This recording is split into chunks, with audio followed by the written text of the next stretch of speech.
It is my duty to inform the House that a vacancy has occurred in the representation.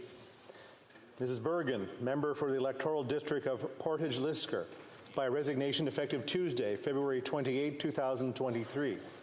Pursuant to paragraph 25(1)(b) of the Parliament of Canada Act, the Speaker has addressed a warrant to the Chief Electoral Officer for the issue of a writ for the election of a member to fill this vacancy.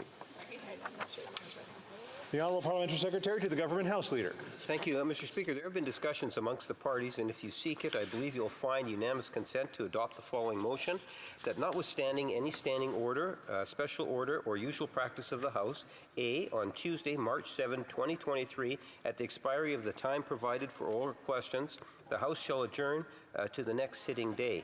B, the address by the President of the European Commission to be delivered in the chamber of the House of Commons on Tuesday, March 7, 2023, before members of the Senate and the House of Commons, together with an all introductory and related remarks, be printed as an appendix to the House of Commons debates for that day and form part of the records of this House. And C, the media recording and transmission of such address, introductory and related remarks be authorized pursuant to established guidelines for such occasions. And D, if a recorded division is requested in respect of a debatable motion after 2 p.m. on Monday, March 6, 2023, and before 2 p.m. Tuesday, March 7, 2023, it shall stand deferred to Wednesday, March 8, 2023, at the expiry of the time provided for oral questions. All those opposed to the moving of this motion? The House has heard the terms of the motion. All those opposed to the motion will please say nay. The motion is carried. The Honourable Government House Leader. Thank you very much, Mr. Speaker. Mr. Speaker, I'd like to inform the House that the opposition day designated for Tuesday, March 7th has been undesignated. It being 11:04, the House will now proceed to the consideration of private members' business as listed on today's order paper. Private members' business, consideration at report stage of Bill S-211, Fighting Against Forced Labour and Child Labour in Supply Chains Act, standing in the name of Mr. McKay. There being no motion at report stage, the House will now proceed without debate to the putting of the question on the motion to concur in the bill at report stage. Mr. McKay, seconded by Mr. Zubiri, moves that Bill S-211, an act to enact the Fighting Against Forced Labour and Child Labour in Supply Chains Act and to amend the customs tariff, be it concurred in report at report stage. If a member of a recognized party present in the House wishes that a motion be carried or carried on division, or wishes to request a recorded division, I'd invite them to rise and indicate it to the chair. The Honourable Member for Scarborough-Guildwood on division. There you go. I declare the motion carried on division. When shall the bill be read a third time? How about right now? Mr. McKay, seconded by Mr. Zubiri, moves that Bill S-211, an act to enact the Fighting Against Forced Labour and Child Labour in Supply Chains Act to amend the customs tariff, be now read a third time and do pass. Debate. The Honourable Member for Scarborough-Guildwood. Thank you, Mr. Speaker, and thank you to all colleagues for this opportunity to be here and debate S-211. This has been quite a journey, and we are close to the end of our four-year journey, and hopefully we'll move to a vote fairly quickly.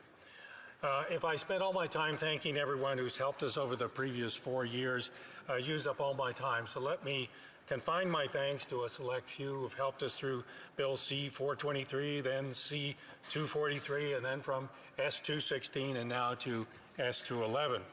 We would not be here, Mr. Speaker, without Senator Julie Miville-Deschênes and her tireless efforts on S-211 and S-216, along with Jerome Lossier from her office, Sean Boyle from my office, the Honourable Member from Thunder Bay Rainy River for his willingness to give up his preferred place in the private member's business slot to me, for which I thank him. I also want to recognize the very helpful contribution of two law firms, Dentons and Gowlings, who have shepherd us through the many iterations of this bill over the 4 years. Finally, I want to take note of World Vision, as it is aptly named, because with World Vision, over the past 10 years, they've used their considerable resources to call attention to this international scourge, where Canadians play an unwitting role in enabling the distribution and consumption of slave products. But before I turn to the bill itself, Mr. Speaker, I want to offer a few comments on slavery in Canada. As we know, Mr. Speaker, prior to Confederation, Canada was really a collection of British colonies, and such was governed by the laws of Westminster. In 1787, William Wilberforce, who in my opinion is the greatest member of Parliament the British Westminster system has ever produced, embarked on a mission to have the slave trade abolished, reasoning that the slave trade, if it was abolished, the abolition of slavery itself would surely follow.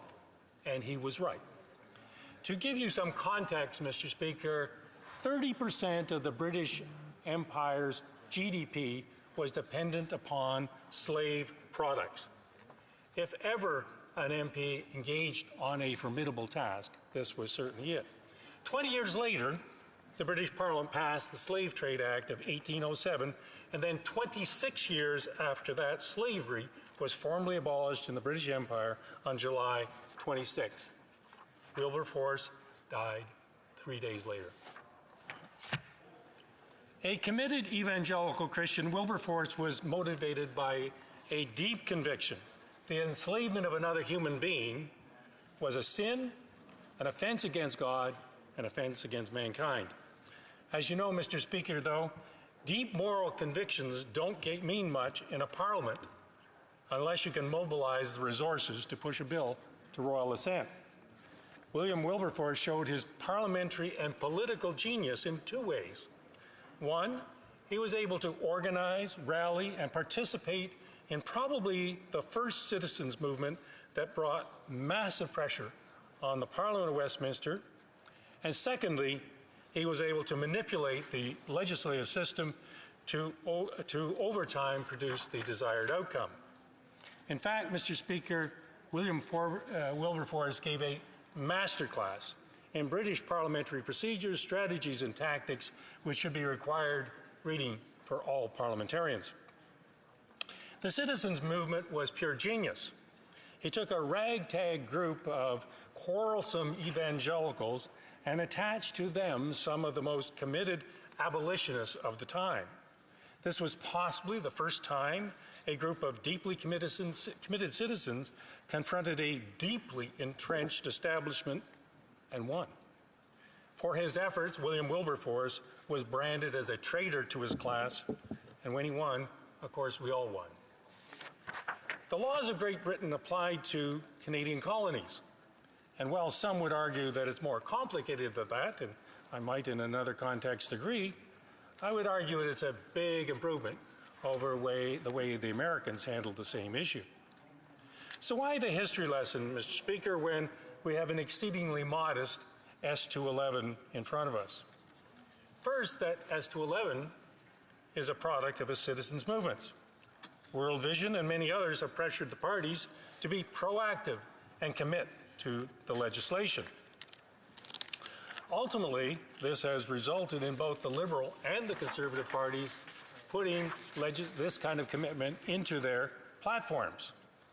Second, getting worthwhile initiatives across the line is exceedingly difficult, especially from the weak position of a private member's bill in a minority parliament. So I want to take this opportunity to thank the members from Thunder Bay Rainy River, Sherwood Park, Fort Saskatchewan, Peace River, Westlock, the member from Shefford, and Senator Julie Milvain-Deschênes, and the table officers of both houses for getting us here today. So now my remaining time, I want to talk about what S211 is, what S211 is not, and what S211 could be. S211 is a supply chain transparency bill. Companies of a certain size will be expected to examine their supply chains annually and certify that they are free of slave products. Or if not, what are they going to do about it? Powers are given to the Minister of Public Safety to examine the filing, and if not satisfied, cause an investigation to be made. We expect that the mere existence of the bill will create a high level of compliance as companies worry about their reputational damage, government investigations, consumer disapproval, and increased financial costs for non-compliance and additional financial risk. Keeping it simple, that's the essence of this bill, Mr. Speaker. Examine your supply chains, certify that there's no slavery, and if there is, tell us what you're going to do about it. So why S211? Mr. Speaker, the moral argument is blindingly obvious. No Canadian should be buying slave products, period, end of sentence, full stop. The economic argument is equally blindingly obvious. Canadian workers can't compete with slaves. Not only are you beggaring your neighbor by depriving him or her of a job opportunity, but Canada creates its own supply chain vulnerabilities by becoming dependent upon slave nations to produce critical products. Madam Speaker, this is dumb on dumb. Our feverish and immoral desire to get the cheapest product anytime, any place, anywhere, we deprive ourselves of business, labor, and economic opportunities. Stupid is an inadequate description. What S211 is not. S211 is not a due diligence bill. Failure to comply will not expose the negligent company to a human rights lawsuit. There are two examples of due diligence legislation. One's in Germany and one's in France. The German threshold is 3,000 employees. The French threshold is 5,000 employees. We estimate that instead of the thousands of companies that would be captured by S211 under a transparency bill, fewer than 100 companies would be captured by a due diligence bill. Our reading of due diligence legislation is that it has a limited upside with a massive non-compliance on the downside, in effect trying to run before you can either crawl or walk. It may be that the government will, in time, move in that direction, but here now, S211, a transparency bill, is what is in front of us for a vote. Now, Mr. Speaker, I don't want to be presumptuous. Madam Speaker, I don't want to be presumptuous, but I believe you will see that S211 enjoys support in this House, as it did in the Senate. Looking ahead, and I know that's dangerous, I don't want this to be a Potemkin bill, a bill that looks good on paper, but is ineffective because the bureaucracy finds all kinds of reasons to not be ready at the implementation date. We've enjoyed the support of the four ministers to date, and I want to applaud them for following through on the platform commitments made by both the Liberal and Conservative parties in the last election. It will now be up to them to ensure that compliance is as easy as it is effective. Lessons can be learned from the UK and from Australia, both of whom have similar legislation. This bill will transform Canada from laggard to leader in this space. It compels all governments to adhere to the same standards that we expect from Canadian businesses. We can hardly impose these standards on businesses and yet give governments in Canada a free pass. I know that businesses are gearing up. I can tell from both my emails and my telephone calls that they are gearing up, and I would hope that Canadian governments will be as diligent in their preparations for the implementation of this bill. As I've said to others, and I say to you, Madam Speaker, there's no need to reinvent the wheel here. Models for the practicalities of this bill exist in other jurisdictions, and the minister can shape the demands of this bill to produce first-class data and first-class compliance. In addition, I would encourage the Government of Canada to seek out other governments, in particular the governments of Australia and the United Kingdom, in order to maximize the collective opportunities. A three-nation web of mutually complementary reporting is far more effective than three nations operating individually. As you can see, Madam Speaker, this bill is more carrot than stick.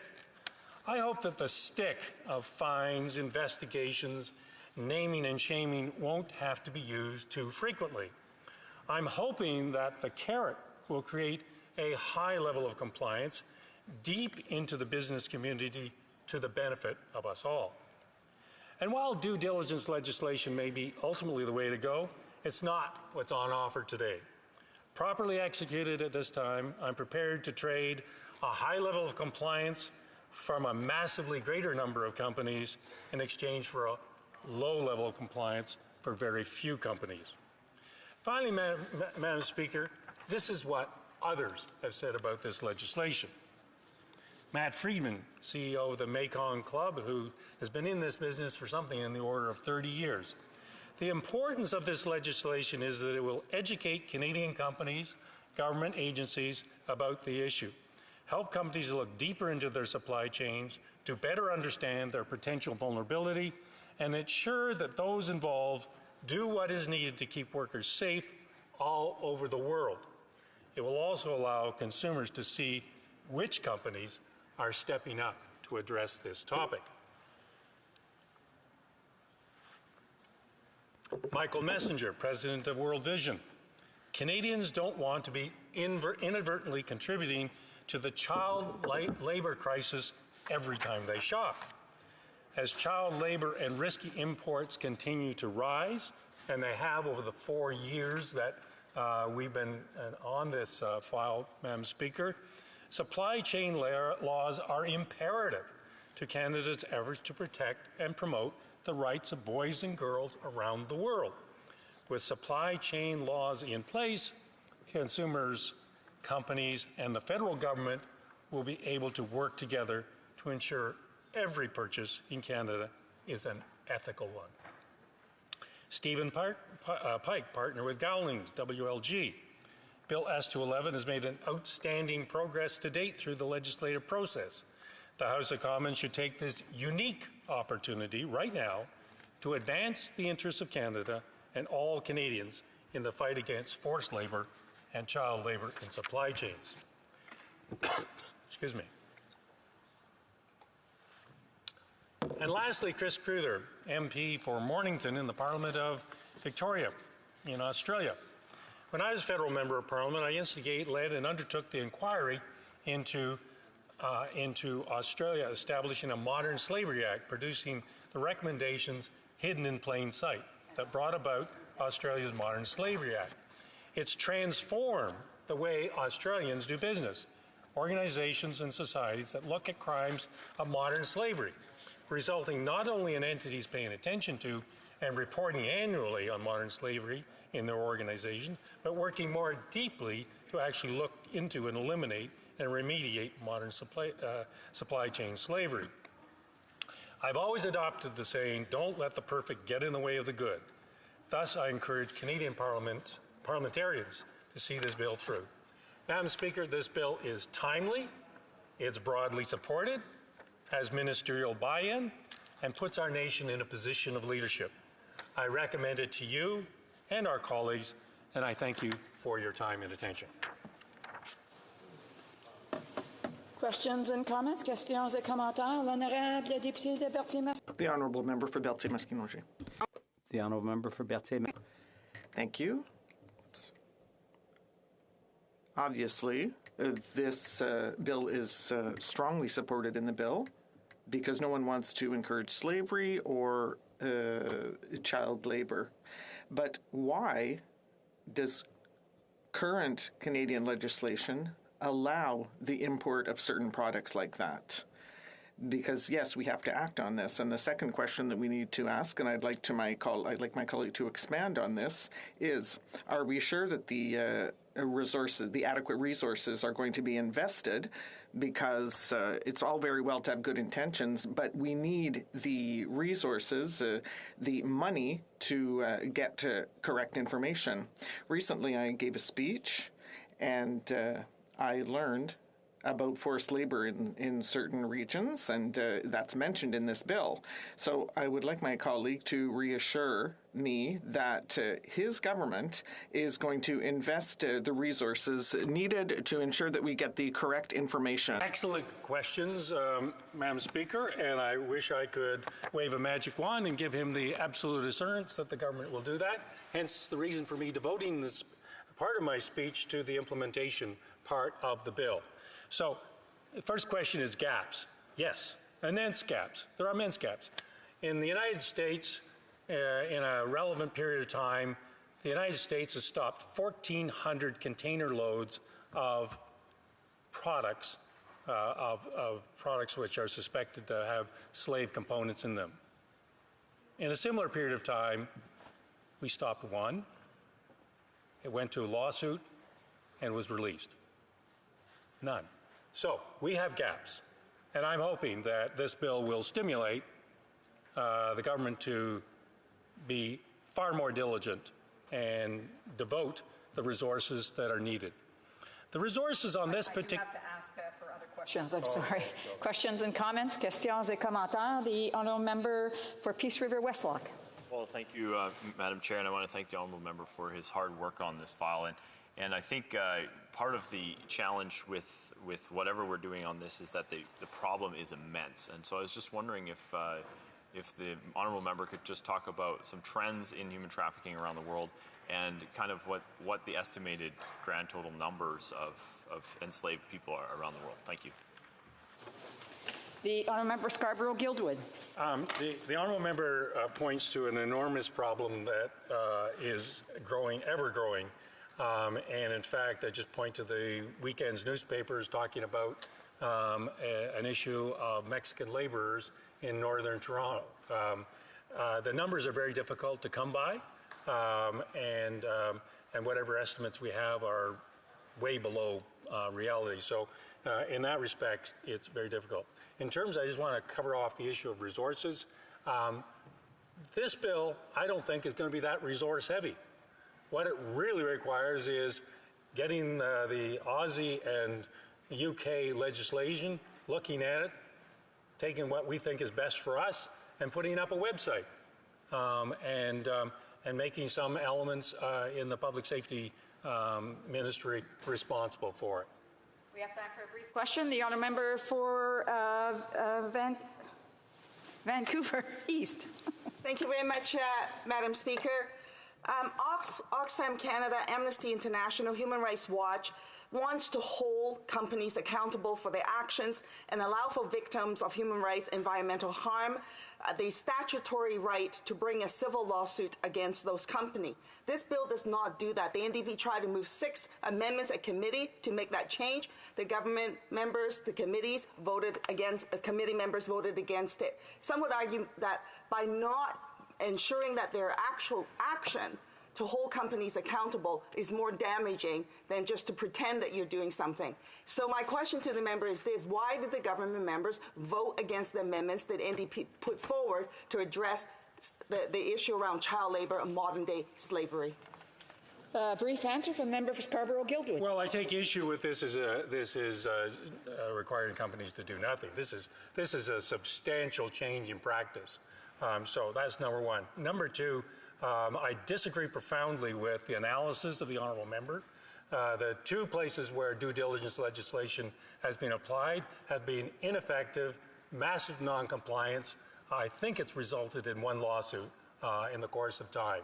So what is on offer here today is not a due diligence bill, it is a transparency bill. And I would argue that the Australian, British, and other experience has shown that Canadian companies, that the companies that operate in those jurisdictions are in fact cognizant of their supply chains much more than in the absence of this legislation. Resuming debate, the honourable member for Sherwood Park, Fort Saskatchewan. Thank you, Madam Speaker. It's a pleasure to rise today and speak in support of Bill S211. I think this is an important bill. The Conservative Caucus supports it, and we have sought to advance it through the process.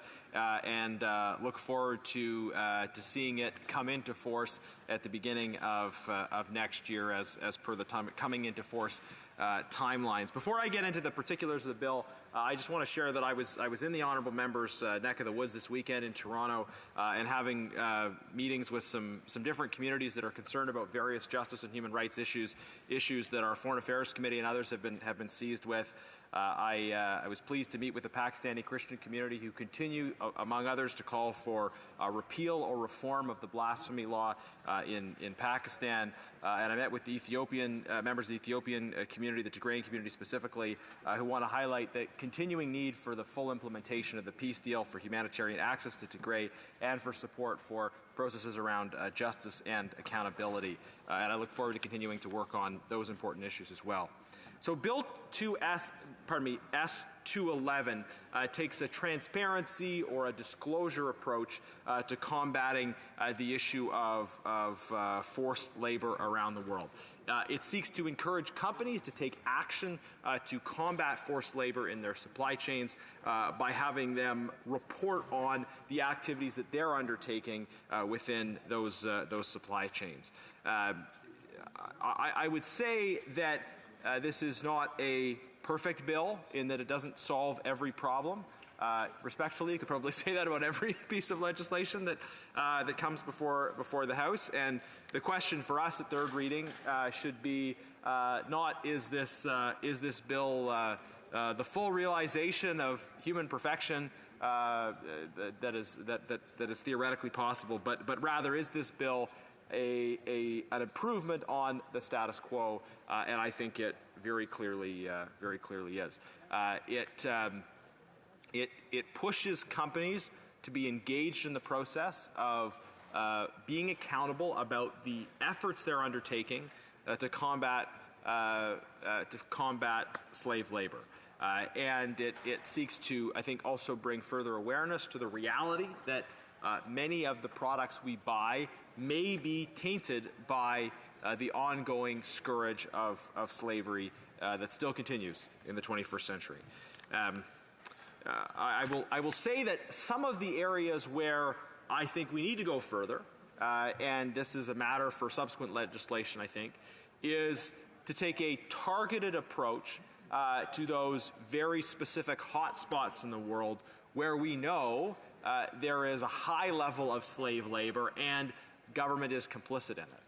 We've discussed before in this House the issue of the Uyghur genocide and the slave labor, forced labor that is associated with the repression of the Uyghur people. In the United States, they have, on a bipartisan basis, passed something called the Uyghur Forced Labor Prevention Act. The Uyghur Forced Labor Prevention Act effectively creates a reverse onus for the region of Xinjiang or East Turkestan. The reverse onus is that goods coming out of that region are presumed to have involved slave labor unless someone can prove otherwise. And this just recognizes the reality that as much as you might try on face to say we're banning products made from slave labor, if you're not recognizing the reality that many products coming out of this region are tainted by slave labor, then you're not paying attention to what's going on. And if you require in every case CBSA or another country's border services agency to conduct a thorough investigation and know for sure that this product had a problem with it before it's imported, then you're not going to have an effective approach. Recognizing just the prevalence of slave labor and the government complicity in that, imposing particular import restrictions as the United States has done, makes sense. And this is the reverse onus presumption that came in through the Uyghur Forced Labor Prevention Act in the United States. I think we've seen in general how efforts to combat forced labor have, in the United States, led to many shipments being blocked. In Canada, they have not led to a single shipment being blocked. The member is across the way is saying that there was one shipment blocked. My understanding was that shipment was stopped and then subsequently released. So it was the worst possible consequence so far in Canada, if you might be complicit in forced labor, is that you face a delay And I think many members on all sides of the House would agree, certainly privately and in many cases publicly, that this is an unacceptable situation. And I think in general, when it comes to combating forced labor, we should be thinking more about aligning our approaches with other like-minded countries and collaborating on enforcement. Part of our commitments in our free trade deal, the USMCA, with our partners in the U.S. and Mexico, is to stop forced labor from coming in. So why wouldn't we have common standards such that if a ship carrying supplies is not able to bring those supplies into the United States on the basis of concerns about forced labor, that same ship should not be able to just shift course and travel to Canada. We should have a common approach among allies where we're sharing information and intelligence and where we're working together to enforce these kinds of standards. That would make it a lot easier, I think, from a resource investigative perspective for our country, and it would help to have that united front, to coin a phrase, united front to combat the problem of forced labor and modern-day slavery. So these are some of the areas I think where we should be doing more. One is to recognize these hot spots and to acknowledge the need for a specific targeted approach in the case of these hot spots. Another is to ramp up the enforcement around our existing rules and to try to collaborate more on enforcement. A couple weeks ago, I was in Japan for an IPAC conference ahead of the upcoming G7 that's going to be hosted in Japan, and I can share that there was a great deal of interest among Japanese legislators for a common approach to these kinds of challenges, including human rights, including forced labor, products made from forced labor, and I think that the summit coming up, the G7 summit coming up in Japan, will be a great opportunity to discuss these things, for these issues to be on the agenda, and for the G7 to talk about leading a global approach where like-minded countries have shared standards, where they share information, where they collaborate to prevent products made from forced labor from coming into their countries. So those are a few kind of the additional areas. But again, I do not expect one private member's bill to cover everything. And there was some debate at the committee stage of this bill about, should we have amendments? And I think I signaled actually in my second reading speech that there were some amendments that I had wanted to propose around this bill. But also, where we were, I think it would have been nice if we had treated this bill earlier in the committee process, but where we were time-wise, the fact that we're in a minority parliament, if we don't get this, if we had passed that bill with amendments, it would have had to go back to the Senate, and we would have gotten into a sort of ping-pong match that I think would have further delayed and risked us not passing any legislation. So recognizing that Canada has been way behind on this issue up until now, recognizing the gaps, I think it makes much more sense to support legislation, move it forward, and then also continue to talk about the problems and the need for further action, and talk about what are the areas we can do to strengthen the framework that we are gradually building. And I'll say as well that I know that there were commitments from, I think, all of the major parties, including the governing party, to take legislative action on this particular issue. I do not think that this bill exhausts the obligation to take legislative action on this bill. I am still hoping that we see government legislation that will address some of the specific issues that I've raised, as well as government engagement with our partners and allies. So I hope that nobody is planning on saying after this bill is passed, our work here is done, because it's not done. But this is a good bill. Conservatives are pleased to support it, and we look forward to seeing it pass into law. Thank you very much. Resuming debate, the Honourable Member for Montarville. Thank you, Madam Speaker. I'd like to begin by talking about what our Conservative colleague was just talking about.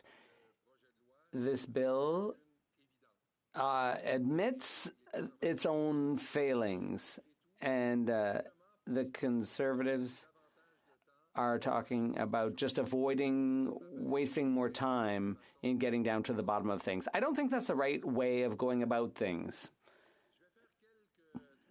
I'd like to make 3 comments, introductory comments, which I hope will be quite brief, before cutting to the chase and explaining why, as I've already hinted, at report stage, we voted against this bill, or we will be voting against this bill. My colleague for Berthier-Maskinongé, in his question, explained very well why we'll be voting against this bill. In other words, we voted in favor of this bill in principle because we are in favor of the idea of having a stricter control over imports involving forced labor, slavery, and child labor. But we realized, as we listened to some of the witnesses, that this bill, as my Conservative colleague mentioned, has a number of major shortcomings.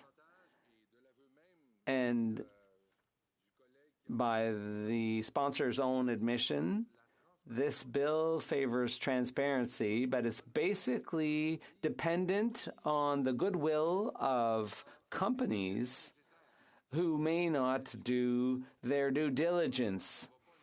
The government will not necessarily do the follow-up to ensure, like my colleague from Berthier-Maskinongé was saying, to check that these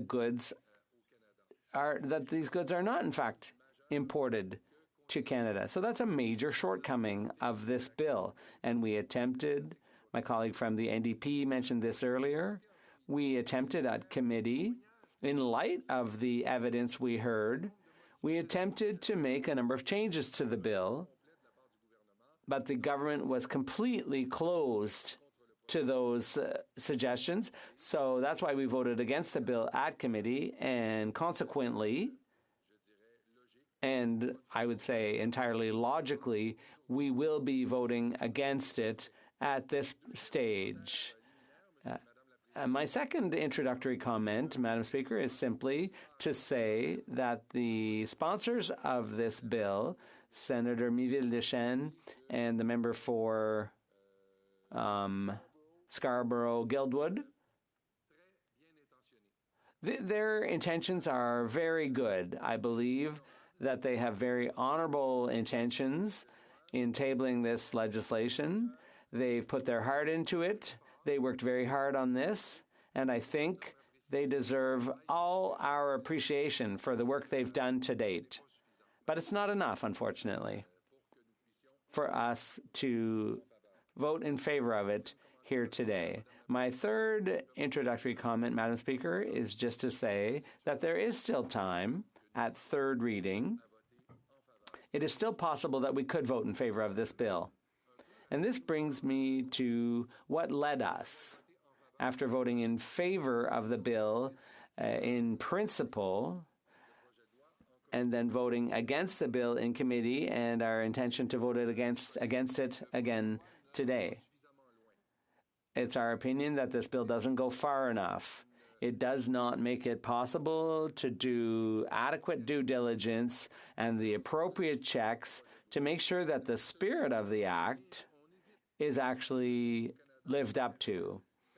In other words, in order to make sure that products in Canada are not the result of slavery, forced labor, or child labor. Beyond the principle, beyond the intent, there's no follow-up here. There's no follow-through, and that's the main shortcoming of this bill. And many witnesses at committee said that international experience shows that once parliaments pass legislation that simply targets transparency, it ends there. It goes no further. And if you want to go further, you shouldn't pass legislation that simply recommends transparency, because it allows people to have a clear conscience, but without actually making sure that what they want is actually happening. The member for Edmonton Strathcona recommended making the bill stricter, giving it a bit more teeth, making it a bit more binding or enforceable, and not just relying on the goodwill of companies. And the government and the Conservatives voted against those changes. In fact, they hastily shut the door on those amendments because, as the Conservative member just said, he didn't want further delay. And I don't think that's the right way to legislate. Hasty legislation is no way to proceed, especially when we know that the legislation suffers from major shortcomings. I asked for the Minister of Labour to appear before the committee because there were rumors circulating to the effect that the government had prepared a whole host of amendments to improve the bill. And to my great surprise, when we were examining the bill in committee, there was not a single amendment coming from the government side. We were given assurances that there are at least some 20 amendments to come from the government. Not a single one was tabled. I don't know what happened behind closed doors. I have no idea. But what I do take from that is that the Minister of Labour was convinced by a certain number of people, probably one of the sponsors of the bill. The minister decided to withdraw the government amendments and come up with stronger legislation of the government's own creation. But why didn't the minister come to committee and say so? And I met the minister just randomly at another activity, and the minister was saying, I don't want to appear before a committee to say that I have nothing to say. I have no amendments, so I don't want to appear before a committee to say I have no amendments to make. But going ahead, but the member could have said, the minister could have said, I intend to propose stronger legislation. I said, well, why didn't you tell the committee that? He said, no, it's not ready to go, so I don't want to say that I will eventually be. I don't want to have to appear before the committee and say I'm not ready yet. Well, I said, perhaps the government could announce its intention to introduce stronger legislation, to reassure certain NGOs, to reassure those NGOs that are afraid that it's just going to stop at mere transparency without going any further, without the necessary due diligence. But no, the minister did not want to commit publicly to introduce stronger legislation. So that's not a very encouraging signal. But there is still time.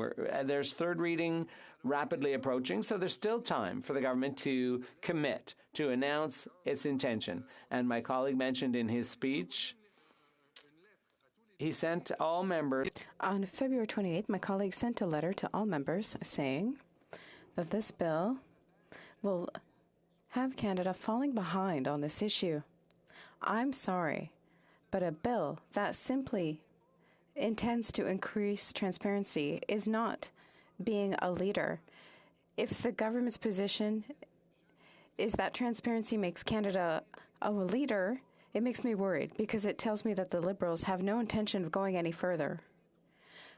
That means I have no other choice but to be consistent with the decision we made at committee and to say at the report stage, where we report back about what happened at committee, we're going to vote against this.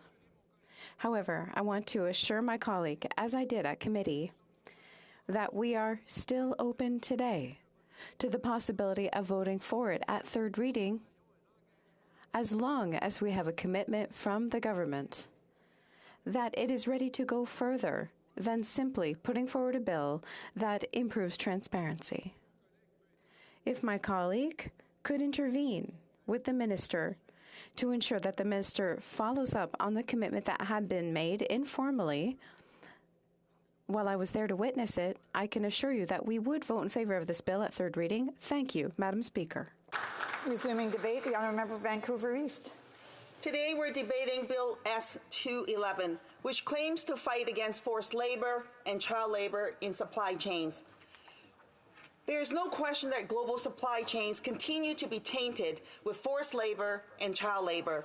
Millions of people around the world experience conditions of modern slavery.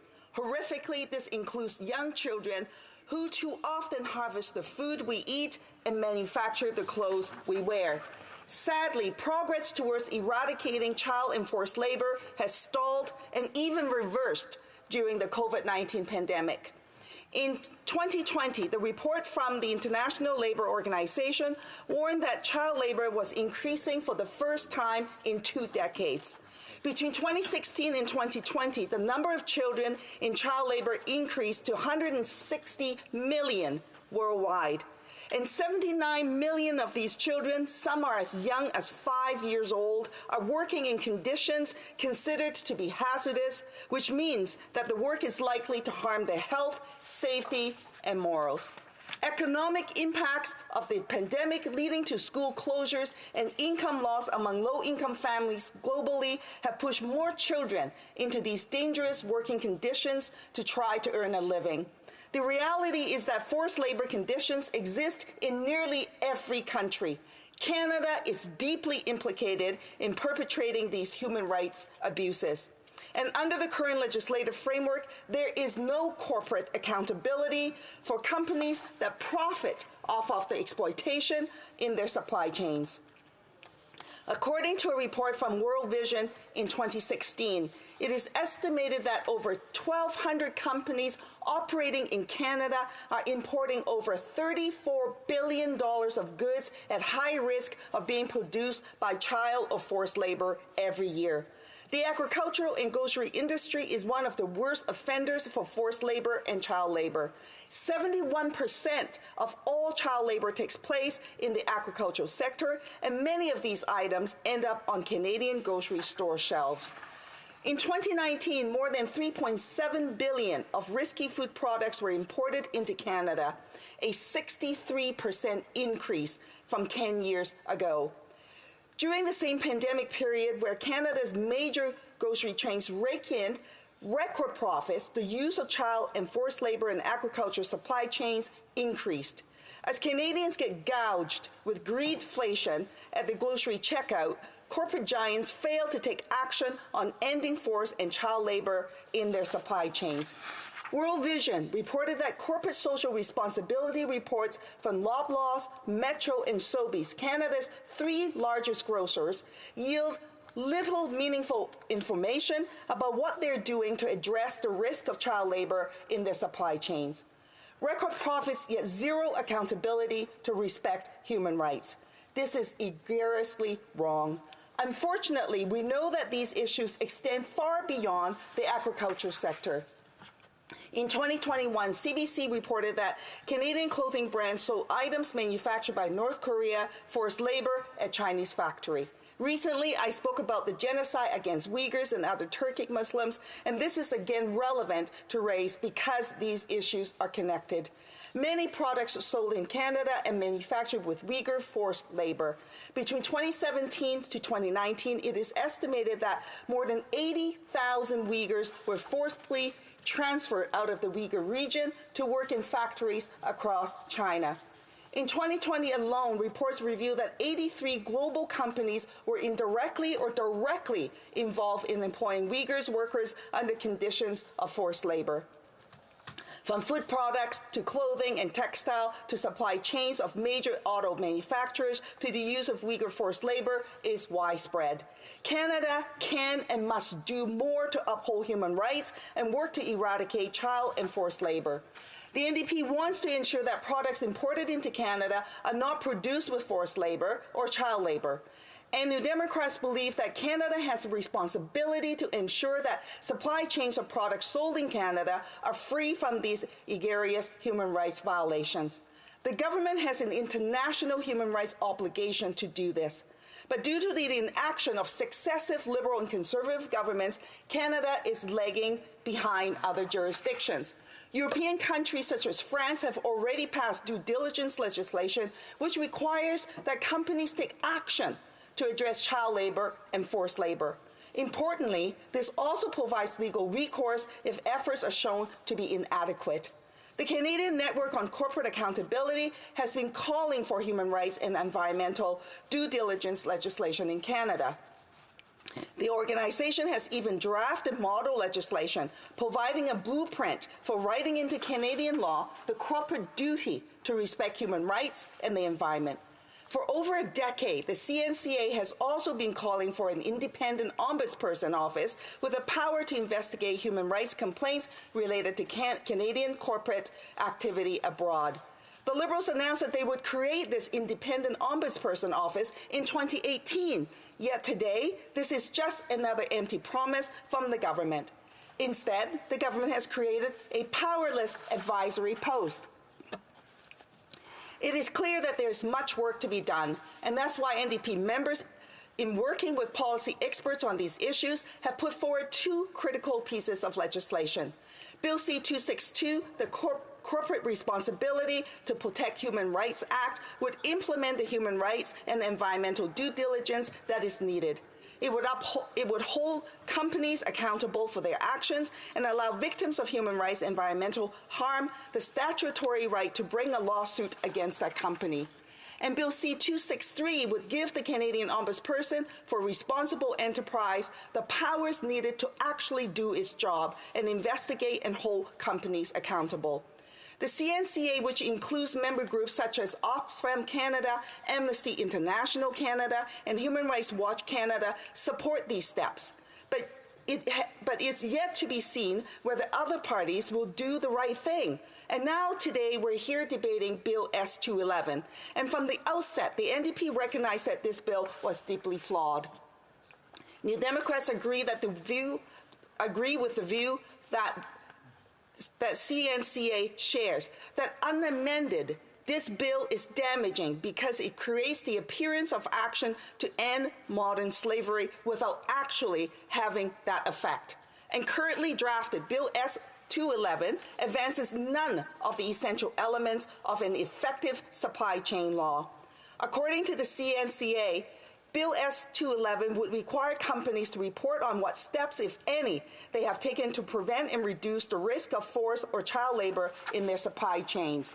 It would only apply to a small minority of companies. It does not require these companies to stop using child or forced labor or to conduct human rights due diligence, and it is silent on other egregious human rights abuses, such as mass rape, murder, and torture, as its focus is limited to child or forced labor. Recognizing the flaws on this bill, the NDP proposed 6 amendments at committee stage to improve the legislation based on expert testimony. Yet this government rejected all of them. Canada needs to do much more to fight forced labor and child labor. The Minister of Labor's own mandate letter instructs him to introduce legislation to eradicate forced labor from Canadian supply chains and ensure that Canadian businesses operating abroad do not contribute to human rights abuses. Bill S-211 fails to do that. Therefore, the NDP will be voting against this legislation. We will continue to advocate for legislation that actually addresses the issue and commit to eradicating forced labor and child labor. Having the appearance under this bill to be doing something is not good enough, Madam Chair. Thank you. Reprise de débat. The honourable member for Pierrefonds-Dollard. Madame la Présidente, and I'd like to thank all the members here who have thus far expressed themselves on this extremely important piece of legislation, Bill S-211. And, you know, I think we need to take a step back and see the pathway that this bill actually has taken. First off, this very notion of forced labor being enacted into legislation has been something that this Parliament has been discussing for several years. And thankfully, we are on the cusp of actually passing something.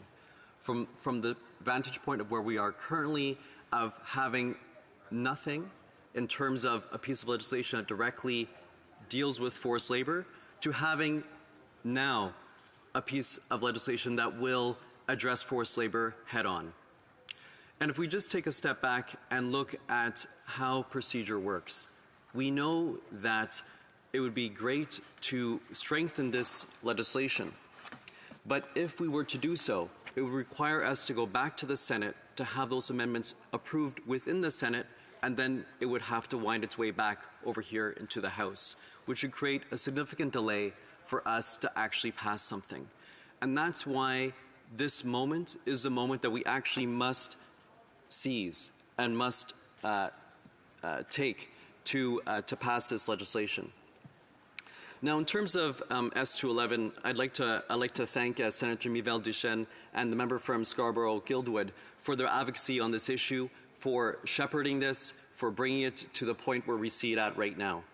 This legislation requires that large companies and the federal government examine supply chains and identify forced labor. So they have to go through their supply chains, which is a lot of work. It also has a compliance mechanism. Therefore, it has teeth.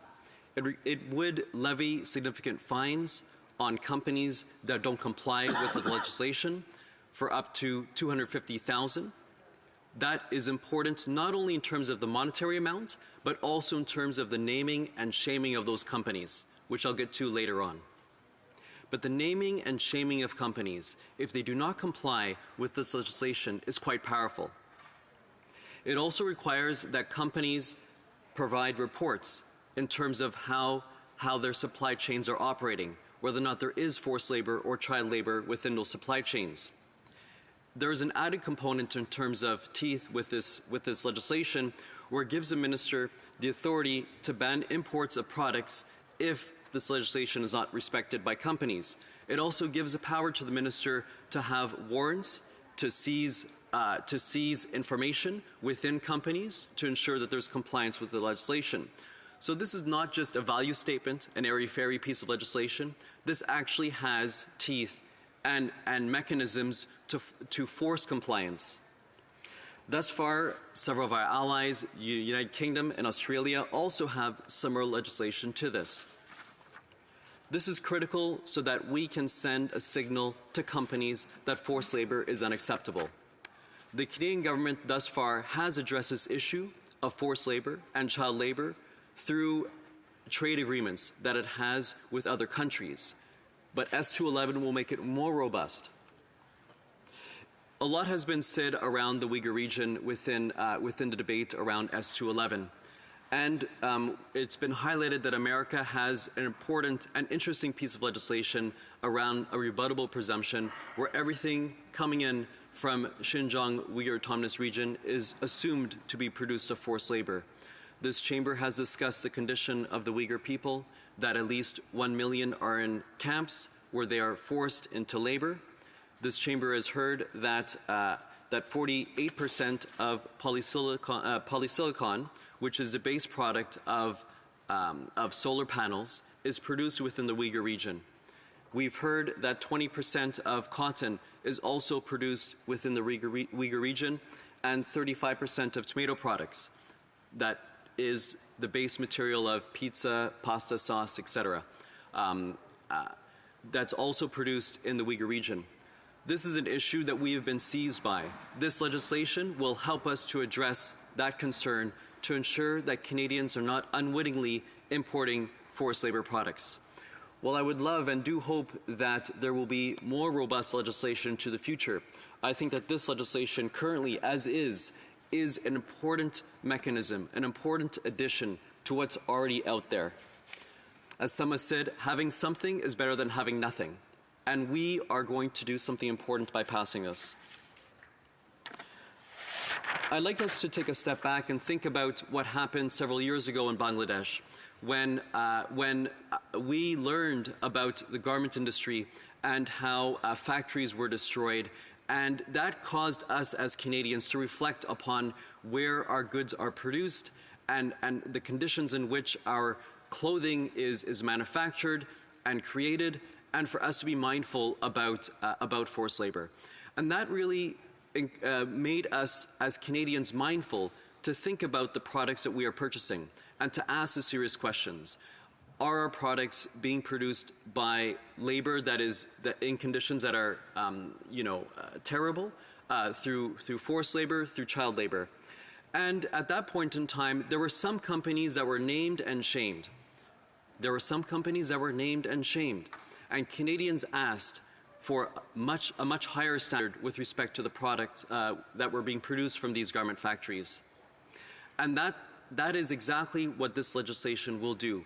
It will give a chance for companies to be held accountable, and if they do not reach the standard that's required, where they look at their supply chains and see that they're not produced from forced labor, they will be named and shamed. And that's the power of this legislation. Similar to how several years ago the garment industry in Bangladesh was looked at critically and examined carefully, companies into the future will be given the same scrutiny.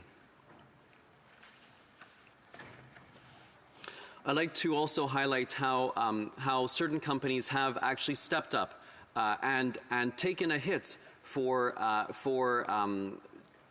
dealing with forced labor. H&M is one of those companies. It is a company that has said and has pulled out of the Xinjiang Uyghur Autonomous Region and has pulled out of there and ensured that it is not taking goods and cotton that are produced within that region. I think we need to highlight the positive examples. I'll conclude by saying that it's important for Canadians, not only legislators and government, to really highlight the issue and to pass laws around this, but it's also important for Canadians to demand that their companies are not taking goods that are produced from forced labor and child labor. It's through this call that companies will change their behavior. Canadians have asked that companies are going green, that we are producing goods that are respectful of the environment. This same call needs to be also made when it comes to respecting the labor and the workforce. I'll leave it at this. I'm happy that members of the Royal Opposition are supporting this legislation. I would ask that all the parties in this House do the same. The reason being is that we need to have something on the books that holds companies to account. This legislation not only puts out important values, but also has teeth. Thank you, Madam Speaker.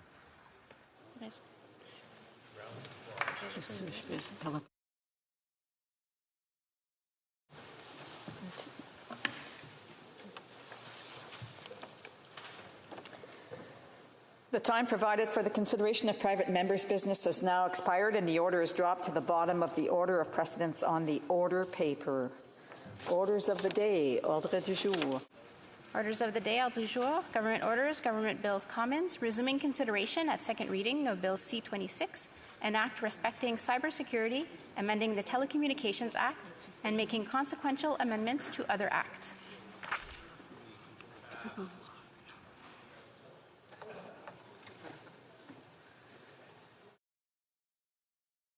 Je regardais la liste. Ouais, c'est ça, je cherchais pas. Resuming debate, reprise de débat. The honourable member for Yellowhead. Thank you, Madam Speaker, and I'll be splitting my time with the member from Kootenay, Columbia. I am pleased to rise in the House today to speak on Bill C-26, the Critical Cyber Systems Protection Act, introduced in June of 2022 and split into parts 1 and 2. The former aims to amend the Telecommunications Act to include the promotion of the security of the Canadian telecommunications system as an objective of the Canadian telecommunications policy, and to authorize the Governor and Council and the Minister of Industry to direct telecommunications service providers to do or refrain from doing anything necessary to secure the Canadian telecommunications system. Whereas the later outlines introduction of the Critical Cyber Systems Protection Act, which creates a new regulatory regime requiring designated critical infrastructure providers to protect their cyber systems. I'd like to emphasize that the safety and security of our telecom industry, with particular reference to foreign adversaries such as Beijing Communist Party, has been a broad theme in communications lately, especially concerning the controversial Bill C-11, the Online Streaming Act, or should I say, government censorship, and new revelations from the Canadian Security Intelligence Service ceases, flagging election interference from those involved with the Beijing Communist Party. We Conservatives believe it is of paramount importance to defend the rights and interests of Canadians coast to coast to coast. Thus, Canada's national security should be strongly well-equipped to be prepared for cyber warfare threats that could be presented by emerging digital technologies, intelligent adversaries, or authoritarian artificial intelligence. This NDP Liberal government has had a long record of denying Canadians the truth. Instead of protecting their rights and freedoms, this government instead uses deflection tactics to divide Canadians, pitting them against one another to distract the real issue. How this NDP Liberal government has been too slow to address cyber threats and for this critical lack of action. Canada has seen several serious incidents occur with no substantive legislative response for over 7 years. After years of chronic mismanagement and utter failure, it is time for this government to step aside and let Conservatives turn Canadians' hurt into hope. We support the stringent and thorough examination of this legislation. We will always defend and secure the security of Canadians, especially with regard to cybersecurity in an increasingly digitalized world. There is a pressing demand to ensure the security of Canada's critical cyber infrastructure against cyber threats. Let's not forget that these very systems lay the foundation of the country as a whole. It's these same cyber systems that run our healthcare, banking, and energy systems, all of which should be guarded against cyber criminals, hackers, and foreign adversaries to infiltrate. Akin to several other Liberal ideas, a number of aspects of this bill require further review and should thus be sent straight to committee, where it can be further dissected and refined to ensure that all flaws are addressed. Only one can imagine the disaster of a hospital system crash would add to the already horrible wait times in emergency rooms and shortage of medical professionals thanks to this NDP Liberal government. The results would be disastrous. Furthermore, disruption of critical cyber infrastructure in healthcare can bring severe consequences, such as enabling cyber criminals to access confidential patient healthcare information. While we understand it is imperative to provide the resources necessary to effectively defend against cyber threats, it is still equally important to ensure that the government does not overreach on its specified mandate through Bill C-26. A research report written by Christopher Parsons called Cybersecurity Will Not Thrive in Darkness highlights some recommendations to improve Bill C-26. Among these recommendations include the emphasis on drafting legislation to correct the accountability deficiencies, while highlighting amendments that would impose some restrictions on the range of powers that the government would be able to wield. These restrictions are critical, especially concerning the sweeping nature of Bill 26, with Critical Cyber Systems Protection Act, as outlined in Parts 1 and 2, I have explained in my opening statements. The sweeping nature of this legislation is not new, particularly this Liberal government. It will even go back to Bill C-11, the Online Streaming Act, which essentially placed this Liberal government as the online content regulator, controlling what Canadians see or listen to online. If you ask me, this government policing what Canadians view online is a cyber threat in its own way, but I won't get into that right now. There are other flaws in Bill C-26 I'd like to highlight, that brings us back to having Bill C-26 closely reviewed in committee. In terms of civil liberties and privacy, some civil liberty groups have flagged serious concerns regarding the scope and lack of oversight around the powers that may be granted to the government under Bill C-26. In September last year, the Canadian Civil Liberties Association, along with other groups, released a joint letter of concern regarding Bill C-26, highlighting how the bill is deeply problematic, like several other questionable Liberal policies, and went on to further explain that Bill C-26 risks undermining privacy rights, principles of accountable governance, and judicial due process. From an economic prospect, the bill lacks recognition of foreseeable impacted enterprises, such as small and medium-sized businesses, which will undoubtedly bring forth unintended consequences. According to the Business Council of Canada, some concerns include the lack of transparency seen through the one-way sharing of information. This brings about serious concerns regarding how operators are required to provide information to this NDP Liberal government. And yet, those same operators are not entitled to receive any information back from the government or other cyber operators. This whole information sharing regime is lacking and, simply put, completely misses an opportunity to implement a transparent information sharing system that would benefit all parties involved. There is also concern regarding government overreach, considering what powers would be granted to the government to order what a telecommunications provider has to do under Bill C-26. I would have expected to see sufficient evidence to support this overreach, but that was not addressed at all, if not vague, under this bill. This, on top of the blatant disregard for the recognition of privacy and other charter-protected rights, only proves how this government only cares about granting itself more and more power, even in the face of blatant transparency and accountability concerns, like election interference or the Bill C-11 censorship bill. Madam Speaker, I really only highlighted a few of the several highly valid concerns regarding this critically flawed bill.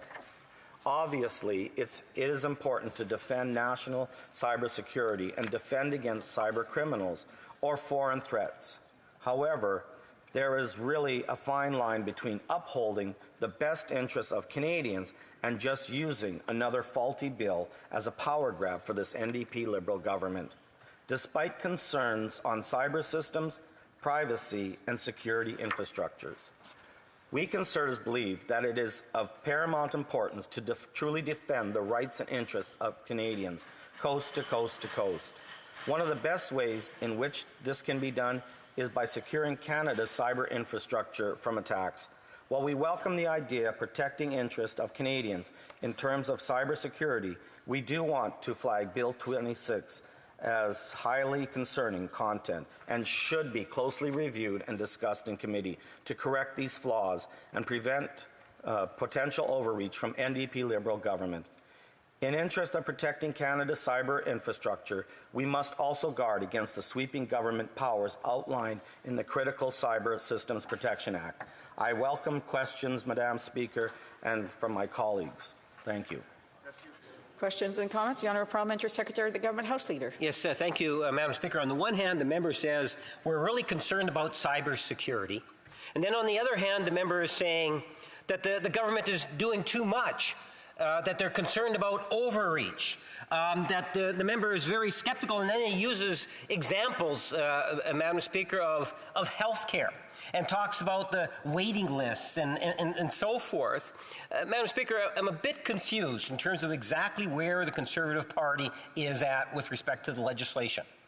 Would the member not agree that at the very least, many of the issues or concerns that he raised might be somewhat irrelevant to the debate, but there is parts of his comments that would probably be better served if, in fact, it went to committee, and it seems to give me the impression in his comments that the principles of the legislation the Conservative Party supports. Does the member believe, then, that he'll be voting in favour of the bill to go to committee? The Honourable Member for Yellowhead. Well, thank you, Madam Speaker, and to the member for his quite long question. And Yes, I think we will be voting in favor of this bill. The problem with the bill, though, is yes, it addresses the fact of cybersecurity is a very important thing and we need to deal with. But it seems like every type of legislation this Liberal government puts forward also takes away our rights and freedoms as Canadians. They always try to make sure that the government is more in charge and making sure that they're the ones that are controlling what we can or cannot do. And I think it's quite evident in this legislation when they start talking about one way of sharing information. Thank you for that.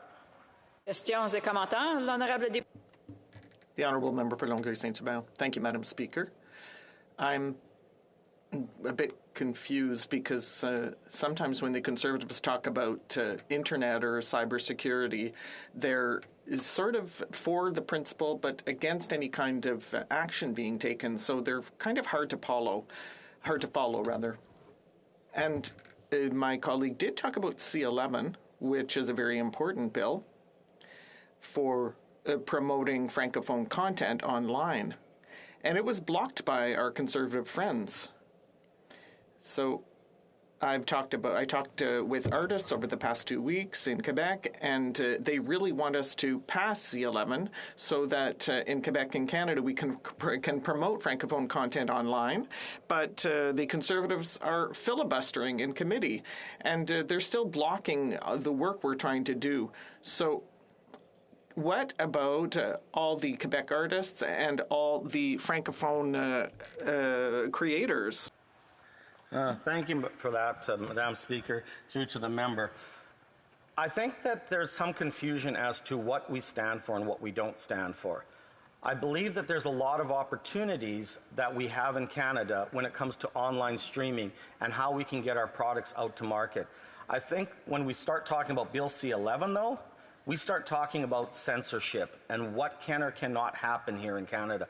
So I think that everyone talks about how we're going to protect our rights of our artists and that, but I'm very concerned about when the censorship starts taking place and when Canadians start actually understanding when there's going to be content that is not going to be allowed to be viewed.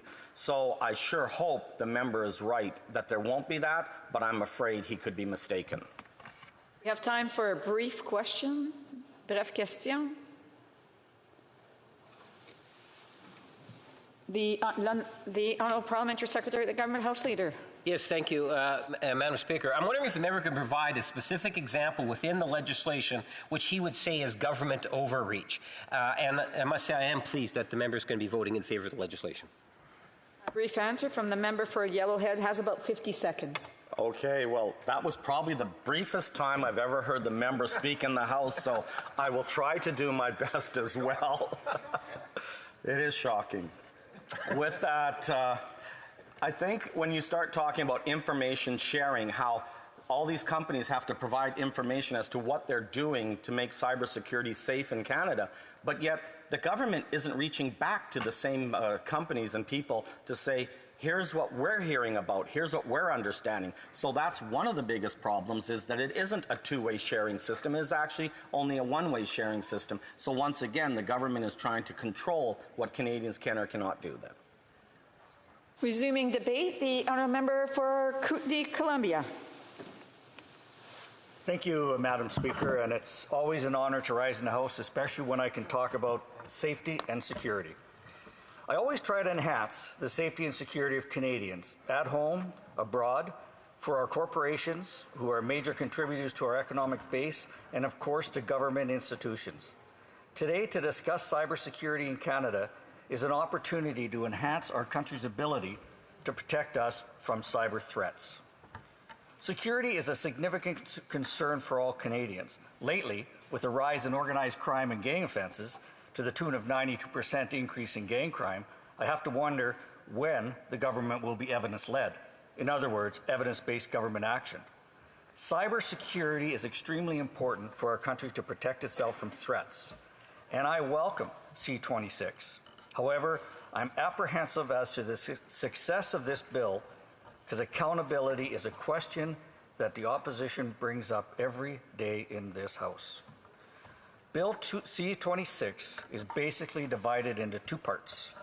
The first is to amend the Telecommunications Act to promote the security of Canadian telecommunication system, adding a security as a policy objective, to bring the telecommunications sector in line with other infrastructure sectors. Amending the Telecommunications Act to secure Canada's telecommunication systems and prohibit the use of product and services provided by specific telecommunications service providers. The amendment enforces the ban on Huawei technologies and ZTE from Canada's 5G infrastructure, as well as the removal and termination of related 4G equipment by 2027. Concern, too, is the time it took the government to react to enforce the ban on Huawei.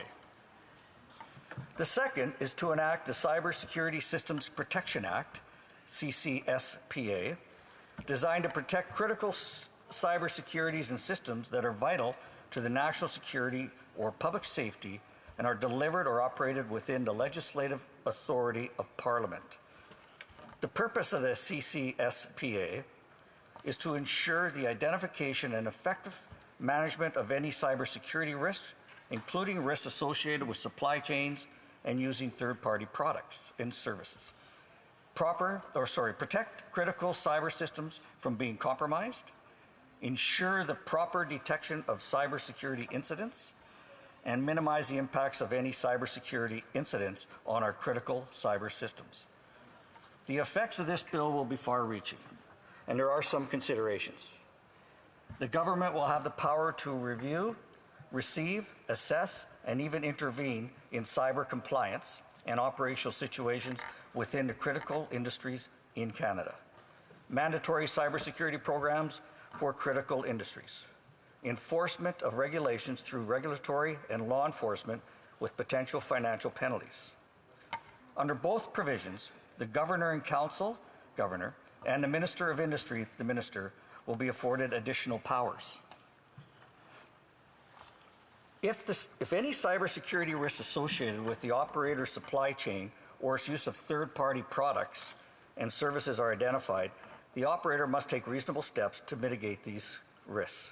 While the Act doesn't give any indication what kind of steps will be required from the operators, such steps may be prescribed by regulations during a committee review. The Act also addresses cybersecurity incidents, which are defined as incidents including acts, omissions, circumstances that interfere or could interfere with the continuity or security of vital services and systems or the confidentiality, integrity, availability of the cybersecurity systems touching upon these vital services. No indication is given as to what would constitute interference under the Act. In the event of a cybersecurity incident, a designated operator must immediately report the incident to CSE and the appropriate regulator. At present, the Act does not prescribe any timeline or give an indication as to how immediately should be interpreted. Again, an opportunity to address this at committee. Some concerns in Bill C-26 as it's presently drafted is what the government might order the telecommunications provider to do is not clearly identified. The secrecy, confidentiality provisions of the telecommunications providers to establish law and regulations is not clearly defined. Potential exists for information sharing, as it's been brought up today, with other federal government as well as international partners. It's just not defined. Costs associated with compliance with reforms may endanger the viability of small providers. Drafting language needs to be in the full contours of legislation, and it could be that as well can be discussed at committee. And the recognition of privacy or other charter-protected rights exist as a counterbalance to proposed security requirements will ensure that we need to have the government accountable. Some recommendations or ones derived from them should not be taken up. The government should create legislation requiring the public and telecommunication providers to simply trust that the government knows what it's doing. Well, that's, of course, a challenge. Telecommunication networks and the government must ensure legislation to ensure its activities support Canada's democratic values and norms of transparency and accountability. If the government's truly focused on security for Canadians, should we not be reviewing our gang organized crime evidence? Our present policies have failed. Should we not look at safety and security of our bail reform in an effort to prevent innocent Canadians who become victims? Bill C-26 is a step to protect Canada from cybersecurity threats. What is a review process to ensure compliance? What is a review process to ensure effectiveness and goals are met? When we look at C-75 bail reform, the NDP Liberal government are not interested in reviewing bail reform, even though the evidence clearly shows C-75 has failed. Cybersecurity is important to our country's security. So are the victims of crime after their safety and security have been violated. I am concerned the government is struggling with evidence-based information to review Bill C-26, as it has with Bill C-75 and C-5.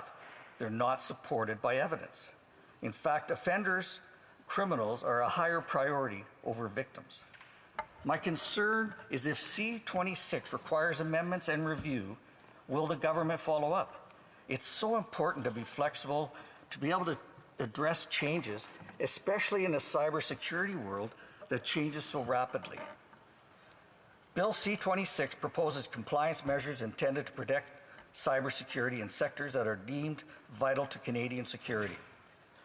So, C-26, although late out of the gate, is a start. Bill C-26 proposes compliant measures intended to protect cybersecurity in its sectors that are deemed vital to Canadian security.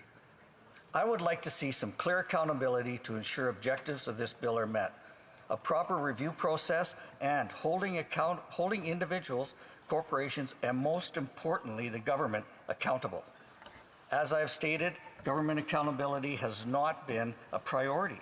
For this act to succeed, there has to be a process for review and to update the critical Cyber Systems Protection Act.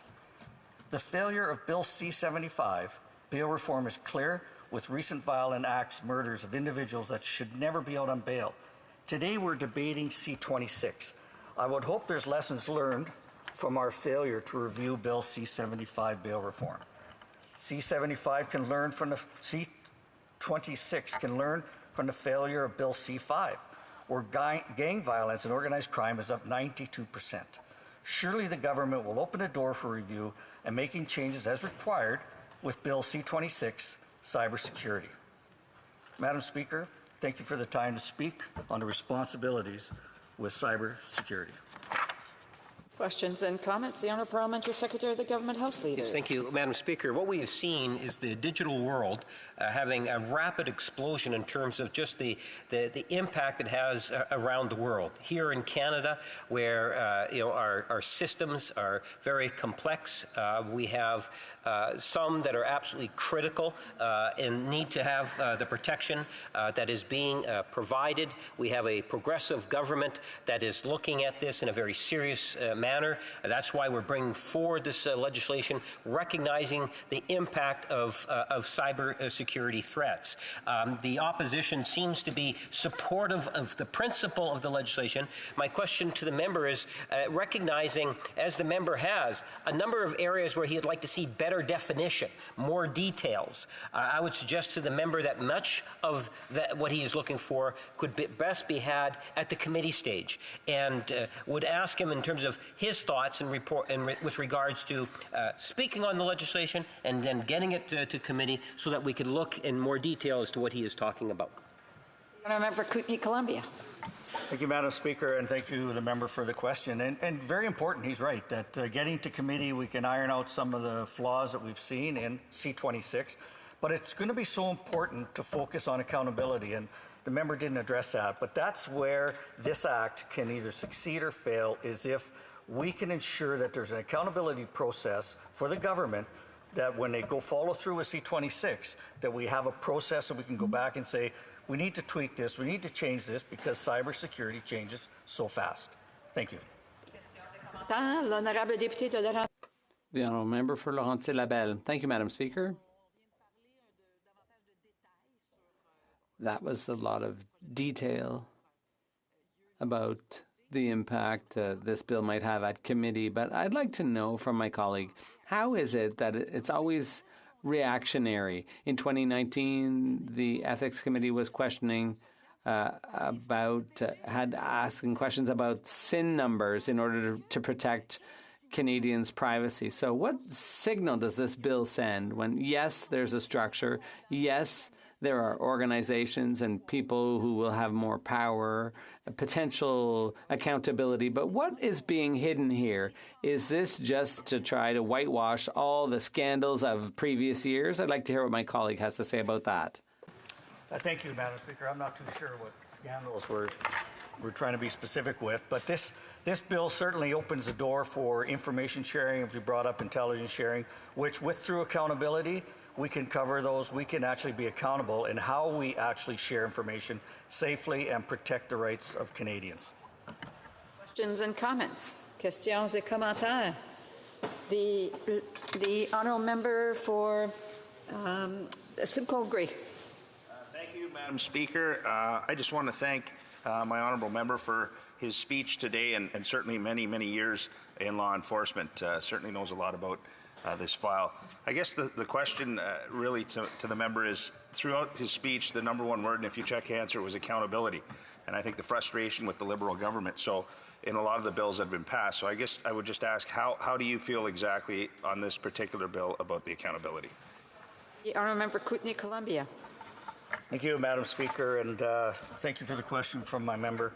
Yeah, accountability we've just seen in the last several months for sure. It's really raised its head here in Parliament with C5, with C75, C11. Without accountability, it's as though the government doesn't actually care what we're doing, because with a majority government, NDP Liberal, they can make decisions based on what they think is right, no accountability. With C5, where the evidence is not there, C5, it's not there. C21, taking legal guns from legal gun owners, is another non-evidence-based process. With C26 that we're talking about today, it's time that we start building in some processes for accountability so that the government actually is accountable for what it's doing. Thank you, Madam Speaker. Resuming debate, the honourable member for Cowichan, Malahat, Langford. Well, thank you very much, Madam Speaker, and I'm very pleased to be joining the debate today to offer some of my thoughts and perspective on Bill C-26. Of course, a much-awaited bill to amend our cybersecurity infrastructure, and I think the Bill C-26 is actually a good reminder to members that public safety, the Department of Public Safety, and its subject matter is so much bigger than just firearms. Because, of course, firearms and Bill C-21 have been dominating the news cycle for the last couple of months. And that bill in particular at the Public Safety Committee have occupied so much time and wasted so many resources. And it's a good reminder, C-26, with cybersecurity, we have so many other agencies that are dedicated to national security under the umbrella of public safety, and cybersecurity is a big subject matter. We also have Bill C-20, which is an important bill on oversight and accountability for both the CBSA and RCMP. And, I think today you won't find many members in the House of Commons who are arguing against the need for better cybersecurity. All of the evidence out there points that this is a new and evolving threat. It's got some interesting advantages when you look at the advantages that artificial intelligence systems offer. But with those come threats, and with those come actors who are determined to use them in nefarious ways that will harm Canada's interests, have harmed Canada's interests. And we need a whole host of options to counter this threat. We need our national security agencies to take them with increased importance. We also need legislation to fill in the gaps and make sure that all of Canada's laws are up to date. Madam Speaker, I, of course, have spent a lot of time on the Public Safety Committee. We actually did a couple of reports which directly touched on this area.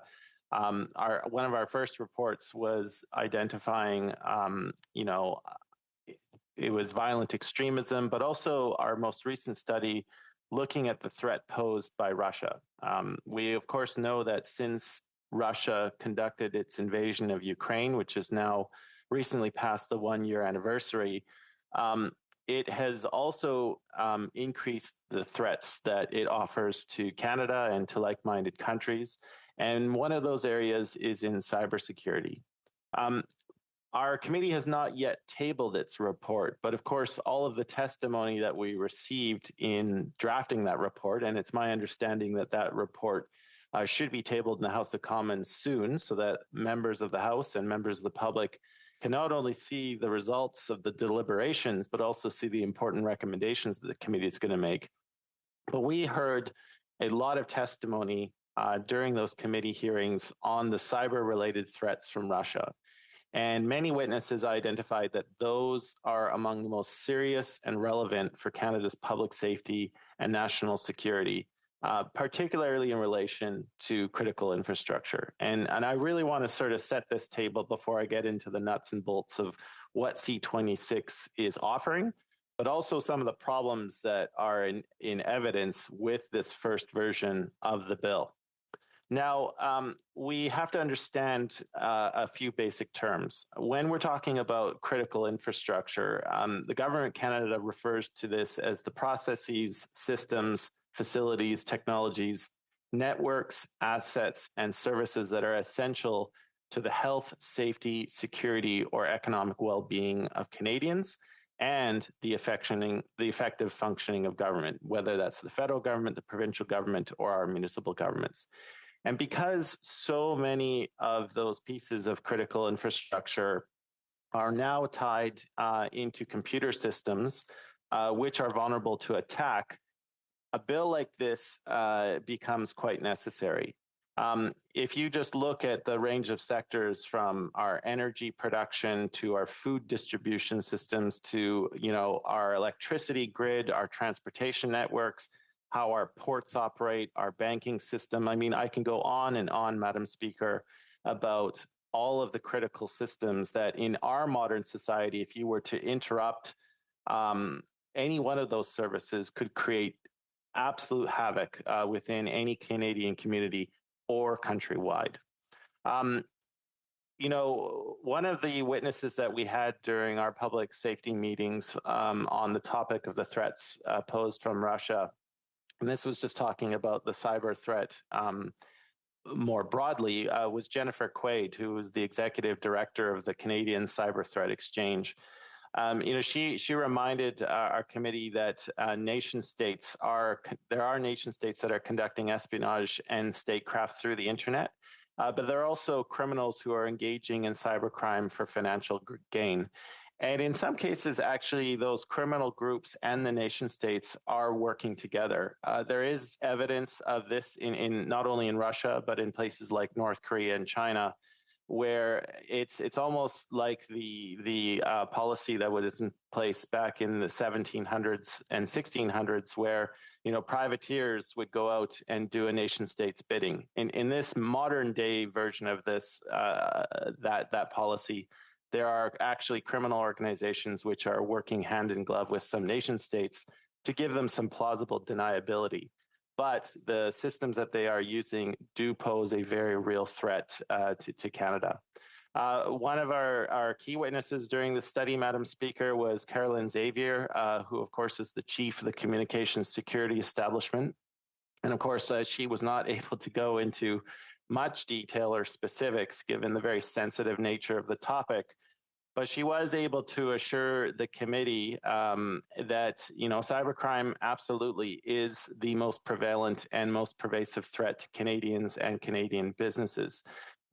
She observed that the state-sponsored cyber programs of China, North Korea, Iran, and Russia pose the greatest strategic threat to Canada, and that foreign cyber threat activities have included attempts to target Canadian critical infrastructure operators, as well as their operational and information technology. Leaving aside the government, Madam Speaker, it's important for members to realize that most of Canada's critical infrastructure is by and large in the hands of the private sector. And this is going to underline why C26, why some of those important elements are in there.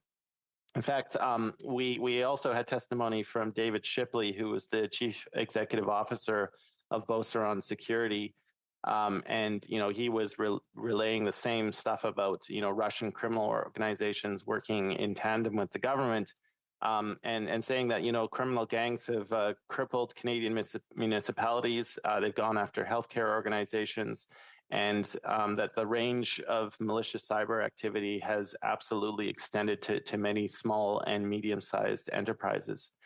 And actually, when you look at the reporting requirements of C26, one of the biggest gaps that we have in our system is the fact that many businesses, private enterprises, are loath to report the fact that their systems have experienced a cyber attack. They may be threatened not to do so, but there's also a very real concern about the institutional harm that can come from the public release of said information. Because if you're a large corporation and you relay to your customers that you've experienced a cyber attack, people may be loath to do business with you if they're unsure that your systems are up to par. And I also just want to highlight, a recent example from 2021 where the government of Newfoundland and Labrador, they experienced a health records cyber attack on October 30th of 2021. And the investigation revealed that over 200,000 files were taken, which contained confidential patient information. So if you can just imagine, in a province the size of Newfoundland and Labrador, the fact that over 200,000 files were taken, that is a shocking theft of personal and confidential information, and really underlines just how important addressing this is. I also want to touch briefly, Madam Speaker, on the topic of artificial intelligence. And I want to read a quote here from a recent Hill Times article. This is from Jeremy Harris, who is one of the co-founders of Gladstone AI, which is an artificial intelligence safety committee. And I'm just going to say, read a quote here. He says, quote, "But perhaps more concerning are the national security implications of these impressive capabilities. ChatGPT has been used to generate highly effective and unprecedented forms of malware, and the technology behind it can be used to power hyper-scaled election interference operations and phishing attacks.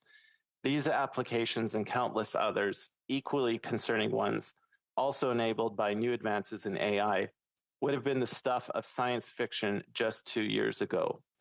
And Madam Speaker, he goes on to say that ChatGPT is a harbinger of an era in which AI will be the single most important source of public safety risk facing Canada. As AI advances at breakneck pace, the destructive footprint of malicious actors who use it will increase just as fast. Likewise, AI accidents, now widely viewed by AI safety specialists as a source of global catastrophic risk, will take on more significant and exotic forms. So I think that's something that all members of the House really have to be aware of, that just in the last 2 years, how quickly AI has advanced. And you think about 2 years from now, a decade from now, what AI will be capable of. What it's doing right now, like Mr. Harris said, was inconceivable just 2 years ago. And the fact that AI is now being used to generate code, unique code for malware, there's no telling what this can be used to do and how it can be used to wreak havoc. And that really underlies just how important this issue is, and how seriously we as parliamentarians have to take it as we serve our constituents and as we do the important work of equipping our nation with the tools it needs to keep Canadians safe and keep the critical infrastructure that they depend on safe. When I was a member of the Public Safety, I had the chance to speak with Mr. Harris, and I actually put a motion on notice at the Public Safety Committee that the committee should be undertaking a study on the range of threats posed to Canada's public safety, national security, and critical infrastructure, specifically by AI systems. And, I hope one day that the committee can take that study up. But again, it is a committee with a very heavy workload, still trying to find its way through Bill C-21. It's waiting for C-20 to arrive on its door. And of course, this bill, C-26, is also going to really keep committee members quite busy. So, Madam Speaker, I'd like now to turn to the specifics of C26 and what it's really attempting to do here. So it's separated into two main parts. The part one is going to amend the Telecommunications Act to add the promotion of the security of Canadian telecommunications system as an objective of the Canadian telecommunications policy. And it's going to give broad authority to allow the Governor, Council, and the Minister of Industry to direct telecommunications service providers to do anything or refrain from doing anything that is necessary to secure the Canadian telecommunications system. So just very briefly, there's a number of orders that the Minister of Industry can issue. For example, he or she could prohibit a TSP from using any specified product or service in its network or facilities. They could direct a TSP to remove a specified product from its network or facilities, impose conditions on a TSP for use of any product or service, subject TSP networks or facilities, as well as procurement plans for those networks or facilities to a specified review process. So those are just a few examples of how this, how the minister's orders can be issued. The bill does require the Governor and Council or the Minister of Industry to publish these orders in the Canada Gazette. But there are provisions, there is an allowance in the bill to allow these provisions to basically to be prohibited. So the government can actually prevent the disclosure of these orders within the Gazette if they feel they need to be kept secret. Part two is going to enact a brand new statute of Canada, a Critical Cyber Systems Protection Act. And this is going to really provide the framework for the protection of critical cyber systems, of services and systems that are, again, vital to national security or public safety. So in the government's bill in Schedule 1, there's a brief list. So these vital systems and services can include telecommunication services, interprovincial or international pipeline and power line systems, nuclear energy systems as a few examples. The Governor and Council through this bill can establish classes of operators and basically require designated operators to establish, and I think this is a really important point, establish and implement cybersecurity programs. So this is where the bill would affect the private sector and really make sure that those cyber security programs are in place, especially when that private sector is involved in critical infrastructure. So as a brief outline, Madam Speaker, those cybersecurity programs, the expected outcomes would be that they could identify and manage any cyber risk to the organization, including supply chain risks, preventing their critical cyber systems from being compromised, detecting cybersecurity incidents, and also limiting the damage in event that a cybersecurity incident does occur. Now, in the time remaining, Madam Speaker, I just want to talk about the concerns because there are a lot of concerns here. I've had the chance to speak with a number of organizations, but first and foremost, Open Media. I had a great conversation with them. They actually have a section on their website that specifically deals with C26. They absolutely do realize that new cybersecurity protections are needed to protect Canada's infrastructure, but they have to be balanced with appropriate safeguards. And this is absolutely to prevent their abuse and misuse.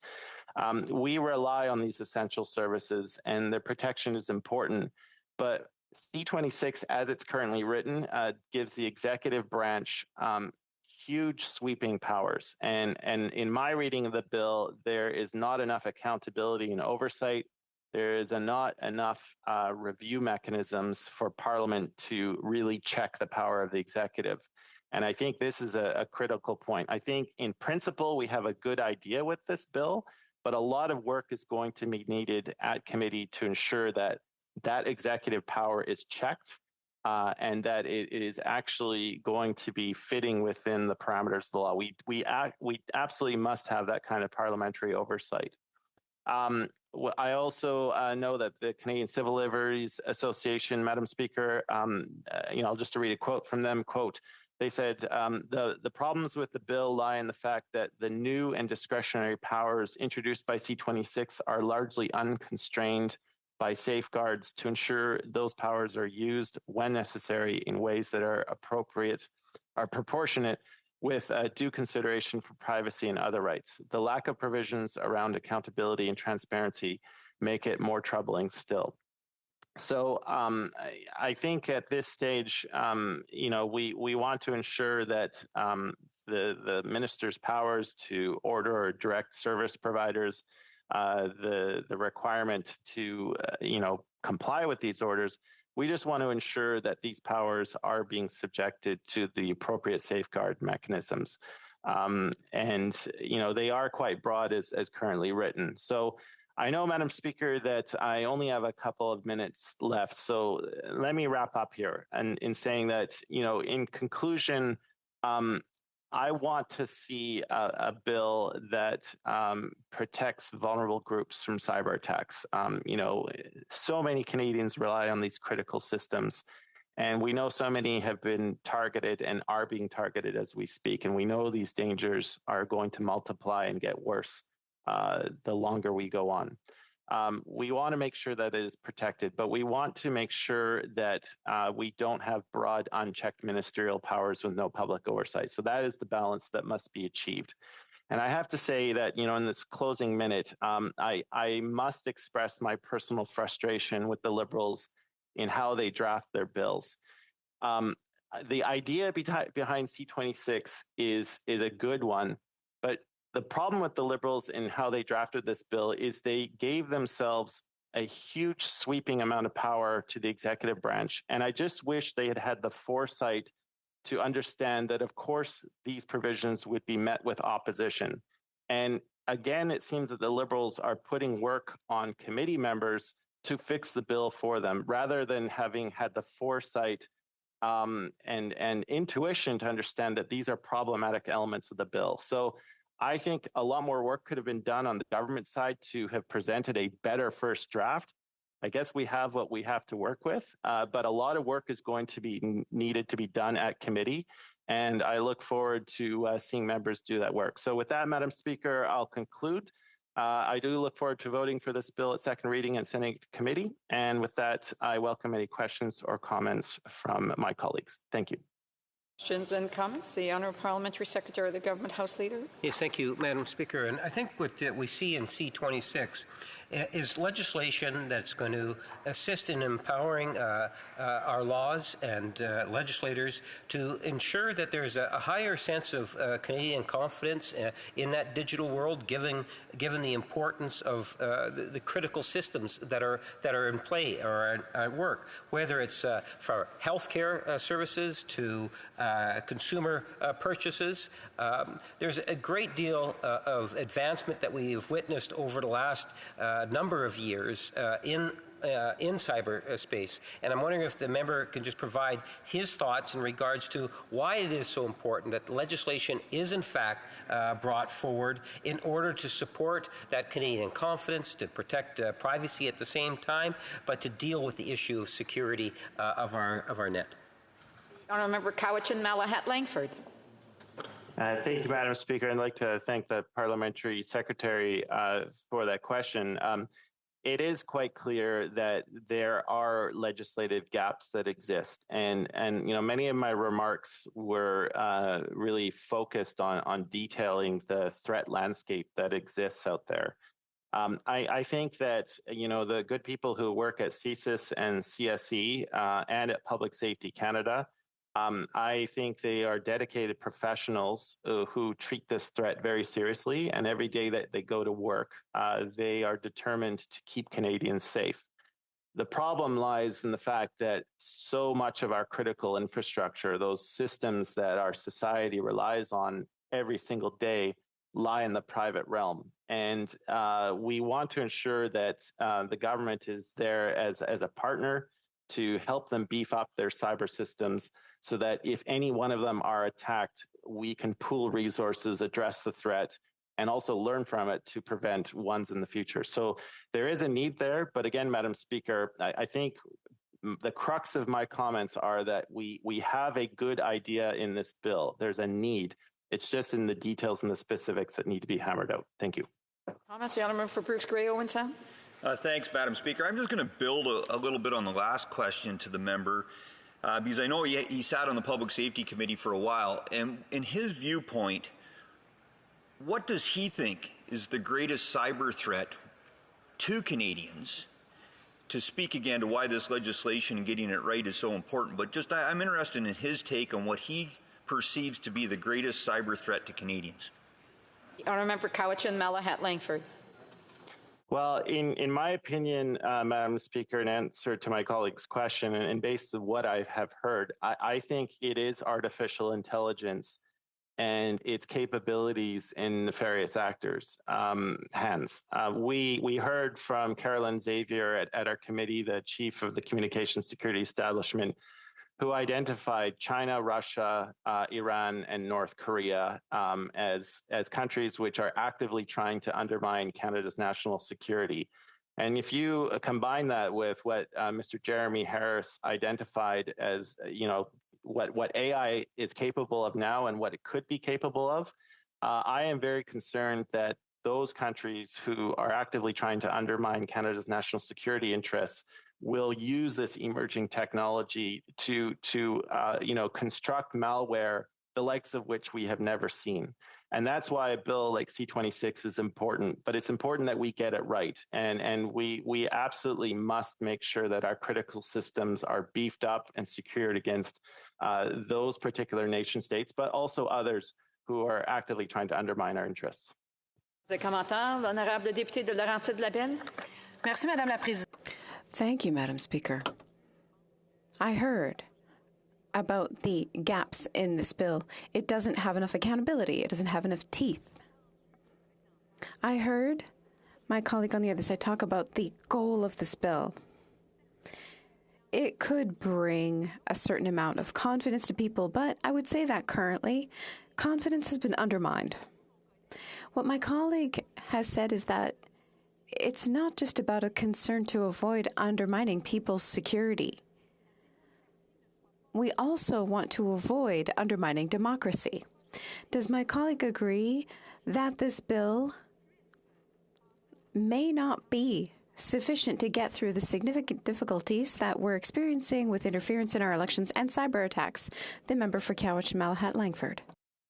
Well, I think the honourable member, Madam Speaker, has a point there. I would identify this system that deals with our democratic process, all of the actors involved. That I absolutely would agree that is a critical system, probably the most critical system.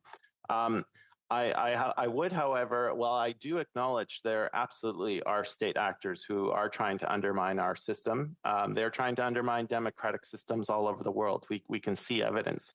I do have a lot of confidence in the public servants who work at Elections Canada, who work for the Election Commissioner's Office, that they are doing their utmost to protect the sanctity of our democratic system.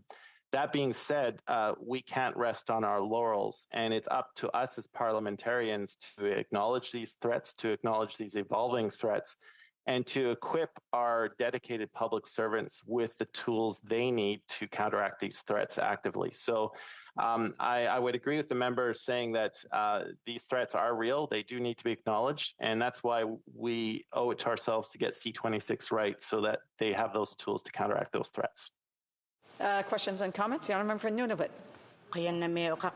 I'd like to thank my colleague for his excellent intervention. Given that there are concerns about our privacy rights being infringed and this bill not doing enough to protect our privacy rights, I'd like to hear from the member what he thinks needs to happen to make sure that this bill is improved. For Cowichan, Malahat, Langford. Yes, I'd like to thank my colleague from Nunavut for that question. When I was going over the concerns with the bill, a 20-minute speech actually doesn't leave a lot of time to go over the multitude of concerns. But yes, the fact there are indeed a lot of privacy concerns with this bill, and we've had those concerns outlined not only by the Canadian Civil Liberties Association but also by Open Media. And I think the way we allay those is we empower our the committee members on the Public Safety Committee to really give this bill a thorough going over and to make sure that those expert witnesses are brought forward so that they can identify the specific clauses of this bill that are problematic and to give members of the committee enough time to draft the amendments. What I ultimately want to see, Madam Speaker, when this bill is reported back to the House is one that acknowledges that there is a very real threat out there and empowers the government to counteract it, but also provides that very important layer of parliamentary oversight and accountability. And I think that should include some of our dedicated public servants, like the Privacy Commissioner and others. Thank you very much. Questions and comments? The honourable member for Kitchener Centre. Thank you, Madam Speaker. The member for Cowichan Malahat Langford in his speech shared some concerns. I'm sure he saw the open letter shared by 8 different groups: the Canadian Civil Liberties Association, the National Council of Canadian Muslims, Open Media. One of their concerns, they say, is power without accountability for the CSC, the Communications Security Establishment, our cybersecurity agency. Can he share more about what could be done to address this concern in Bill C-26? Thank you.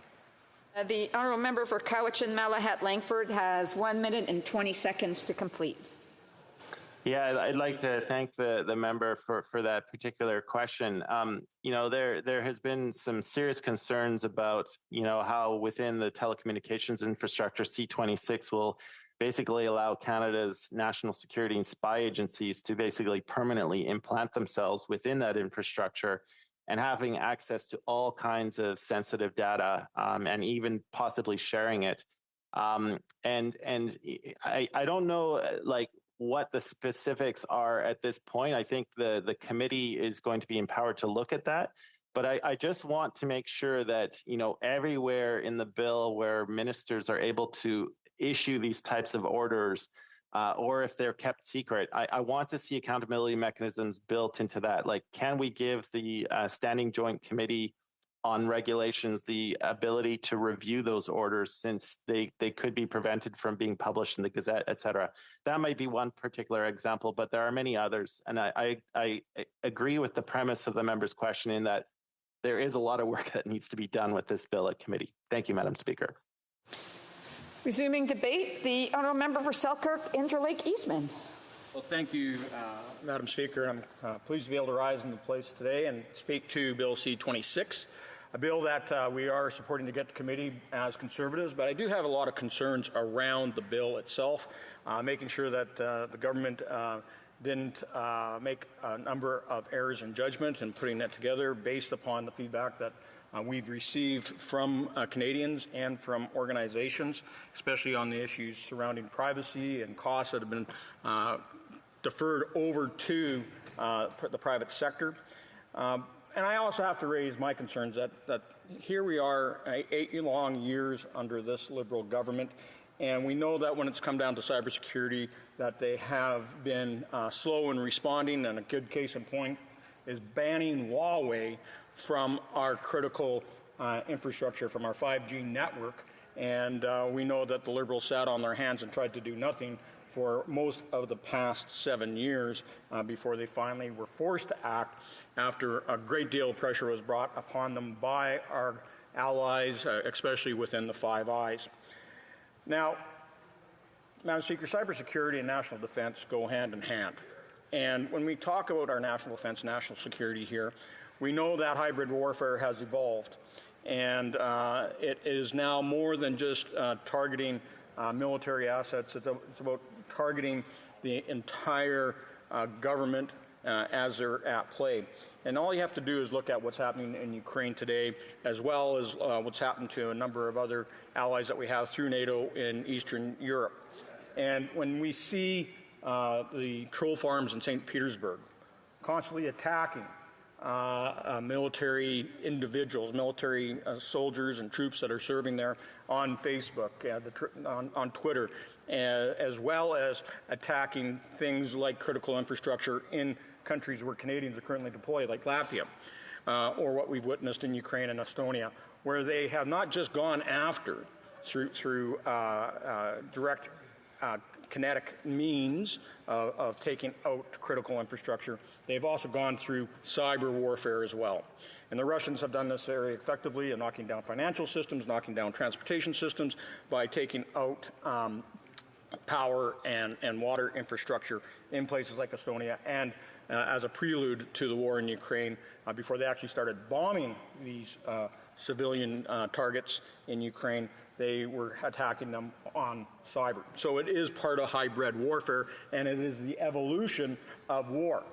And so, Madam Speaker, there is a responsibility here upon the Government of Canada to ensure that we are protecting not just our national infrastructure in the Government of Canada, that we are not just using CSE, the Communications Security Establishment, to protect national defense, but we are using a plethora of capabilities to ensure that our infrastructure here in Canada is protected. And that includes going after the soft targets. And that's what I think Bill C-26 is trying to accomplish, is going to ensure that telecommunications companies in Canada are stepping up to do their share to protect Canadians from cyber attack. And we know that they have gone after things like our healthcare systems. They've gone after the medical records of Canadians. They've gone after the education records of students at schools, at universities. And they go after retailers because they can go into a retailer backdoor, harvest all sorts of personal data, especially credit card information, and then use that for raising money for transnational criminal gangs or as ransomware, as we've witnessed as well. But we must remember that we do have a number of maligned foreign actors who are at play here in Canada now and against our allies. And it was just reported again that the People's Liberation Army was found guilty of hacking into U.S. critical infrastructure. We know that the People's Liberation Army, under the control of the communist regime in Beijing, continue to attack cybersecurity assets around the world, including trying to break through Canadian cybersecurity walls here of our government and national defense on a daily basis. As I mentioned, Russia has become very good at this, but that doesn't mean that they're only concentrating on, their near sphere of influence being NATO members in Eastern Europe, like Estonia, Latvia, and Lithuania, but they're also targeting Ukraine. We know that they're targeting Moldova, and we know that they've gone after countries like Romania, but they also do cyber attacks here in Canada and in the United States. So they continue to be an adversary, and we have to stand on guard to protect Canadians from those attacks. We know that the regime in Tehran, that Iran is continuing to be an organization, a government that attacks their neighbors, that attacks Israel, that attacks Canada through cyber means. And of course, North Korea has developed an entire cybersecurity and cyber warfare unit and continues to not just wreak havoc with the democratically elected and peaceful South Korea, but they've gone after Japan, they've gone after the Philippines, and they're going after U.S. infrastructure as well. So we have to make the necessary steps to make sure that we can deal with transnational criminal organizations, that we can deal with nefarious foreign states, that we can deal with those that are trying to get rich through ransomware. And, we just actually had a couple of years ago here in Canada, the Royal Military College in Kingston, and I see the member from Kingston and the Islands who's present, and he's certainly aware of this situation, that the Department of National Defense said that our MC had been a target. And it wasn't until after, and I originally called it a mass phishing campaign, but a month after the incident, it was established that the phishing campaign was actually a cyber attack, going after the financial information and personal data, and it had been compromised and published on the dark web.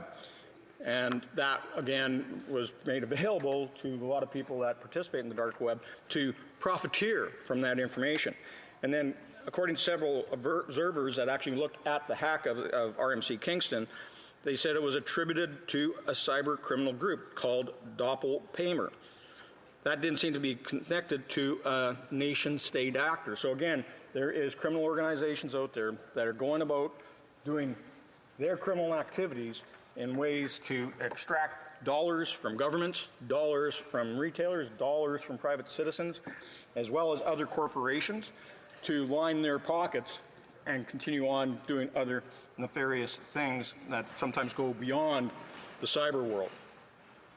Now, I've said in the past when we've talked about other legislation here and when we're dealing with cybersecurity, is that we have to not only have the ability to defend, but the government has a responsibility, especially under national defense, to also attack on cybersecurity.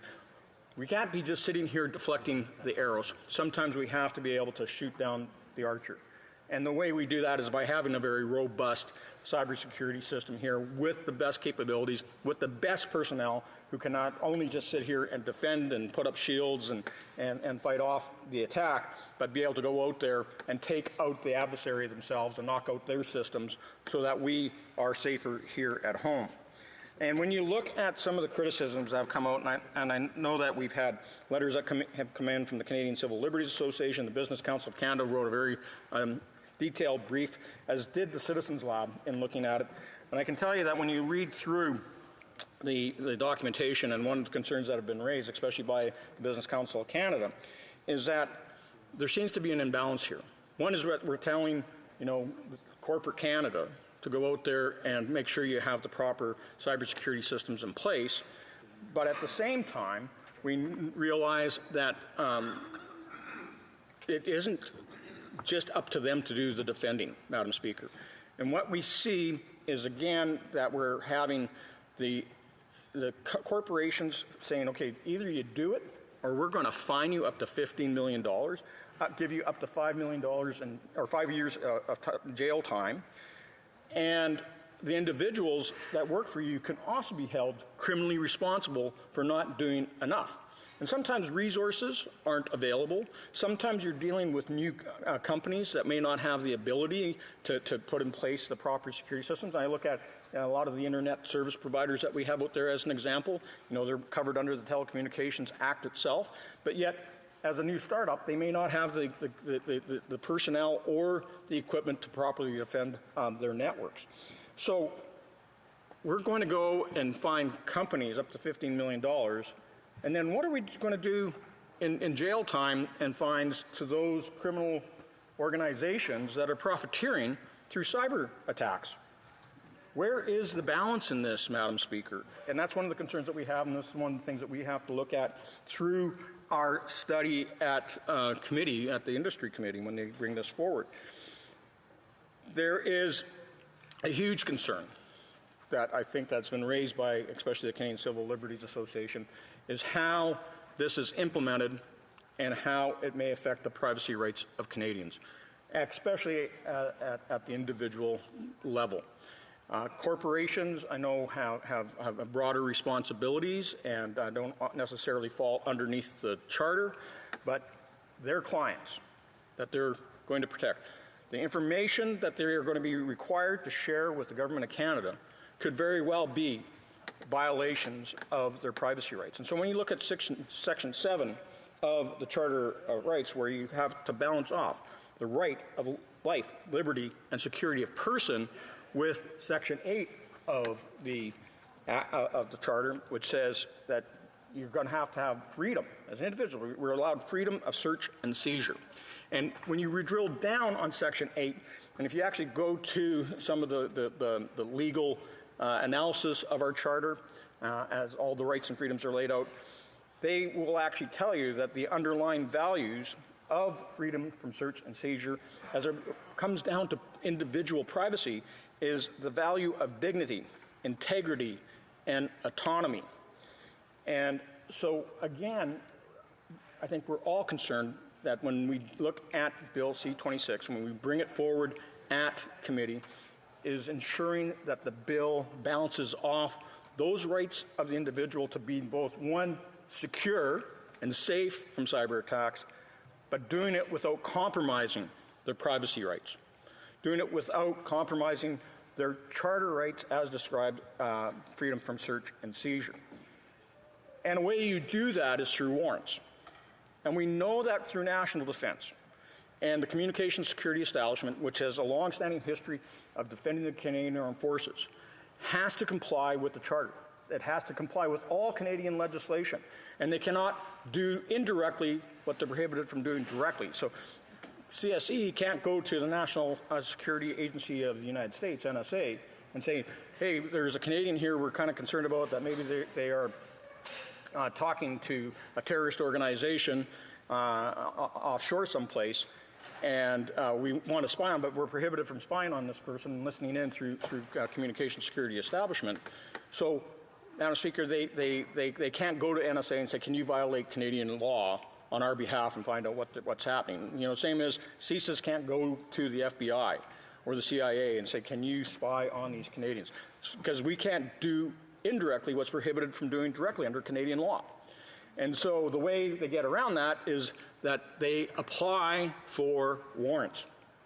Judicial appointments are made to be supernumerary justices over these organizations to ensure that charter rights are protected, even when conversations take place inadvertently. That CSE in the past has listened in on people that may have been in Afghanistan, funding the Taliban or Al-Qaeda, that may have family in Canada and have been talking back and forth.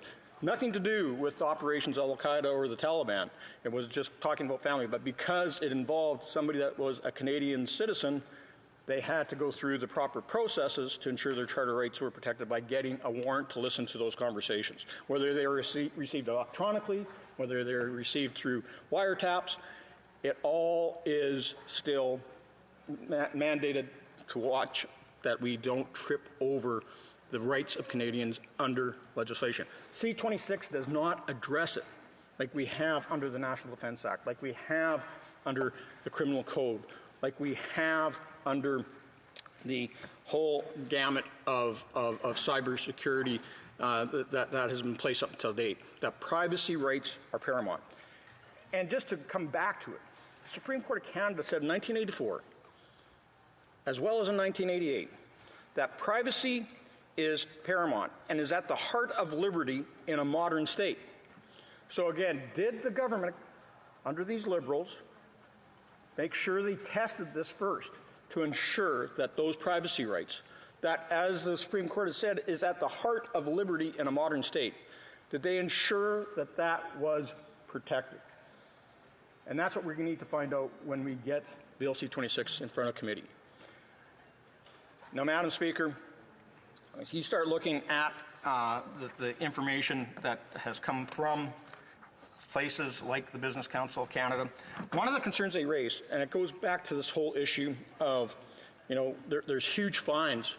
There's huge fines, Madam Speaker, on Canadian corporations and as well as the employees of those corporations if they are found to have been not responsible enough to put in place proper security protocols to protect their clients from cyber attacks. And because it's going against the individual employee as well, we're going to create another brain drain. We are unfairly targeting Canadian employees who are going to be working for these cybersecurity firms, working in the telecommunications sector, working in our financial institutions. And if they are found to have erred, and a lot of times this is by error or lack of resources, then they're held criminally responsible. They're the ones fined. And so the question becomes, why will they want to work in Canada when they are afforded better protections in places like the United States, like the European Union, like the United Kingdom, like Australia, as was held up by the Canadian or the Business Council of Canada as the gold standard that we should be striving to achieve, what they have done through their own cybersecurity means. So, yeah, we want to make sure that we protect critical infrastructure, but we don't want to be chasing away very good Canadian employees and forcing them to go and offshore their skills where they have better protection and probably better pay. And so we want to ensure that we keep the best of the best here.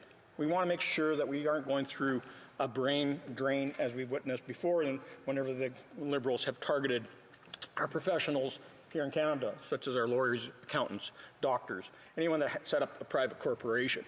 And now I fear that they're going after individuals again that we need here in Canada to protect us here at home. But they've made it they're making a toxic work environment and that they will want to leave.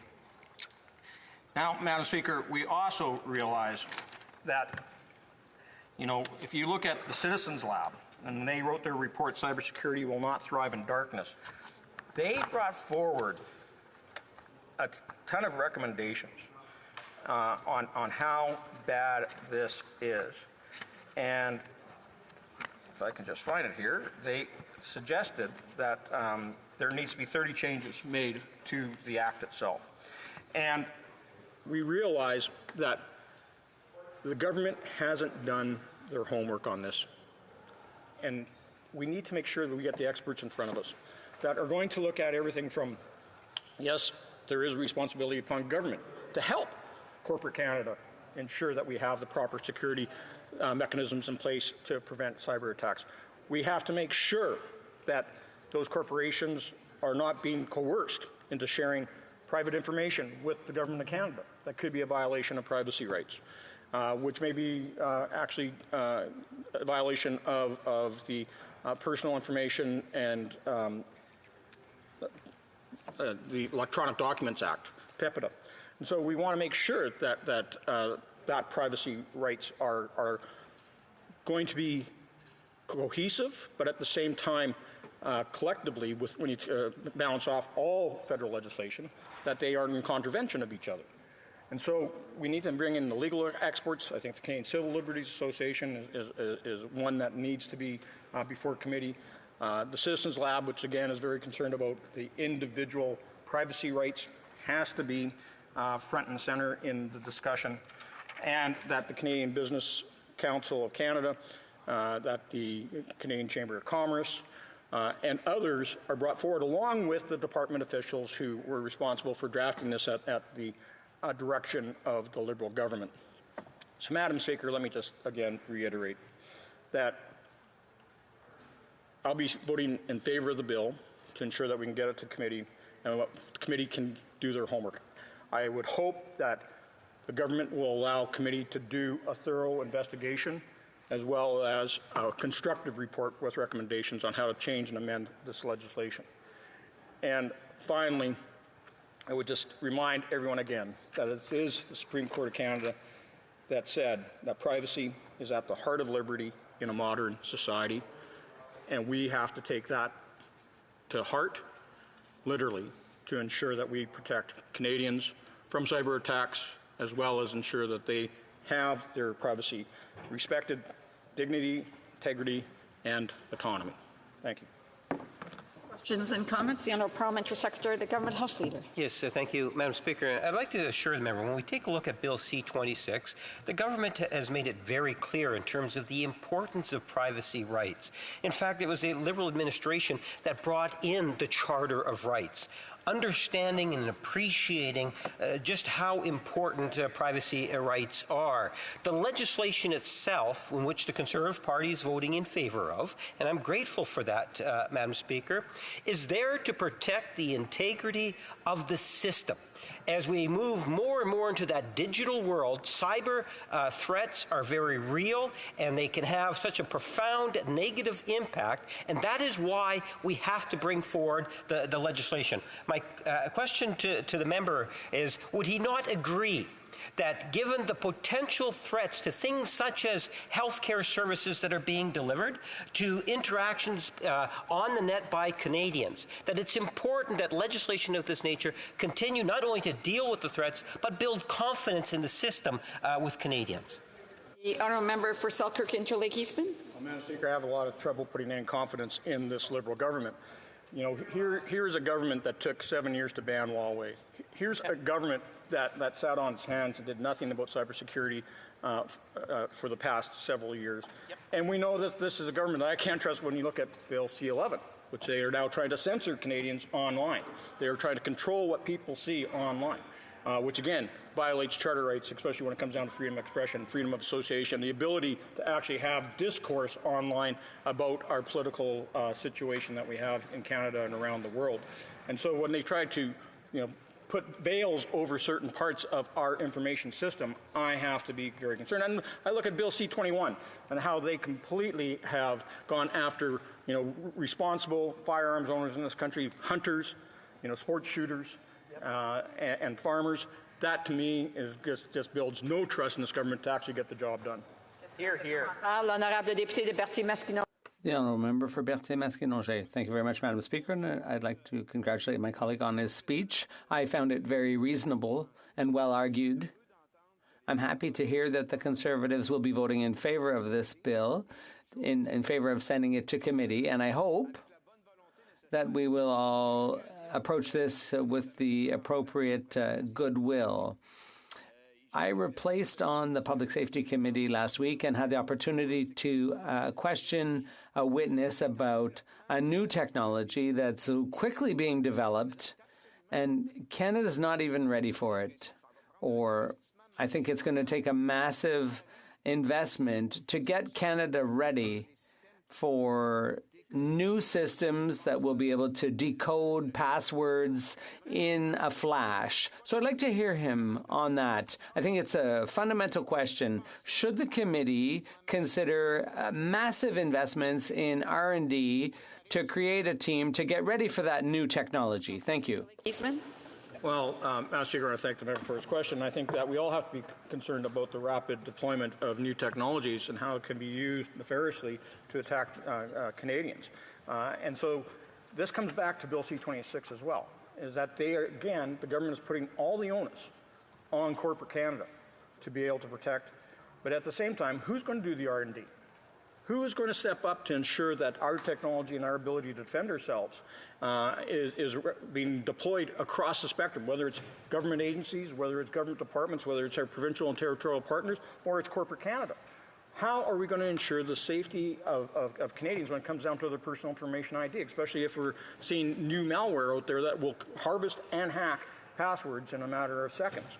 So, Madam Speaker, we have to be investing in R&D. Government has a responsibility and role to get it done, but we're not seeing that in Bill C-26. Comments? The member for Nunavut. I'd like to thank the member for his great intervention. I agree that there needs to be better protections, privacy protections, to make sure that our rights aren't being violated.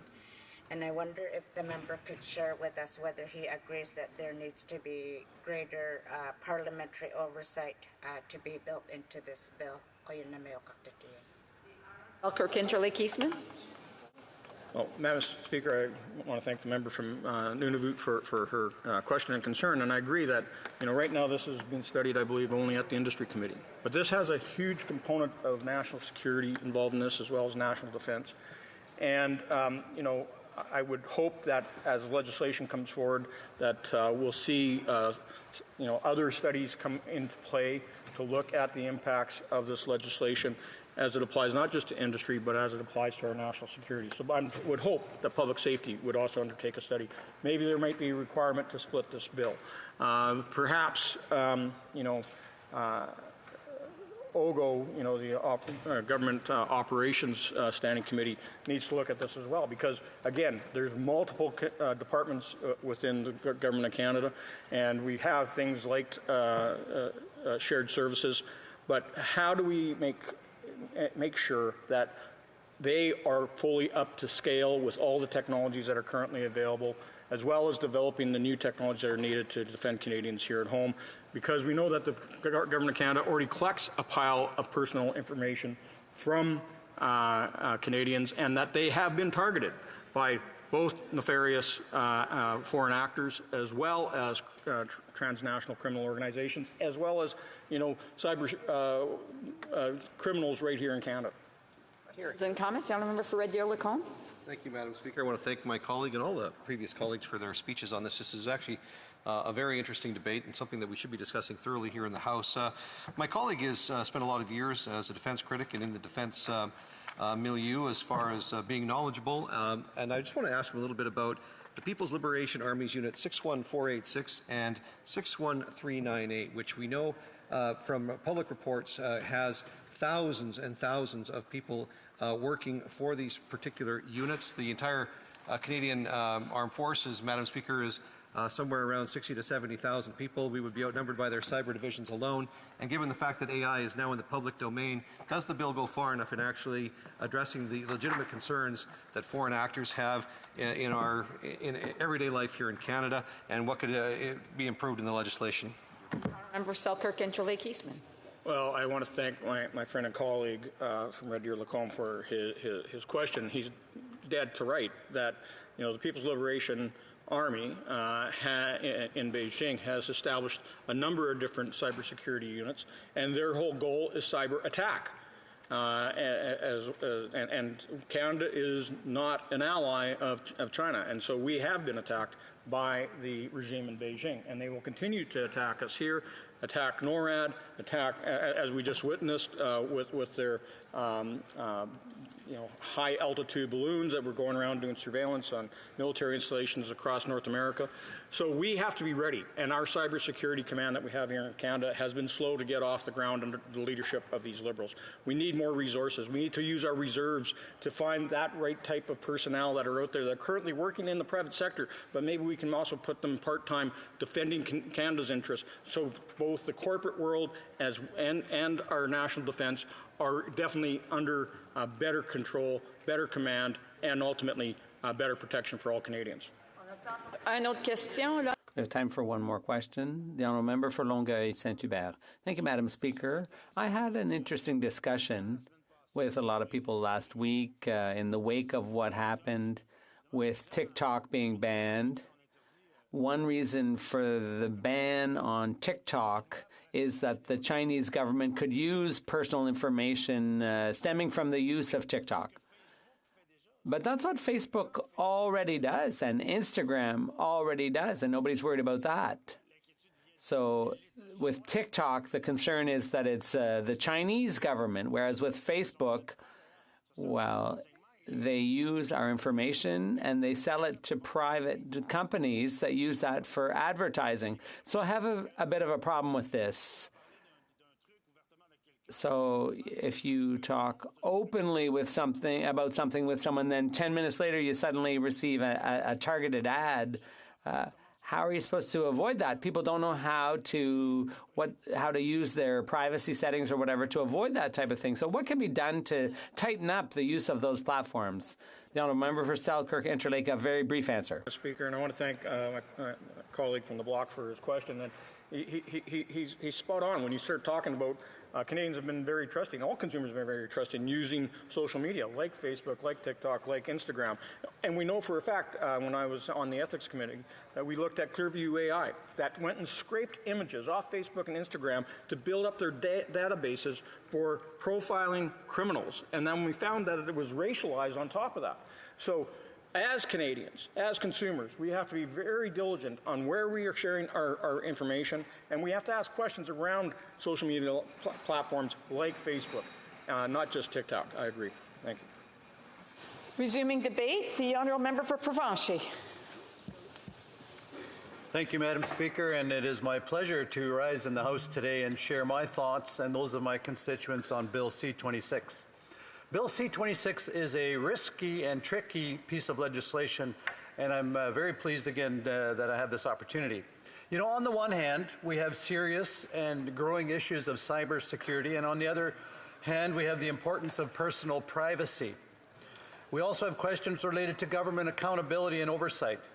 And I'm sorry to say that this government has not done a stellar job on either one of those fronts to date. But I'm hoping, and I'm hopeful, that members of this House can work together collaboratively to craft a piece of legislation around what's been proposed here as Bill C-26 that balances both of those vital yet often competing priorities. Madam Speaker, I grew up in the 1960s under the specter of the Cold War. When I was a kid, the threat of foreign attack came from the air above us, that of nuclear missiles from Russia or China. While our adversaries remain the same, and current events have sadly brought about the specter of nuclear disaster to the forefront again, the method of attack to which we are most susceptible today is far more sophisticated and far more insidious. Rather than bombs from the air above us, the weapons of our enemies are in the air all around us.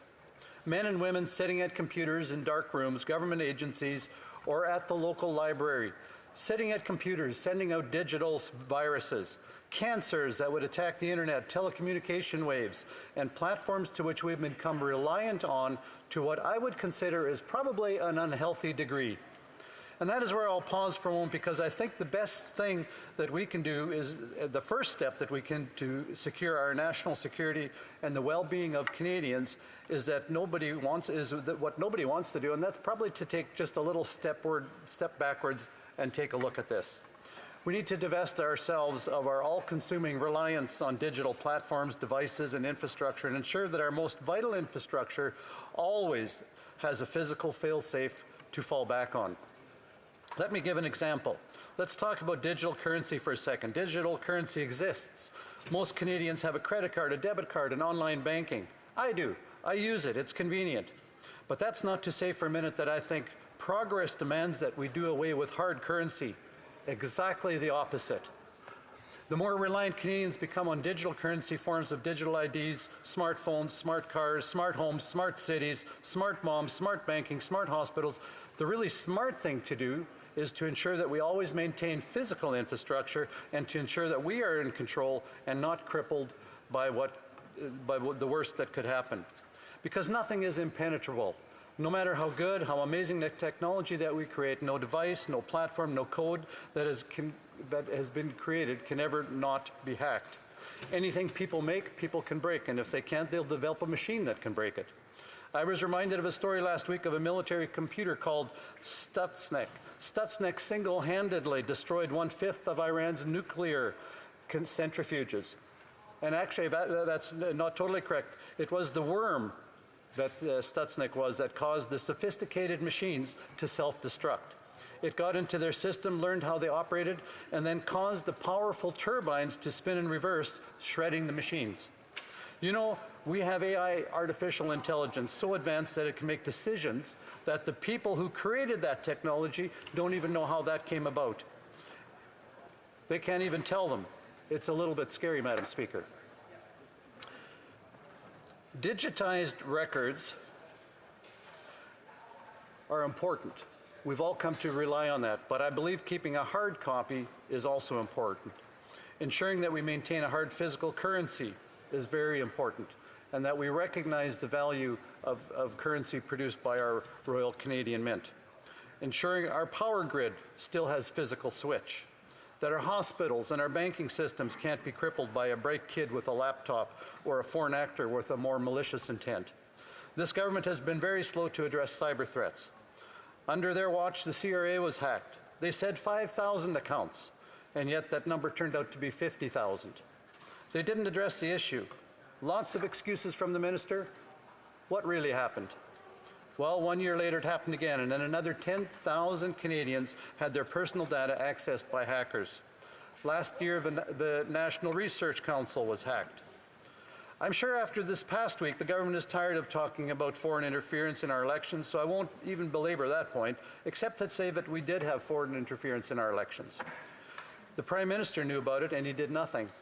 And worse than that, he still refuses to tell Canadians the truth about what he knew and when he knew it. Like everything else, he refuses to take responsibility. And I wonder sometimes just how much longer those on the government benches will allow him to do so.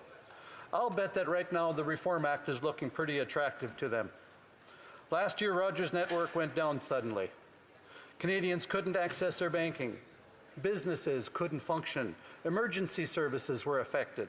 Now Rogers and the government said it was a glitch, a hack.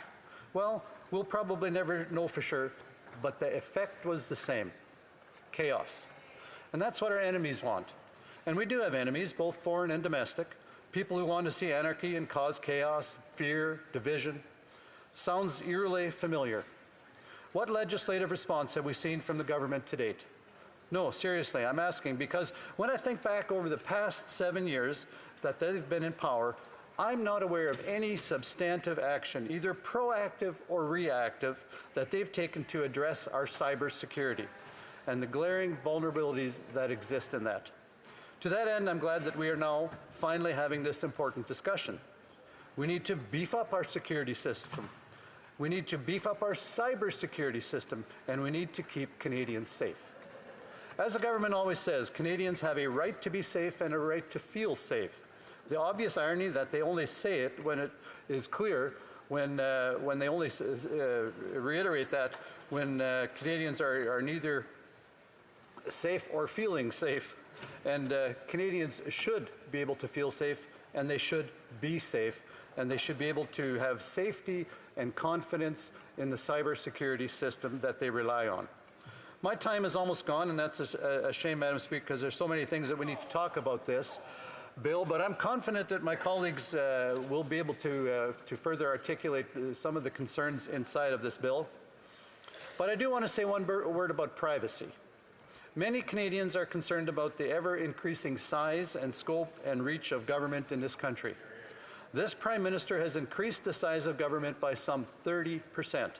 And this bill gives such sweeping powers to the government that it's prompted numerous civil liberty groups, including the Canadian Civil Liberties Association, the International Civil Liberties Association or Monitoring Group, and the Privacy and Access Council of Canada, in addition to several others and groups and academics, to express their very serious concerns about this legislation. They call this legislation deeply problematic. And that's because of the risks inside of this bill undermine the privacy rights of Canadians and the principles of accountable governance and judicial due process. Boy, that's a lot to unpack just in one sentence. And I'll say it again. They call this legislation deeply problematic because it risks undermining the privacy rights of Canadians and the principles of accountable governance and judicial due process. 3 years ago, had this legislation come forward, I would have probably said this was a no-brainer, let's get it done, national security triumphs personal privacy. But after the past 3 years, Madam Speaker, after the violations of civil liberties, even basic liberties that we've witnessed over the past 3 years from this government, I wouldn't be so eager to just say, let's just get her done. The government overreach, the control, and the abject absence of even a semblance of accountability. As vital as our national security is, this government, these ministers, the Prime Minister, simply cannot be trusted with more power. And that is what this bill does, Madam Speaker. It gives the government of the day more power through the Governor and Council and through its agencies to establish regulations and to further limit and restrict the freedoms and privacy of individual Canadians. It is my hope, Madam Speaker, as members in this House, that we can strike the right balance after hearing from all sides and craft a piece of legislation that accomplishes everything that we want in it, everything that we need in it. But as it stands, Bill C-26 gives way too much power to a government that has proven time and time again that they are unable and unworthy to wield it. Thank you, Madam Speaker. Yes, and prior to starting the speech, I forgot to mention that we were now going into 10-minute speeches, that the 20-minute speeches were all done. So this is 5 minutes questions and comments. Questions et commentaires. The Honourable Parliamentary Secretary, the Government House Leader. Thank you very much, Madam Speaker. I'm so glad that the member brought up the issue of foreign interference and the rhetoric that the Conservatives have been spreading the last little while. I want to read a quote to him from Fred Delory, who was the Conservative Party's 2021 campaign manager. He said, and I quote, "I can confirm without a shadow of a doubt that the outcome of the election, which resulted in the Liberals forming government, was not influenced by any external meddling." End quote. Can the member comment on that quote, given the context and the comments that he made during his speech? Yeah, and I just want to remind members, if they have questions and comments, to wait for the appropriate time to do that. The Honourable Member for Provencher. Thank you, Madam Speaker. And I want to thank the Honourable Member for that question.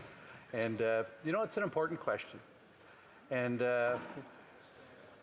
some time ago, I did a term on the National Security and Intelligence Committee of Parliamentarians, and what I learned there was that we have phenomenal security agencies here in this country. And one of those is the CSE, the Canadian Security Establishment, which monitors cybersecurity. And it does a phenomenal event. does phenomenal work. I was coming back from a meeting one day, driving down the highway, and I noticed, it happened to be a Friday, Madam Speaker, and I noticed all these vehicles pulling campers and pulling boats, pulling roof racks, or having roof racks on the back, and bicycles attached to their bumpers. And I thought to myself, isn't this wonderful that we live in a country where we have absolutely no idea about the existential cyber threats and securities that are out there. And you know why, Madam Speaker?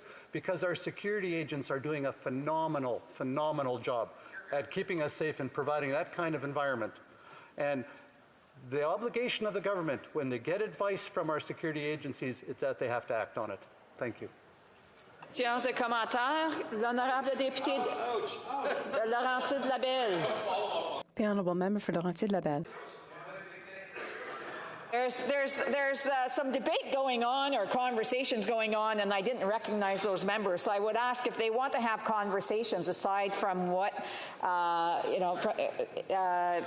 on what is going on, even though it's not their time to speak, then they should take it outside. L'honorable député de Laurentides-Labelle. Merci, Madame la Présidente. Thank you, Madam Speaker. We have a demonstration that everything that affects all citizens is significant. There's often a lot of partisanship when it comes to defending the interests of ordinary citizens in the face of cybersecurity. We want to have a safe electoral system. We don't want democracy affected. My question about this bill is it a good time to do this, and is this bill sufficient? Like our allies, our Five Eyes allies, who really tackled the issue, the Honourable Member. Speaker, thank you to that member for that question. I think it's a very relevant question. Is it the right time for a bill like this? And I would like to give a very brief answer on that. Yes, it's absolutely the right time for this. Is it the right bill yet? No, it's a good starting point, and that's what I think exactly the way we can take a look at this bill. I'm going to be happy to vote in favor of this bill to get it into committee. And I'm very hopeful from the comments I've heard from members in the bloc and the NDP that they are eager to give this bill a very robust study and to make the necessary amendments that will, first of all, address the cybersecurity requirements here in our country to keep critical infrastructure, to keep our citizens safe, but also to respect the privacy of Canadians. And I think those are equally important elements, and I'm looking forward to the study on this bill. Thank you to the member. Time for a brief question. The Honourable Member for Nunavut. And I'd like to thank the member for his very informative intervention and very clearly stated about his concerns with the broad powers that this government seems to be wanting to grant itself. And I wonder if the member can talk about what concerns regular Canadians might have, regular Canadians that might not have done anything wrong, and how they might be impacted by the extreme ministerial powers that might emerge from this bill if not changed. Honourable Member for Provencher has less than 40 seconds to respond. Thank you, Madam Speaker. And I'm just going to read an excerpt from the bill because that really capsules the answer to the member's question. This bill would authorize the Governor and Council, which is Cabinet, to designate any service or system as a vital service or vital system. It would also authorize the Governor and Council to establish classes of operators in respect to this vital service or system. And it provides for the exchange of information between relevant parties. Madam Speaker, we cannot currently do that. Our security and law enforcement agencies can't transfer information without a judicial warrant. Why would we allow the government and the Cabinet to do that? Resuming debate, the Honourable Member Sturgeon River Parkland. Well, thank you, Madam Speaker. It's an honour, as it always is, to rise in this House of Commons of the Canadian people to speak on Bill C-26, an act respecting cybersecurity that seeks to amend the Telecommunications Act and make subsequent amendments to other acts. And I want to say from the outset that cybersecurity is a critically important issue. For those of you who've been watching the news, we've even seen bookstores like Indigo impacted by ransomware. And we know that no Canadian, no business or government agency is immune to cybersecurity threats. And so as Conservatives, we obviously support taking robust action on cybersecurity. And we look forward to this bill going to committee where we can hear from stakeholders who have expressed uncertainty about what the impact of this bill is going to be. And certainly I hope that we can work across lines to make a better piece of legislation to address the very real challenges that we're facing in this cybersecurity age, in this cyber age that we're facing. So I'm going to go into a bit of background on the bill because my constituents might not have heard of this legislation. So for their benefit, I'm going to give a little bit of a summary of what I understand the changes to be. The threat of malware in our telecommunications sector and critical infrastructure does pose a serious threat to Canada. And it's important that we respond to these threats proactively in light of the inevitable future attacks that will happen in our cyberspace. Now, as I said, Conservatives will support legislation to defend our telecommunications sector and our other critical infrastructure from threats, the likes of which have, as I stated earlier, been levied against Canadian individuals, corporations, and government agencies repeatedly. Now, in order to evaluate this legislation, I would like to take some time to consider how the proposed bill might impact our economy, our national security, and our commitment to protecting the civil rights of Canadians. Now, although legislation relating to cybersecurity threats is now long overdue, we should remain vigilant to protect the rights of Canadians and our domestic corporate actors who could be seriously impacted by unintended consequences of this legislation. Notably, I am somewhat concerned by the sweeping discretionary powers that are granted to the minister and the governor and council in this legislation. I'd also like to talk about some of the objectives of the bill and then describe how this current proposed legislation could fail in achieving its intended purpose. So the bill is presented in two parts. The first will amend the Telecommunications Act to promote the security of the Canadian telecommunications sector, and the second part of the act will enact the Critical Cyber Systems Protection Act. The amendments to the Telecommunications Act are intended to protect against ongoing threats of malware that poses a threat to the Canadian telecommunications system. And the Critical Cyber System Protection Act aims to strengthen the cybersecurity systems that are so vital to our national security and public safety. And it will allow the government to respond to these cyber threats. The aim of this legislation will implicate operators in a broad variety of fields, including finance, telecommunications, energy, and transportation sectors, just to name a few, all critical parts of our infrastructure. Now, with these aims in mind, it is important to consider how expansive the government powers are being talked about here, new powers to the government, and how these new powers will affect all of these sectors that affect our day-to-day lives, and whether these new measures are proportionate and necessary to be implemented. Now, to begin, the powers afforded to the minister present economic and financial risk for critical systems operators and telecommunications system providers.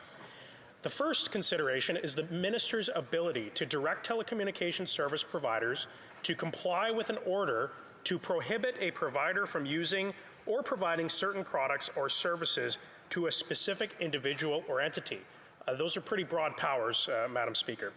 The bill will implicate the operations of private telecommunications organizations, and therefore the legislation requires safeguards to protect the economic viability of these companies. The bill will also allow the minister to compel telecommunications companies to obey government directives or face the consequences of significant monetary penalties.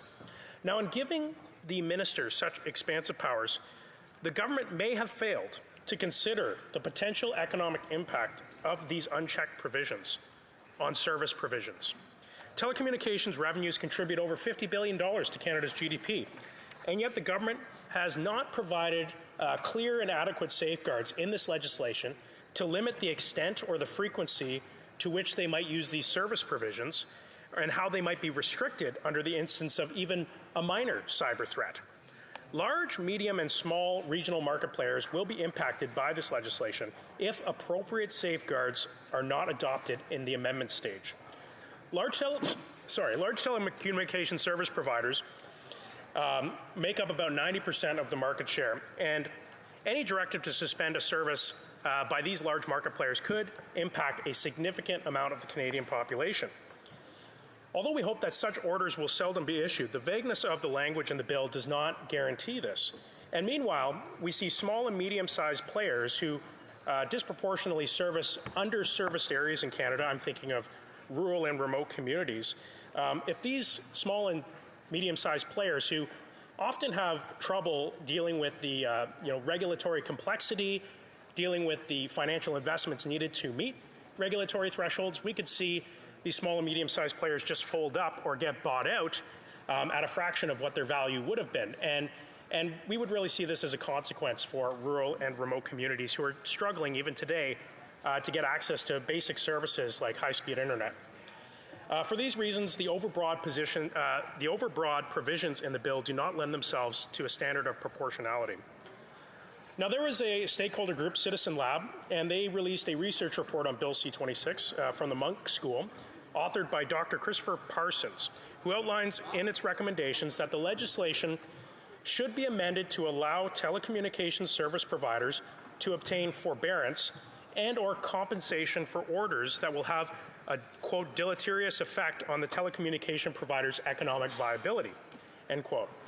Now, the Business of Council of Canada is likewise concerned about the CCSPA requiring that all critical systems operators be required to undertake the same precautionary actions to protect themselves from cyber threats. The Business Council of Canada notes that the legislation requires a singular standard of all service providers, quote, irrespective of their cybersecurity maturity. Now, we know that there are highly funded firms, firms with a lot of resources that have highly superior cybersecurity systems. Then we have, our more infant junior tech companies that are trying to, grow so that they can, attract capital. And these regulatory requirements of having them held to a same standard could have a negative effect on growing that tech ecosystem here in Canada. Moreover, the Business Council of Canada notes that the legal threshold for issuing the directives is too low. The low threshold to issue these orders to an operator will allow the possibility of lost revenue for operators because of an absence in due diligence on the part of the government. And, the government that has had its own cybersecurity problems, I have serious reservations that a government that is unable to run its own IT systems will have a better capability of telling private companies how to run their IT systems. The Council further notes that the monetary penalties are unduly high and are not proportionate given the benefits of compliance in the events of a perceived or actual cyber threat. These companies in Canada want to apply by the rule. They want to live by the rules. They want to work with the Canadian government. Their reputations are at stake, and yet the government is treating them like they're bad actors by putting these fines in place, when maybe we should be looking at working and engaging more with our telecom sector to have a more friendly relationship on this issue. Another group, Norton Rose Fulbright, noted that there is still considerable uncertainty as to how detailed the cybersecurity plans must be and how will alter industry's existing policies and agreements. Clearly, there's a lot of uncertainty about this, but it's too important to let go aside. So I'm looking forward to this coming to committee so that we can have some of these stakeholder witnesses come and talk about things so that we can clear up the uncertainty. We can have targeted cybersecurity measures that actually result in benefits to Canadians. Other technical experts, academics, and civil liberty groups have serious concerns about the size and scope and lack of oversight around the powers the government will gain under this bill. Civil liberties groups are particularly concerned about the government's ability to direct telecommunications providers to do anything needed by secret order. While the legislation lists what might be included by the minister or governor in council, the ambiguity of the wording leaves it open of the possibility of compelling a telecommunications company from doing more than is officially stated. And this is particularly noteworthy because of the significant monetary penalties that can be levied against these companies to the tune of up to $10 million a day. Now, Liberals in many cases have perhaps neglected to consider the privacy of Canadians through this legislation. Bill C-26 allows the government to bar any person or company from receiving specific services, which raises concerns about the discretion that the government has in making these decisions. Again, it's very unclear. This is too important. We should bring this to committee and vote on it. But there is a lot of things that we need to get right in this legislation, and we look forward to looking at that. Thank you, Mr. Speaker. Questions and comments? I have one exchange available. The honourable member for Battle River Crowfoot. Thank you very much, Mr. Speaker, and thank you to my colleague for his very, very insightful speech. Now, he talked a little bit about how there's some concern related to the oversight that would be associated with the wide sweeping powers that the government may be granting to itself in this bill. I'm wondering if he could expand a little bit more about why it's important that through the processes both of debate in this place and through committee work that we ensure that we have the appropriate balances in place to ensure we get that oversight side of things right. Honourable member for Sturgeon River Parkland. Well, thank you, Mr. Speaker. I want to thank my colleague, Battle River Crowfoot, for his excellent question. Parliament exists to defend the rights and the liberties of the Canadian people. And so whenever government comes forward with a piece of legislation, and oftentimes I find this legislation is highly technical because the technical legislation is often where you see the biggest changes that will impact people's lives. And so when we're proposing, the government is proposing giving sweeping powers to the minister to have control over sectors that impact every facet of Canadian lives, we need to do our due diligence as parliamentarians and bring forward the stakeholders, bring forward the witnesses, bring forward the civil liberties advocates to ensure that the rights and liberties of Canadians are protected. Thank you, Mr. Speaker. When we come back to that, we'll do a few more minutes of, about 3.5 minutes of questions and comments. Statements by members. Déclaration de député. The honourable member for Brampton Centre. Mr. Speaker, I rise today to honour the late Zahid Malik, a beloved Pakistani Canadian community leader who passed away on February 16th at the age of 52, fighting cancer. Zahid Malik was a successful small business owner. He operated Active Marketplace, a flea market in Ajax, Ontario. Zahid Malik was a generous and kind-hearted man who never backed down from a challenge, especially if it meant giving back and improving community. On weekends, he would provide free meals at his flea market. And most recently, he raised $40,000 to support the victims of last fall's massive floods in Pakistan. His passing is a huge loss for his family, friends, community, and all those who experienced his kindness firsthand. Our thoughts and prayers go out to him and his loved ones. He'll truly be missed. Thank you, Mr. Speaker. Bravo. The honourable member for Moose Jaw, Lake Centre, Lanigan. Mr. Speaker, in small towns in Saskatchewan, people are always eager to support a good cause. They look after their neighbours. It is what makes representing a riding like Moose Jaw Lake Centre Lanigan such a pleasure. One of those causes is Moose Jaw's first ever Walk for Warmth, which is happening later this week. Over 180 people have already signed up for this tremendous fundraiser. These funds will be going towards the city's first women's emergency shelter and will also help to continue the operation of a warming shelter. Mr. Speaker, winter in Saskatchewan can be harsh and cruel, with temperatures dropping to below -40 at times. I am proud of all those people who are stepping up to help Moose Jaw's most vulnerable. Thank you to everyone involved for your hard work, your support for this great cause, and I wish them all the best for this successful walk. The honourable member for Ottawa West, Nepean. Thank you, Mr. Speaker. 32 years ago this week was the end of the First Gulf War, in which over 4,000 Canadian Armed Forces members served. It was also the first conflict in which Canadian women played an active combat role. I joined the Persian Gulf War Veterans Association to lay a wreath on the National War Memorial last week to recognize their service. The war began in 1990 when Iraq invaded neighboring Kuwait. I was a university student at the time, and it was the first time that we saw war in real time on our TV screens. Regardless of how Canadians felt about the war at the time, once we sent our military personnel there, we all supported the women and men who left their families for the unknown, not knowing when or if they would ever return. For these veterans and their families, their willingness to serve and their bravery will not be forgotten. I ask all members to join me in thanking these brave veterans. Thank you.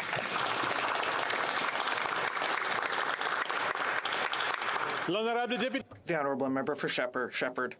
Mr. Speaker, je vous salue salope. La misogynie au temps du numérique is a horrible documentary, but it's very necessary. A more virulent misogyny than ever has been taking up our screens for too long. Harassment, denigration, lynching, sextortion, intimate photographs, threats of rape, and even murder. Most of the time, these acts go unpunished. And the worst of all is that more and more women are self-censoring, hesitating to speak out on digital tribunes. And so this issue is a democratic one, and we need to act. It singles out this problem that is experienced still too often by women and children. A petition signed by over 30,000 women calls on the federal government to legislate to counter cyber violence. I would like to thank and commend the co-directors of this documentary, Léa Clermont-Dion and Guylaine Marois, for this necessary fight that they are waging.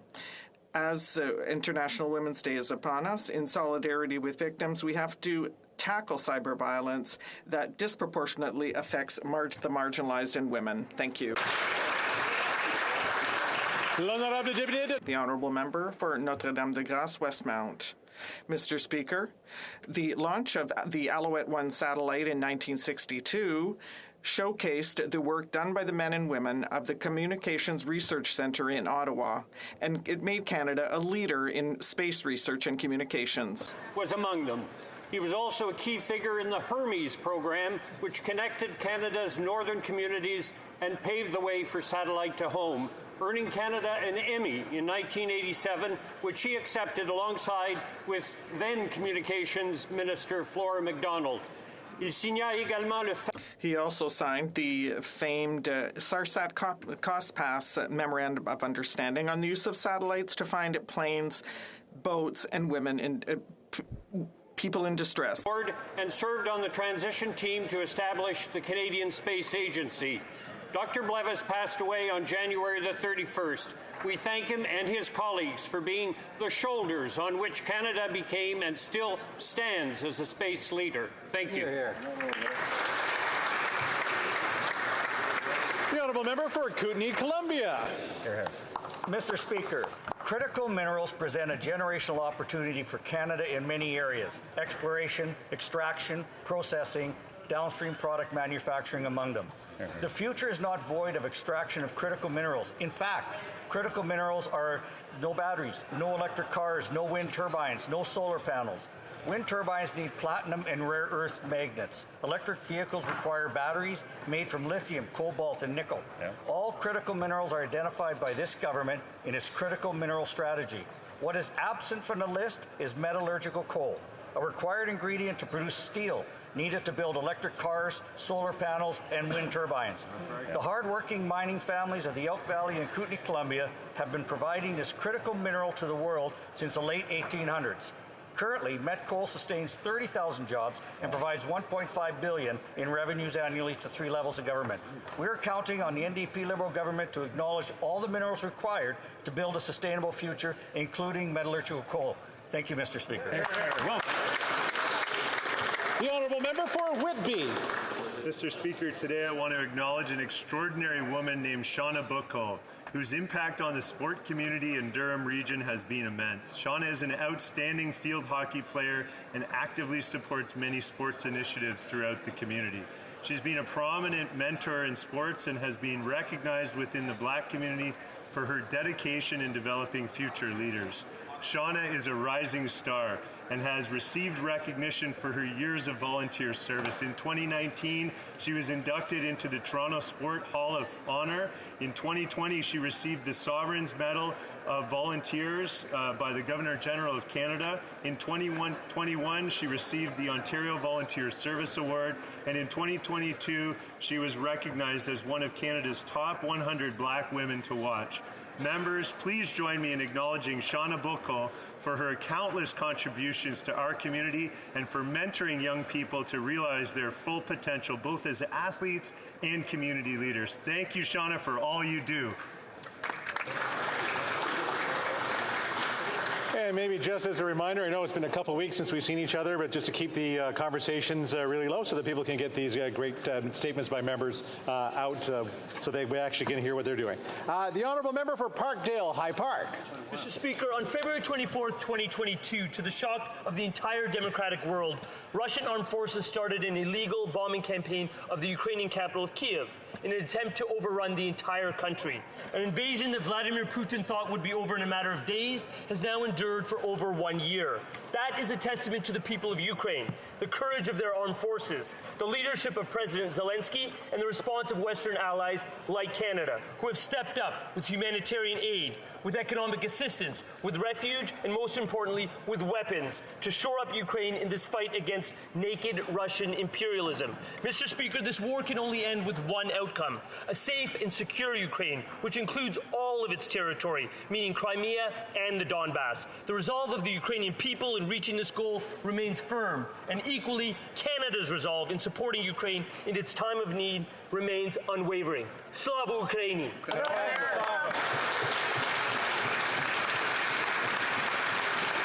The Honourable Member for Abbotsford. Life is precious and a beautiful gift. With that in mind, I stand here in support of Canada's most vulnerable. 8 years ago, we warned this Liberal government that its assisted death legislation would create a slippery slope that would put at risk the lives of many vulnerable Canadians. And we were right.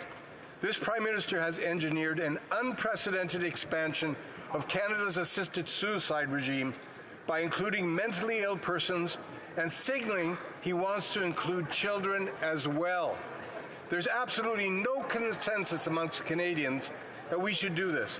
My bill, the Mental Health Protection Act, will repeal the government's decision to extend assisted death to mentally ill persons. Instead of inexorably moving towards a culture of death, let's celebrate and nurture a culture of life. Let's provide these vulnerable Canadians with the social and mental health supports they need to enjoy meaningful and a joyful life. Thank you. L'honorable député de Sherbrooke. Merci, Monsieur le Président. Ce mois-ci, plusieurs personnes vont tenter de relever le défi détox vestimentaire, qui consiste à s'abstenir d'acheter de nouveaux vêtements pendant 1 mois. L'industrie de la mode est une des industries les plus polluantes au monde. C'est pourquoi nous devons changer nos habitudes de consommation en favorisant la récupération et surtout en favorisant l'achat local.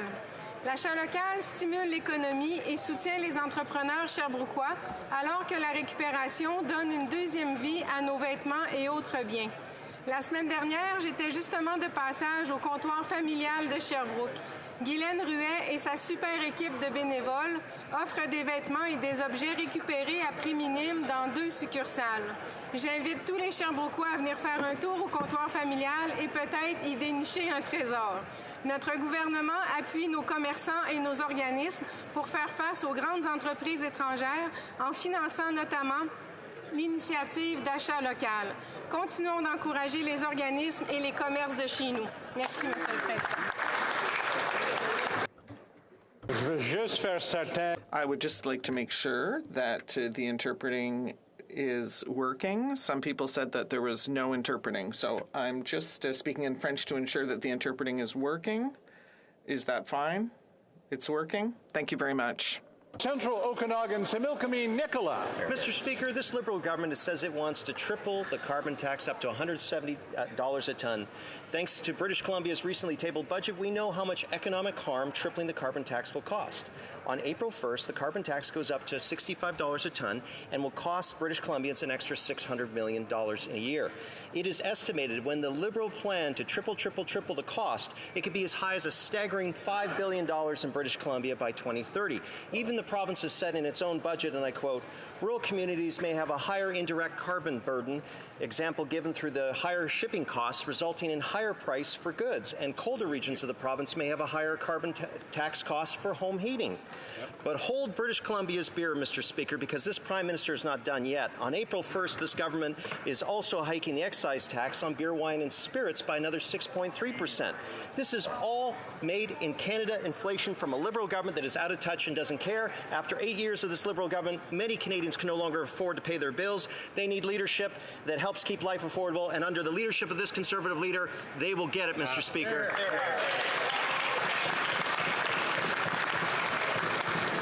The honourable member for Kelowna Lake Country. Mr. Speaker, Canadian artists are succeeding on digital platforms with the support of fellow Canadians and from viewers around the world without C11. The Liberals plan to regulate user content generating websites like YouTube, where hundreds of thousands of hours of video content are uploaded every minute. Canadian artists, legal experts, and digital content producers are speaking out against C11, yet the Liberals aren't listening. What you see and search online will be different than what you will after this bill, and after the Liberal gatekeepers put the regulations in place that will change online algorithms. Bill C11 represents yet another example of the Liberals' waste of time and public resources in the name of demanding more control and power over Canadians. The government telling you what you can and cannot see on the internet should not occur in a free and democratic country like Canada, and we need to kill Bill C11. Hear, hear.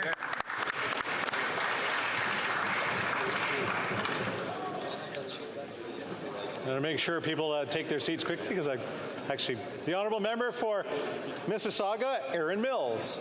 Thank you, Mr. Speaker. I rise today to recognize an important stakeholder in my community who lost the battle to cancer. Zahid Malik was a young, dynamic, and humble community worker who really represented the best qualities of our community and the people who strive to strengthen it every day. He leaves behind a legacy as an accomplished small business person, a dedicated philanthropist, a husband, and a loving father of 3. He was selfless, always ready to lend a helping hand to others without seeking anything in return. As public servants, our constituents and our stakeholders represent the core of our work and the motivation by which we carry out the work in this chamber.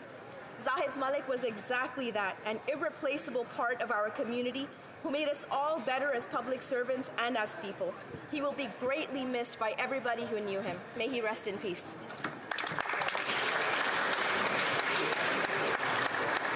The honourable member for Nanaimo Ladysmith. Mr. Speaker, I rise today to speak about an urgent matter related to the toxic substance crisis. As we all know, this crisis has been devastating for communities, resulting in countless lives lost and families torn apart. More needs to be done to address this crisis, yet some in this House would rather use misinformation and score political points than care about the best interests of those struggling. We know that solutions based on the advice of medical health experts like safer supply and on-demand treatment for those who are struggling with addiction saves lives. Recovery without supports can become a revolving door, and relapses to street drugs are particularly dangerous. Harm reduction has an important role to play in recovery. We need more examples of collaborative work happening through events like the community dinner and dialogue that took place in my riding of Nanaimo Ladysmith just a few days ago, where frontline workers, substance users, and members of the community all came together to find a path forward. This Liberal government must prioritize the health and safety of people. I urge all members of this House to work together and support these initiatives to save lives. The honourable member for Berthier-Maskinongé. Mr. Speaker, today I commend the courage, determination, and dedication of 2 volunteer firefighters in Berthier-Maskinongé. Mr. Denis Ringuette celebrated 50 years of service as a volunteer firefighter in Louisville, and Mr. Jacques Pellerin from Yamachiche celebrated 52 years of loyal service as a volunteer firefighter. More than 50 years of always being ready to risk their lives to save those of others, always ready to end a family meal early in order to face danger and protect their communities, Mr. Speaker. They do it out of conviction and a sense of duty. Thanks to their commitment, they have always ensured the safety and well-being of their fellow citizens. Their devotion and their sense of duty have given their communities a sense of peace. It is with great respect that I would like to congratulate them for their assiduity and their perseverance. Mr. Volunteer firefighters, thank you. The honourable member for Wellington, Halton Hills. Mr. Speaker, for years, CSIS has assessed that Beijing's foreign interference is a, quote, serious threat to the security of Canada, end quote. For years, CSIS tracked this interference and brought it to the attention of the Prime Minister, as have others like Global Affairs Canada's G7 Rapid Response Mechanism. For years, CSIS advised the Prime Minister that, quote, Canada can make use of a policy that is grounded in transparency and sunlight in order to highlight the point that foreign interference should be exposed to the public, end quote, and advised that, quote, Canada can counter foreign interference activities by building resilience. To build resilience, Canadians, communities, and all levels of government need to be aware of foreign interference threat activities. For years, the Prime Minister has ignored this advice. The Prime Minister needs to heed the advice of experts, treat Beijing's foreign interference as a serious threat it is, and tell us and Canadians exactly what is going on. Here.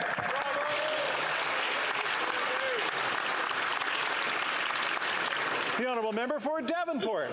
Mr. Speaker, I rise to pay tribute to Peter Herndorf, a giant in the Canadian arts and culture community and a beloved leader who died on February 18. Peter spent a lifetime devoted to nurturing our artists, storytellers, journalists, and administrators to tell the stories of Canada. Among his many accomplishments, he was instrumental in creating the Journal at the CBC, the Agenda at TVO, and during his 19-year tenure as president and CEO of the National Arts Centre, he brought together artists and performers from across the country to make it the creative force it is today. He also developed the National Arts Centre Indigenous Theatre, the first national Indigenous theatre department in the world. His most recent role was as chair of Luminato. Our deepest sympathies to his wife, Eva Ziegler, children Catherine and Matthew, and his entire family. Peter was a passionate defender of public broadcasting and Canadian arts and culture. He will be deeply missed, but his contributions have left a lasting legacy and has inspired a new generation of Canadian artists and talent. Thank you. Oral questions. Question orale. L'honorable leader. The Honourable Leader of the Official Opposition. For 10 years, the authoritarian government in Beijing has been trying to intervene to help this Prime Minister politically, beginning with a donation of $200,000 to the Trudeau Foundation. Since then, our intelligence services have informed the Prime Minister that this government interfered in 2 elections to support the Liberal Party, and the Prime Minister did absolutely nothing about it. Will he finally allow a public inquiry, an independent inquiry, so that Canadians find out the truth? The Right Honourable Prime Minister. Mr. Speaker, it will be no surprise to you that I don't agree with the Leader of the Opposition. He falsely claims that this government has done nothing.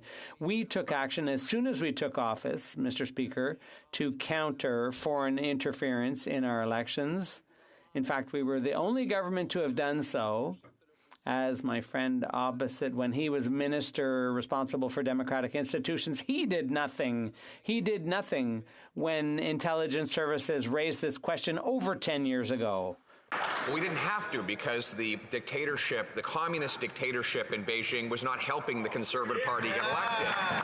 Contrary to that, for 10 years, the communist dictatorship in Beijing has been helping the Prime Minister.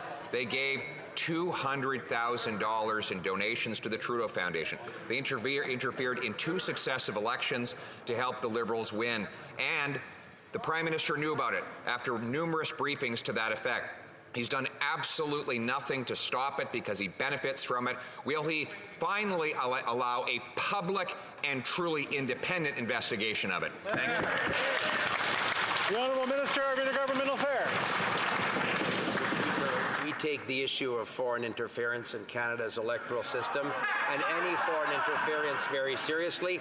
Mr. Speaker, that's why when we formed government, we took a number of unprecedented steps that did not exist when my friend was a minister in the previous government.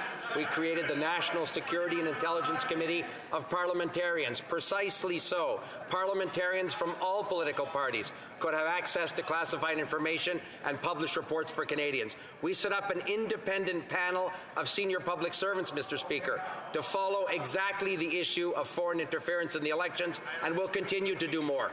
The Honourable Leader of the Official Opposition. Well, all they've done is had the former CEO of the China-financed Trudeau Foundation to write a report about it, in which he unsurprisingly says, don't worry, be happy. And we know why the Liberals want to cover this up. They benefited from Beijing's interference in 2 successive elections. The question is, why isn't the NDP actually doing its job? They've been working against transparency and preventing top Liberal campaign operatives and PMO officials from testifying in committee. Why won't the NDP stop its cover-up coalition and allow top-level officials to testify and answer questions?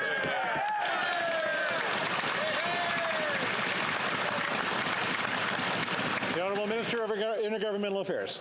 Mr. Speaker, the Leader of the Opposition wants top-level officials to testify publicly before parliamentary committees.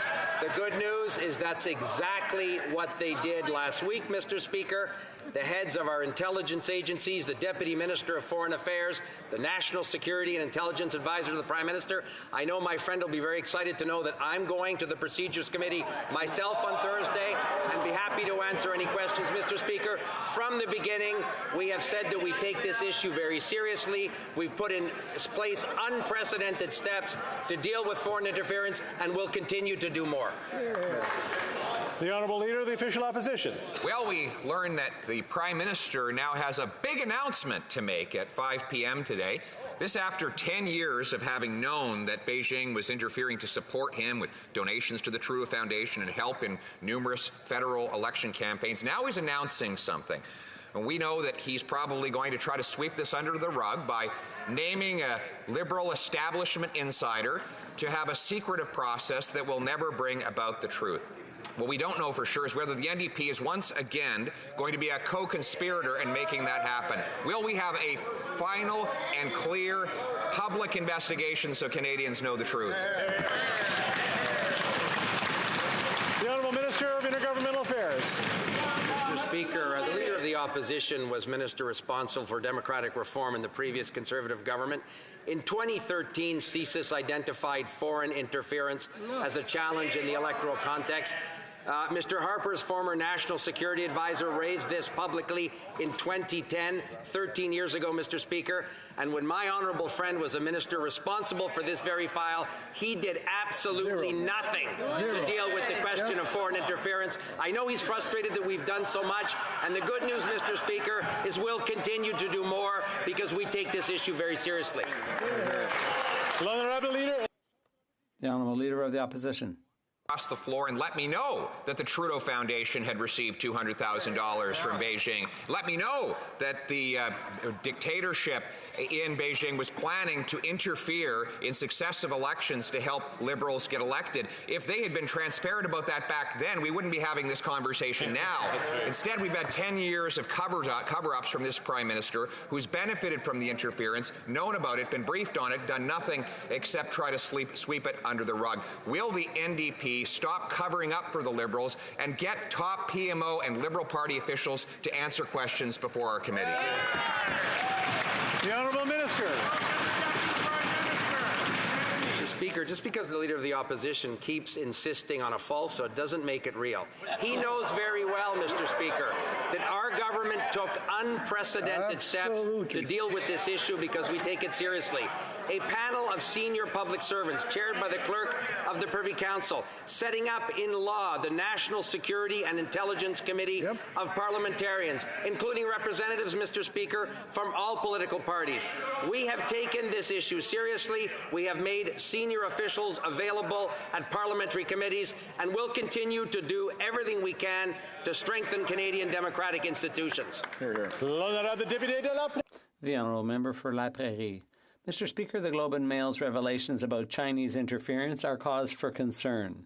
Whether the outcome of the last election would have been different isn't the question. When the integrity of the electoral process is threatened, it's the responsibility of all of us here in this House to stand up for it.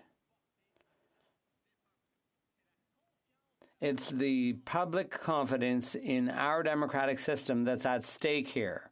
This goes well beyond partisan issues. Will the Prime Minister call an independent public inquiry into foreign interference in our elections? The Honourable Minister.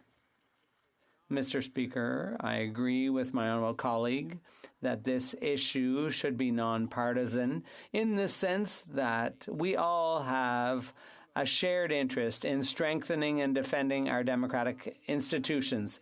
Our government has taken a number of steps, strong steps, that have been evaluated by independent experts following the last election. But, Mr. Speaker, we are always looking for new steps we can take, hopefully with the support of all members here, to strengthen our democratic system. The Honourable Member for La Prairie. Well, speaking of experts, Jean-Pierre Kingsley, the former chief electoral officer, Gerald Butts, the PM's former advisor, and even Maurice Rosenberg all agree that we need an inquiry into the integrity of our elections. No matter how hard you think about it, we can't imagine who would be against shedding light on any threat to the functioning of our democratic system. We can't afford to have doubts about the legitimacy of any single member here in this House, Mr. Speaker. We really don't want that. What's it going to take for this government to set up a commission of inquiry that's public and independent into foreign interference in our elections? The Honourable Minister of Intergovernmental Affairs. Mr. Speaker, I think our government has shown a great deal of transparency in our efforts to counter foreign interference in our elections and our democratic system. We're looking forward to working with all members, both here and in the other place, and that is precisely why we set up the National Committee of Parliamentarians who are tasked specifically with examining this type of question and reporting to Canadians. We've created monitoring agencies to make sure that our democratic institutions are protected, but we are still looking for other solutions while we're at it. Canadians are very troubled the allegations of foreign interference in our elections. But the Prime Minister doesn't seem concerned at all. The former head of CSIS, the former head of Elections Canada, and even Maurice Rosenberg, who wrote the 2021 Federal Election Report, are all encouraging the Prime Minister to go forward with a national public inquiry on foreign interference. The PROC Committee of the House of Commons has even adopted an NDP motion that this House vote may vote on soon, calling for a public inquiry as well. So why is the Prime Minister so opposed? Why is he refusing to get answers for Canadians? The Honourable Minister of Intergovernmental Affairs. Mr. Speaker, our government is taking the issue of foreign interference in Canada's democratic institutions very seriously. As my colleague heard, our government has taken unprecedented steps since we formed the government in 2015 to put in place a series of measures precisely to provide greater transparency and understanding to Canadians on a threat, Mr. Speaker, that has existed for well more than 13 years and which has been publicly discussed for over a decade. The good news, Mr. Speaker, is our government takes it seriously, and the good news is the 2019 and 2021 elections were decided freely and fairly by Canadians. The Honourable Member for Rosemont-la-Petite-Patrie. Mr. Speaker, in a democratic society, few things are more critical than the integrity of the election process and trust in institutions. There are serious allegations of interference, and it's this Prime Minister's responsibility to launch a public inquiry to get to the bottom of it. People deserve transparency. The former head of CSIS and Elections Canada, former senior public servant Maurice Rosenberg, and a House of Commons committee are pushing for a public inquiry. So why is the Prime Minister saying no? The Honourable Minister. Mr. Speaker, I agree with my honourable colleague that confidence in our institutions, public institutions, and public confidence are important. We've taken these allegations very seriously from the moment we took office. We took a number of steps, including legislative steps to ensure that our democratic institutions are protected from foreign interference. It's unacceptable, and as my colleague knows full well, we share his concern. And the good news is, Mr. Speaker, we are going to continue to do what's necessary. We found out that CSIS uncovered a plan to influence the Prime Minister with a $200,000 donation to the Trudeau Foundation from agents of the communist regime in Beijing. The response? blame CSIS. Another page out of the playbook of divide, distract, deflect, and deny while the confidence in our democracy hits an all-time low. The Prime Minister needs to end the cover-up and come clean with Canadians about what he knew and when he knew it. The Prime Minister refuses. What's he hiding? The Honourable Minister of justice. Public safety. Speaker, as my honourable colleague, the Minister of Intergovernmental Affairs, has said, we take the threat of foreign interference very seriously, which is why we have taken concrete action, like putting in place threat reduction measures for CSIS, like cracking down on foreign funding, which could interfere with our domestic elections, Mr. Speaker, but with the corresponding transparency through the creation of bodies like the National Security and Intelligence Committee of Parliamentarians to ensure that we're upfront with Canadians, Mr. Speaker. All members should be united in protecting our elections. They are sacrosanct. Canadians and Canadians alone determine them. Thank you. The Honourable Member for Thornhill. Speaker, the allegations of foreign interference are serious, and they deserve a serious response from a serious Prime Minister. They need to be investigated, and they need to be investigated by a credible, nonpartisan, and independent body. They need to be investigated by Parliament, not by Liberal insiders. With the help of the NDP, the Prime Minister is refusing to send his Chief of Staff to committee. So I'll ask again, what is he hiding? The Honourable Minister of Public Safety. This government, under the leadership of this Prime Minister, that created the National Security and Intelligence Committee of Parliamentarians to encourage and foster collaboration across partisan lines, because this is an issue that transcends that dynamic, Mr. Speaker. We will continue to shine a light on the threats that are posed by foreign interference so that we can protect our democratic institutions, especially elections, because Canadians and Canadians alone must be reassured that they determine their elections and no one else. Thank you. The Honourable Member for Wellington, Halton Hills. Mr. Speaker, for years, CSIS has tracked Beijing's foreign interference and has said that, quote, foreign interference is a serious threat to the security of Canada, end quote. For years, CSIS has advised the Prime Minister that, quote, Canada can make use of a policy that is grounded in transparency and sunlight in order to highlight the point that foreign interference should be exposed to the public, end quote.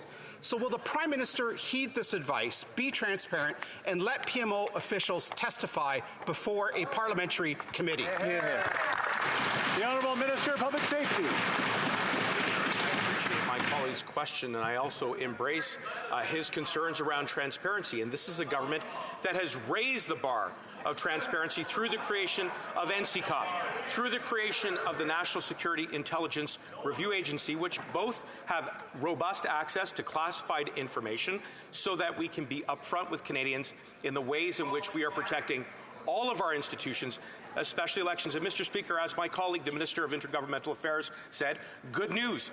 Two independent panels have concluded that both of the elections in 2019 and 2021 are free and fair, and we will continue this work together. Thank you.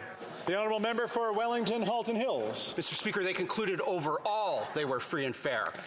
Mr. Speaker, last election, the G7 Rapid Response Mechanism in Global Affairs Canada tracked Chinese Communist Party interference targeting candidates like Kenny Chiu. But despite Global Affairs tracking interference in real time during the election, nothing was done. Kenny Chiu was not informed. Clearly, the critical election incident protocol did not work. Since the PMO had a hand in setting up this protocol, will the PMO let PMO officials testify in front of a committee in order to tell us why the protocol was set up the way it was? The Honourable Minister of Public Safety. Mr. Speaker, as my colleague knows, this government set up the site panel and the critical incident reporting protocol to ensure that independent, nonpartisan, professional public servants would make decisions about which allegations of foreign interference would be disclosed, Mr. Speaker. That is a process that has served our democracy well, and now we will take the recommendations from Morris Rosenberg, work closely with the public service to implement them so that we can build on the strong track record of this government, which remains vigilant and clear-eyed about fighting against the threats of foreign interference. The Honourable Member for Mégantic-L'Érable. Mr. Speaker, the Liberal Prime Minister denied the allegations of foreign interference in our elections by the communist regime in Beijing.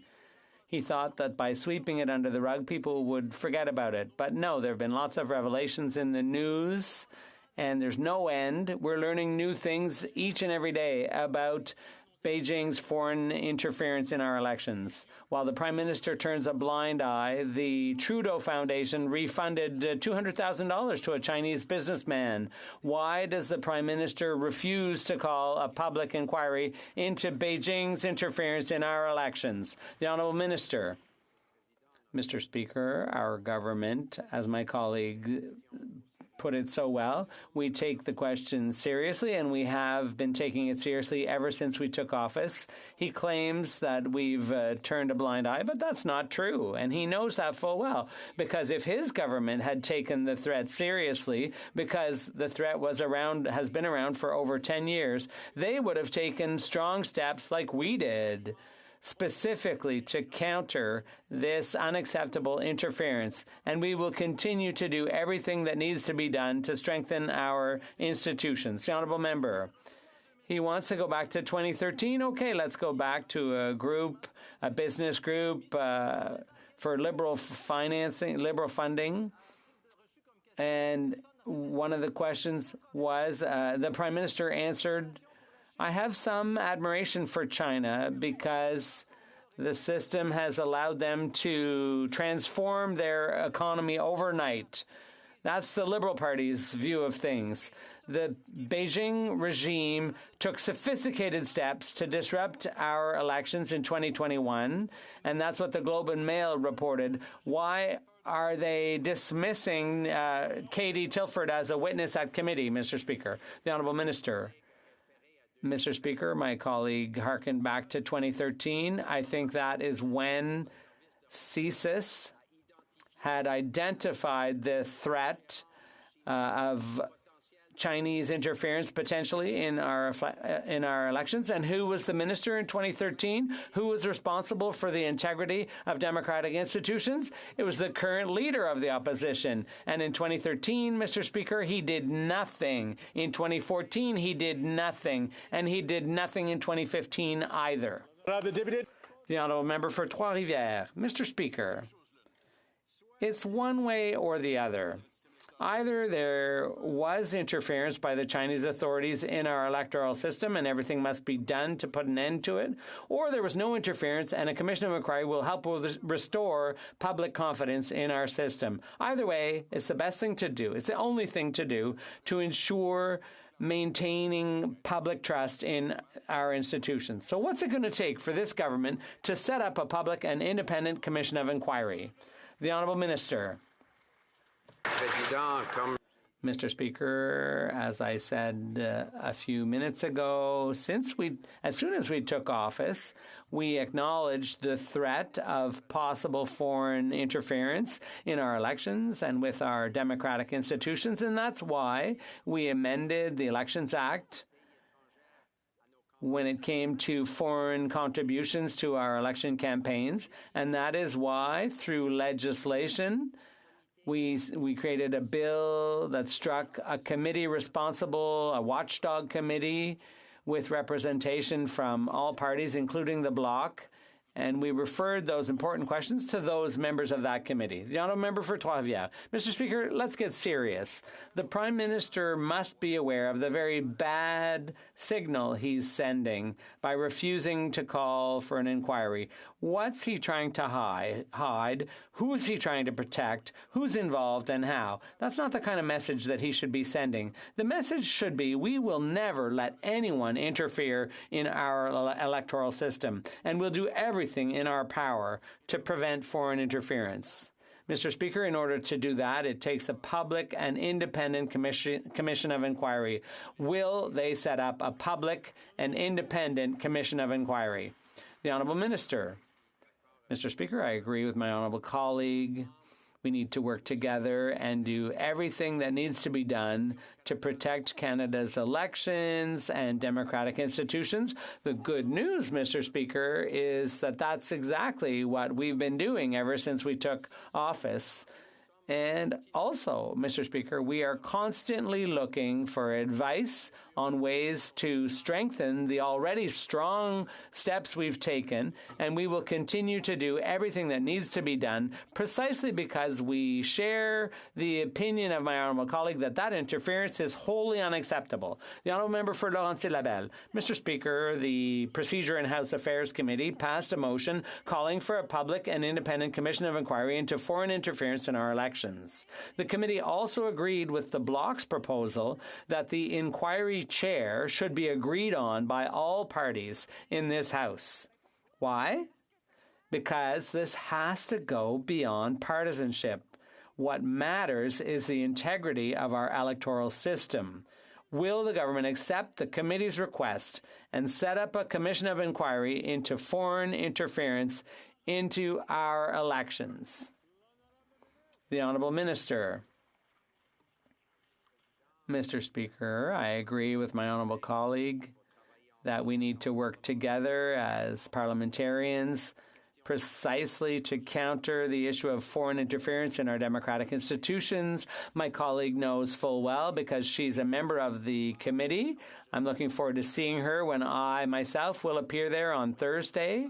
We've been transparent with members, but we've also taken strong steps to counter foreign interference. And those measures, those steps are working well. St. Albert, Edmonton. Speaker, the Globe and Mail reported, based upon a review of CSIS documents, that Beijing launched an orchestrated machine to help the Liberals in the 2021 election. In the face of these alarming revelations, Canadians deserve answers from this Prime Minister. What they don't deserve is a Prime Minister who obstructs, deflects, and hides. If a Prime Minister has nothing to hide, will he let his Chief of Staff testify before a committee, or is he going to double down on his cover-up? The Honourable Minister of Public Safety. Speaker, as my colleague has heard now on a number of occasions, we take these matters very, very seriously. We approach them very soberly, and that's why, Mr. Speaker, this is a government that has put in place the authorities that are required for CSIS to both address and mitigate against potential foreign interference. Mr. Speaker, that is why we've also created the requisite transparency for Canadians, including through the creation of NCCOP, through the creation of NCIRA, through the creation of the independent panels, both of which have examined the circumstances and the allegations around the 19 and 2021 elections. And yes, both of those elections were free and fair, but we'll continue to do this work together. A member for St. Albert, Edmonton. Mr. Speaker, 3 times Conservatives tried to bring the Prime Minister's Chief of Staff to testify at committee. 3 times the Liberals, with the support of the NDP, blocked that effort. This despite scandalous reports that senior PMO officials were briefed by CSIS about Beijing's interference and did nothing about it. Is the Prime Minister shielding his Chief of Staff because he knows his PMO turned a blind eye to Beijing's interference? The Honourable Minister of Public Safety.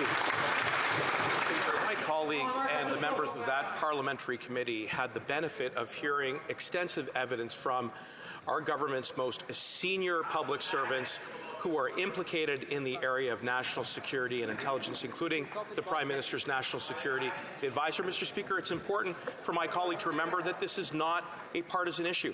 That's why we'll continue to be upfront in that committee. That's why we'll continue to leverage the other agencies and bodies which were there to raise the bar of transparency and sunlight on the way in which we fight against foreign interference so that we can protect our democratic institutions. Thank you. Member for Dufferin-Caledon. What are they trying to hide, Mr. Speaker? That's the question. It's pretty clear that this Beijing communist influence operation has been going on in Canada for a long period of time. We know that senior members of the PMO were briefed. All we're asking for is that they come and testify. They hide, they obfuscate, they won't deliver these people. Why? That's the question Canadians should be asking themselves. What are they hiding? Why won't they bring her to testify? The Honourable Minister of Public Safety. Mr. Speaker, every reasonable member in this chamber can look at the laws that we put into place, including the bodies and the agencies, and see readily that they contribute to being transparent and upfront with Canadians. Mr. Speaker, those are important institutions which are there so that we can explain to Canadians how it is that we are tackling this issue together. Mr. Speaker, The Parliamentary Committee has heard from evidence, from witnesses. We're continuing to look for ways in which we can be transparent with Canadians so that we can undertake the work of fighting against foreign interference together to protect our democratic institutions. The honourable member for Victoria. Mr. Speaker, Canada's spy agency has warned us that climate crisis will threaten national security, critical infrastructure, and our food systems. But in the face of this clear and very real threat, we have the Conservatives who deny that we need to act, and the Liberals who keep delaying while handing out billions to big polluters. Oil and gas CEOs are laughing as they rake in record profits and scale down their climate commitments. The climate crisis threatens everything that we hold dear. When will this government force big polluters to clean up their act and stop making Canadians pay the price? The Honourable Minister of Environment. Mr. Speaker, I thank my honourable colleague for this question. Her question points exactly to the reason why, in the last year alone, we've presented the first ever emissions reduction plan for Canada, which shows a path how Canada will meet its 2030 targets. For the first time in history, we've put forward the National Adaptation Strategy, both which have been applauded by industry, non-governmental organization, and experts alike, and why we're investing $120 billion, Mr. Speaker, to fight climate change and support Canadians. Thank you. The honourable member for Cowichan-Malahat-Langford. Mr. Speaker, Canadians are really worried about keeping up with the high costs of their groceries, and the prices just keep on going up. While people are stretching their budgets to handle growing costs, rich corporations and grocery chains are making massive profits. Last week, the European Central Bank expressed concerns that CEOs are using the cost of living crisis and inflation to hike their prices, and the Bank of Canada is admitting to having the same fears. Will the Liberals finally admit rich CEOs and corporate greed are helping drive up food prices, and will they make them pay what they owe? The Honourable Associate Minister of Finance. Speaker, I thank the honourable member for his question, and we've been very clear on this. We have spoken with the CEOs of grocery companies in this country. We have referred the matter to the Competition Bureau. My colleague, the Minister of Innovation, Science and Economic Development, has been very clear in this matter. And Mr. Speaker, when it comes to asking largest corporations to do their fair share, we have the Canada Dividend Recovery, which has made sure that the banks and the insurance companies in this country pay their fair share. Profits in excess of $1 billion will be subject to additional tax. We are making sure that Canadians can meet the affordability challenge that they're facing, Mr. Speaker. That's our job. We're on it. Well, member for Humber River, Black Creek. Thank you very much, Mr. Speaker. During the pandemic, gender-based violence increased at an alarming rate. We simultaneously saw that crisis lines were used more than ever across Canada, and this demand unfortunately continues today. Can the Minister for Women and Gender Equality and Youth share what our government is doing to respond to this heartbreaking increase and provide support to those experiencing gender-based violence? Thank you. The Honourable Minister of Women and Gender Equality. Mr. Speaker, thanks to the honourable member for her question and for shining a light on this very important issue. Crisis hotlines are a lifeline for women fleeing domestic violence because they provide a connection to safe resources. Our announcement last week of $8 million to support crisis hotlines across Ontario is our 9th agreement with our provincial and territorial counterparts. Bottom line, Mr. Speaker, if someone is experiencing gender-based violence, when they call or text, someone is there 24 hours a day, 7 days a week, 365 days a year. The honourable member for Calgary Forest Lawn. After 8 years of this Liberal Prime Minister's failures, home is where the broken heart is. Housing has become more unaffordable, unattainable, and more broken than ever before. The Governor of the Bank of Canada admitted it was Liberals' overspending that caused 8 consecutive bank interest rate hikes in 1 year. And now, homes are unaffordable than ever before. Mortgage costs don't even cover interest payments after 8 years of this Liberals' failures. Will the Prime Minister take some responsibility for breaking housing and stop gatekeeping so we can fix everything he broke? The Honourable Minister of Housing. Inform the honourable honourable member that he just has to look very close to him to see that the biggest gatekeepers are all in his caucus. They vote against every housing measure to remove barriers against more housing supply. They vote against supports for first-time home buyers to build more affordable housing, but also to help them access more homes. They voted against the Rapid Housing Initiative. They voted against the co-op program. They voted against the National Housing Co-Investment Fund. I'm running out of time, Mr. Speaker, but they need to get their act together. The honourable member for Calgary Forest Lawn. We will always vote against failed Liberal policies that double home costs across this country. And after 8 years of their failed policies, rents have doubled, mortgages have doubled, home prices have doubled, and home ownership is nothing but a dream for newcomers. Not everyone has a trust fund like this Prime Minister and can absorb all the tax hikes that they keep causing on newcomers and Canadians alike. Will they finally take some responsibility and admit that they've caused this housing crisis and get out of the way so we can show them how to fix it? The Honourable Minister of Housing, Diversity and Inclusion. Mr. Speaker, Canadians can see through the gimmick and the hot air, and this is the fact. When we brought real measures to help Canadian renters with the cost of rent, they not only voted against it, but they played procedural games in this House to delay the passage of that much-needed rental supports. In addition to that, we've passed legislation to increase housing supply to help Canadians who are purchasing their first home, and we've put in place measures to make sure that we remove barriers to building more housing supply. In all of those measures, they voted against it. The honourable member for Peterborough-Kawartha. Mr. Speaker, 9 out of 10 young Canadians have completely given up the hope of ever owning a home. Wow. Why? Because under this Prime Minister, housing and rental prices have doubled. The average monthly mortgage payment for a Canadian family is $3,000. Wow. Mr. Speaker, this is outrageous. Canadian families are suffering. Food is up 12%. The time for change is long overdue. Will the Prime Minister show some leadership? Step down, take accountability, or get out of the way so we can fix what he has broken? That's a good question. That's the Minister of Housing.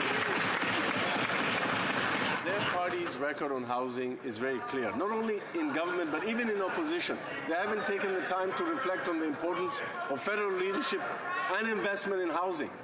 Their caucus has been very clear that they believe the federal government should do less on housing. We on this side of the House believe that we should do more, and we are doing more, Mr. Speaker. L'honorable député de Chicoutimi-Les-Fjords. Monsieur le Président, je vais vous dresser un... Mr. Speaker, let me tell you what's been happening in Canada since 2015. With 8 years of this Prime Minister, average mortgage payments have nearly doubled. After 8 years with this Prime Minister, the cost of groceries has gone up by 11.6%. In a G7 country, feeding oneself and housing oneself has become extremely difficult. But it's never his fault. When will he admit the harm this is causing Canadians and take responsibility for what he has broken? The Honourable Minister. What do we hear on the other side of this House? Despair. Unhelpful words that won't help Canadians. What you're hearing, that's what you're hearing, but what you're not hearing is a plan. No plan for housing, no plan for climate change, no plan for the economy, no plan for affordability. That is the no plan team, but luckily we're on this side. Mr. Speaker, the Prime Minister made a rather unexpected statement as the House adjourned for a 2-week recess. We all want to close Roxham Road, he said. For years, we've been asking the government to close Roxham, saying that Quebec has exceeded its capacity, it's not safe, it's creating an illegal smuggling industry. And now he tells us we all want to close Roxham Road. So the question is, how is it then that they recently renewed the lease on the surrounding land for 10 years if they really want to close Roxham today? The Honourable Minister for Immigration. I want to thank my colleague for the question. As he knew full well, it's not easy to just close Roxham Road. We need to work with all of our partners, including provinces and the United States. I will continue to work with our partners in the United States and Canada to make sure we uphold our obligations. Député de Lac-Saint-Jean. Mr. Speaker, the Prime Minister also said that there were no simplistic solutions, and we agree on that. But there's 17 days left before the end of the Conservative leader's ultimatum. We have a simple, but not simplistic, solution. Suspend the Safe Third Country Agreement. There would be no longer any advantage to going through Roxham Road to make an asylum claim, which could be made at any regular border crossing. That's the humanitarian thing to do. What's the government waiting for to suspend the Safe Third Country Agreement? They could do it today. When are they going to do it? The Honourable Minister for Immigration. Mr. Speaker, we can't just suspend an agreement with the United States. That's not a real solution. It's essential to work with communities throughout our country. We have to continue our work with the United States and provinces. I have a meeting with my counterpart in the province of Quebec, and I will work with that person as well as all stakeholders to find a sustainable solution. Grenville, Thousand Islands, and Rideau Lakes. These Liberals are so determined to have control over the lives of Canadians that they want to control what Canadians are able to see on the internet. Their online censorship bill is a backdoor for the Liberals to silence their critics. Social media executives have said that the measures in this bill are the same used by North Korea, Cuba, and the communist regime in Beijing. When will the Liberals scrap this attack on free speech? The Honourable Minister, Heritage Canada. Mr. Speaker, I don't think my colleagues understand what he's talking about. If he's talking about C11, it's simply asking streamers to support Canadian culture. If he's talking about C18, it's simply asking the web giants to support independent journalism, Mr. Speaker. But one thing remains. They keep filibustering things that are absolutely essential for Canadians. So if they don't want to help us, they should stay out of the way and let us do the job. Honourable Member for Leeds, Grenville, Thousand Islands, Rideau Lakes. While Conservatives are standing up for Canadian creators and helping them to be successful, these Liberals are looking to do everything they can, and I'm sure if we'd let them, they'd freeze Canadians' bank accounts that they disagree with. They couldn't even pick Canadian content out of a lineup if we circled it for them. But after 8 years of this Prime Minister, it's time for a government that protects Canadians' free speech, it protects Canadian creators' rights. Will they scrap their online censorship bill? The Honourable Minister, Canadian Heritage.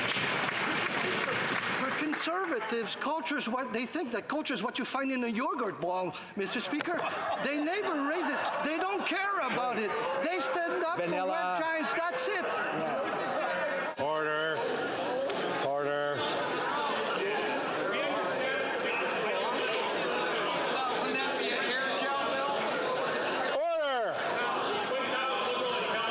Order. Le ministre peut recommencer sa réponse. The minister can restart his answer. Thank you, Mr. Speaker. We're here supporting our culture, our artists, our creators, our music industry, our books, our television, our movies. What they're supporting web giants, the tech giants. That's it. They're standing up for them, not for Canadians. On this side, we're standing up for Canadians, Mr. Speaker. L'honorable député de Louis Saint-Laurent. Et nous, Monsieur le Président, on se lève pour le Québec. And we defend Quebec and the provinces. Last April, the government of Quebec sent a letter to the Minister of Heritage. And what did he do with the letter? He put it in his office. He took his pile of documents and slid it underneath. And for a year, he did nothing. With the complicity of the Bloc Québécois, it was complete radio silence. The Minister of Heritage is an experienced parliamentarian and knows the best way to tackle a file is to bring people together at a parliamentary committee. Will the Minister of Canadian Heritage convince his Bloc colleagues to say yes to Quebec's request? The Honourable Minister. Mr. Speaker, the government says yes to Quebec and works with Quebec. What Quebec wants is for C11 to pass for movies and television and music. And the Conservatives have done everything they could to filibuster. And all of a sudden they're getting up to say that culture is important. Since when is it important to them? They don't care about it. We're defending our artists in spite of them. The Honourable The honourable member for Cloverdale, Langley City. Monsieur le Président, en Colombie-Britannique.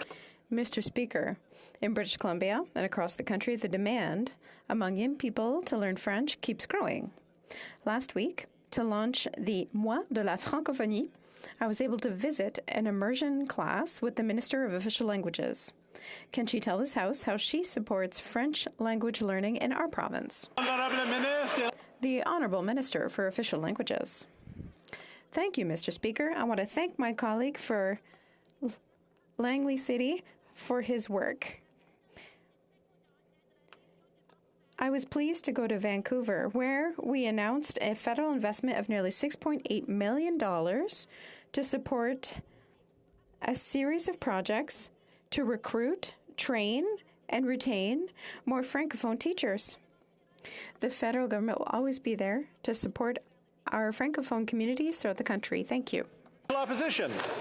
The Prime Minister said this week that he was surprised that his own health department granted a permit to a company to get into the cocaine business. I don't know why he would be surprised. His own addictions minister put out an ordinance on January 30th allowing for cocaine, crack, heroin, and other deadly drugs to be possessed and used in British Columbia.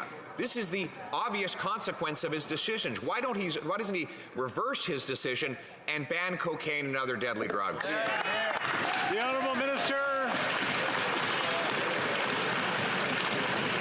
The Honourable Minister of Mental Health and Addictions. Mr. Speaker, there are very strict rules in place for obtaining and maintaining a controlled substance license in Canada. These Order.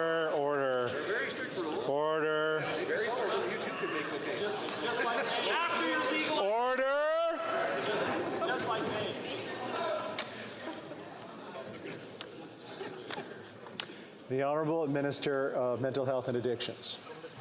These licenses by Health Canada for controlled substances are for scientific and medical purposes only. Companies cannot sell products to the general public. Health Canada has contacted the companies holding a license to reiterate the very narrow parameters of their license and ask to retract any misleading statements. If the strict requirements are not being followed, Health Canada will not hesitate in revoking the licenses. The Honourable Leader of the Official Opposition. Misleading statements are coming from this government, which actually decriminalized cocaine, crack, heroin, and other deadly drugs. You can forgive the company for believing that when it got a permit to get into the cocaine business, that's exactly what it meant. In fact, the company got the permit for cocaine in 2 months, so it's faster to get a cocaine permit than a passport in Canada under this Prime Minister. Why don't we bring back some common sense, ban cocaine and other dangerous drugs to protect our people?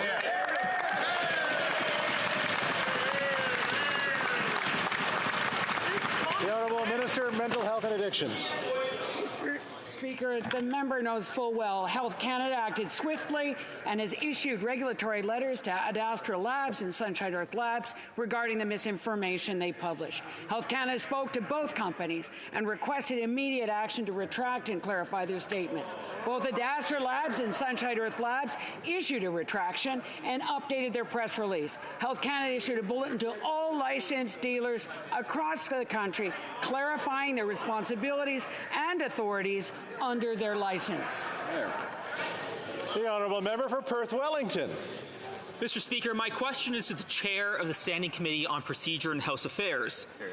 The committee has charged the Chair to table before this House a report calling on the government to launch an inquiry into foreign interference in Canadian elections, while also maintaining the committee's agenda and schedule of meetings into these serious allegations. Will the Chair of the Procedure and House Affairs Committee do the right thing and rise in this House today after question period and table the committee's report? The Honourable Government House Leader. Thank you very much, Mr. Speaker. As is the case with all committees, committee report will be given the opportunity to be tabled. Order. The chair's not in, the vice chair. Can you ask yourself your own question? The vice chair. talk to the people at the table for just one moment, and then we'll come back.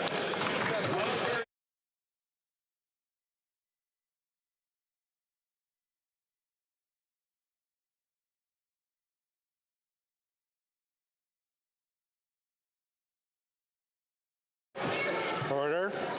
After consulting with the table, you can't answer your own question. So the first person to stand up gets the opportunity to answer that question, the Honourable Government House Leader. Thank you very much, Mr. Speaker, and I appreciate the opportunity to stand, and I appreciate the enthusiasm for hearing me speak. But, Mr. Speaker, as is always the case, when committees bring forward reports, of course, in due course, they will appear before this House, and there will be an opportunity for this chamber to deliberate on those reports. Thank you. Hear, hear. The Honourable Member for Newmarket Aurora. Mr. Speaker, last week, the York Region Liberal Caucus announced a $19 million investment in YorkNet through the Universal Broadband Fund. This funding will improve broadband capacity for over 3,800 underserved households in the York Region, closing 99% of the underserved gap. Can the Minister of Rural Economic Development please update this House on the work our government is doing to make sure that all Canadians have access to reliable, high-speed internet? The Honourable Minister of Rural Economic Development. Speaker, and thanks to my colleague from Newmarket Aurora for his question and his dedication to rural Ontarians. And it is great news for the people of the York region, for small business, big business, not-for-profits, and frankly, good news for everyone, because we know that having access to reliable, high-speed internet is the economic equalizer to open up countless opportunities. Since 2015, we have on the table over $7 billion for connectivity. We have connected over 250,000 households, but we're not stopping, Mr. Speaker. By 2026, 98% of Canadians will be connected, and by 2030, 100% of Canadians will have access to internet. The Honourable Member for Nanaimo Ladysmith. Mr. Speaker, open net fish farms pollute our waters and harm wild Pacific salmon. The health of wild salmon is critical. First Nation chiefs across British Columbia have been calling on the Prime Minister to get these harmful fish farms out of our waters, but he's refusing to meet them. Well, he's in luck. BC First Nations are currently in Ottawa advocating to protect wild Pacific salmon. Will the Prime Minister meet with these First Nations and commit to get these fish farms out of the water with a plan for all those impacted?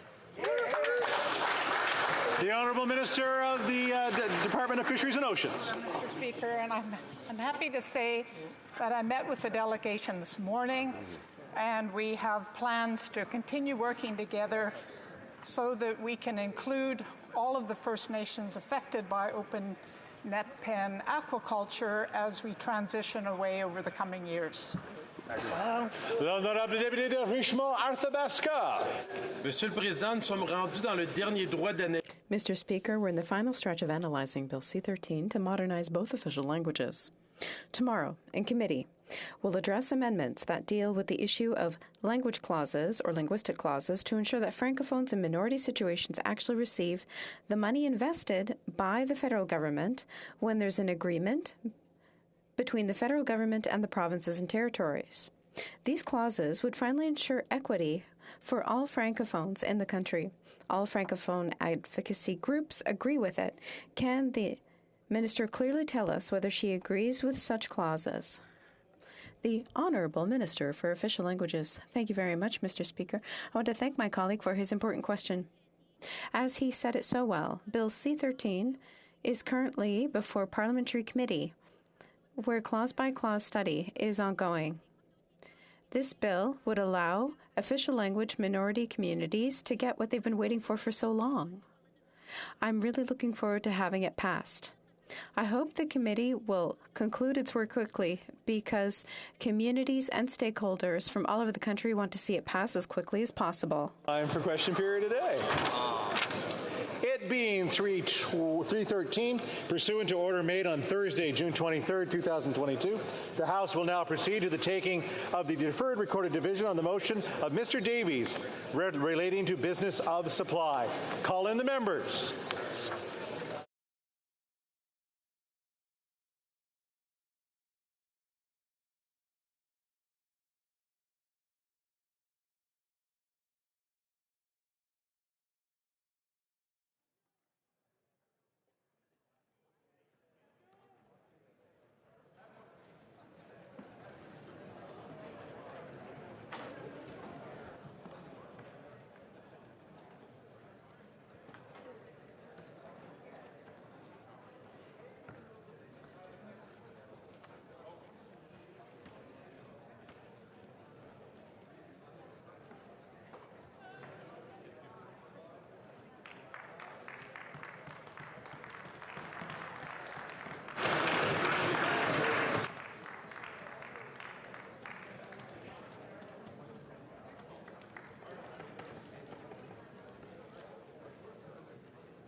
The question is as follows. Mr. Davies, appuyé. Mr. Davies, seconded by Ms. Zerillo, moved that, given that the 2021 federal election campaign, the Prime Minister was harshly criticized. May I dispense? Okay. Dispense? No. Oh. The Prime Minister was harshly critical of the Conservative Party of Canada's proposal to encourage innovation in the healthcare sector by expanding for-profit provision of publicly funded services. The Prime Minister has now dramatically changed his position and has lauded as innovation Ontario Premier Doug Ford's proposed expansion for-profit clinics. Or 3, for-profit clinics will poach workers from the public system, leading to longer wait times.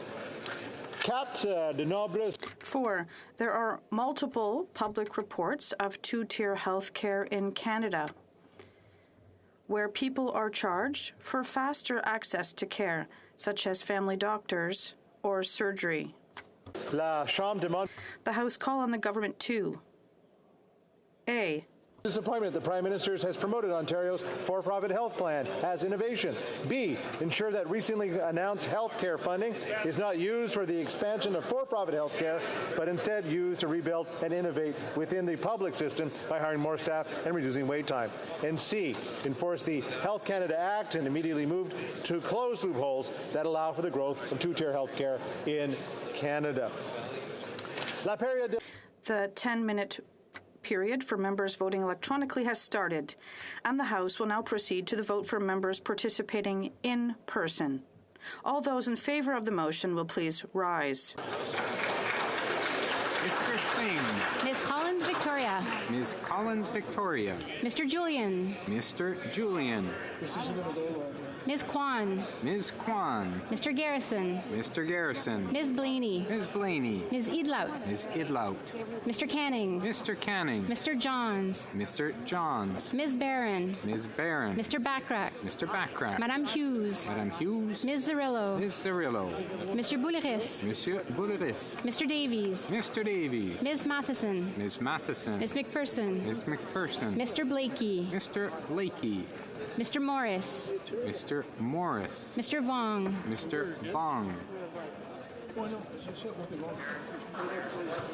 All those opposed to the motion will please rise. Mr. Holland. Mr. Holland. Mr. Macaulay Cardigan. Mr. Macaulay Cardigan. Mr. Blair. Mr. Blair. Mr. O'Regan. Mr. O'Regan. Ms. Bennett. Ms. Bennett. Monsieur Duclos. Monsieur Duclos. Monsieur Rodriguez. Monsieur Rodriguez. Monsieur Leblanc. Monsieur Leblanc. Monsieur Boissonneau. Monsieur Boissonneau. Mr. Algabra. Mr. Algabra. Monsieur Guilbeault. Monsieur Guilbeault. Ms. Hutchings. Ms. Hutchings. Ms. Tassi. Ms. Tassi. Ms. Jasic. Ms. Jazik. Monsieur Garneau. Monsieur Garneau. Mr. McKay. Mr. McKay. Ms. Crow. Ms. Crow. Mr. Scarpaleggia. Mr. Scarpaleggia. Mr. Casey. Mr. Casey. Madame Saint-Onge. Saint-Onge. Ms. Cara. Ms. Cara. Madame Fortier. Madame Fortier. Ms. Murray. Ms. Murray. Mr. McKinnon-Gatineau. Mr. McKinnon-Gatineau. Ms. Zerowitz. Ms. Zerowitz. Ms. Ian. Ms. Ian. Mr. Miller. Monsieur Miller. Mr. Hussein. Mr. Hussein. Mr. Fraser. Mr. Fraser. Madame Bendayan. Madame Bendayan. Monsieur Serré. Monsieur Serré. Ms. Vandenbeld. Ms. Vandenbeld. Mr. Sheehan. Mr. Sheehan. Monsieur Sanson. Monsieur Sanson. Madame Brière. Madame Brière. Mr. Biddle. Mr. Biddle. Mr. Fillmore. Mr. Fillmore. Mr. Garretson. Mr. Garretson. Mrs. Romanato. Mrs. Romanato. Mr. Lamoureux. Mr. Lamoureux. Ms. Sahota. Ms. Sahota. Mr. Varani. Mr. Varani. Mr. Fergus. Mr. Fergus. Mr. Oliphant. Mr. Oliphant. Mr. Ananda Sangri. Mr. Ananda Sangri. Madame Koutrakis. Madame Koutrakis. Mr. Duguid. Mr. Duguid. Mr. Brewson. Mr. Brewson. Monsieur Lauzon. Monsieur Lauzon. Mr. Housefather. Mr. Housefather. Madame Lalonde. Madame Lalonde. Mr. Essassi. Mr. Sassi. Monsieur Elkoury. Monsieur Elkoury.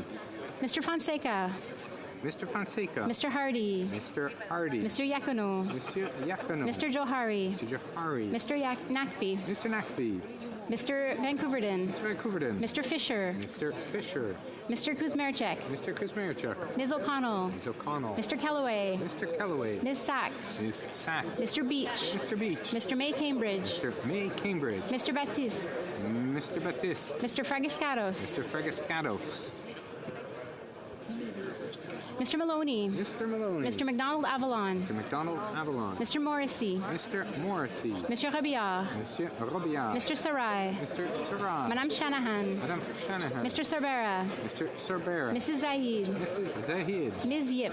Ms. Yip. Mr. Aldag. Mr. Aldag. Mr. Baker. Mr. Baker. Mr. Lewis Kitchener-Conestoga. Mr. Lewis Kitchener-Conestoga. Mr. Turnbull. Mr. Turnbull. Mr. Van Bynen. Mr. Van Bynen. Madame Mendez. Madame Mendez. Mr. Weiler. Mr. Weiler. Monsieur Zuberi. Mr. Zuberi. Mr. Ali. Mr. Ali. Mr. Baines. Mr. Baines. Ms. Bradford. Ms. Bradford. Mr. Chahal. Mr. Chahal. Madame Chatel. Madame Chatel. Mr. Koto. Mr. Coteau. Mr. Gahir. Mr. Gahir. Mr. Hanley. Mr. Hanley. Ms. Hefner. Ms. Hefner. Ms. Kayabaga. Ms. Kayabaga. Mr. McDonald Malpeck. Mr. McDonald Malpeck. Mr. Meow. Mr. Meow. Mr. Noor Mohammed. Mr. Noor Mohammed. Ms. Taylor Roy. Mr. Taylor Roy. Mr. Souza. Mr. Souza.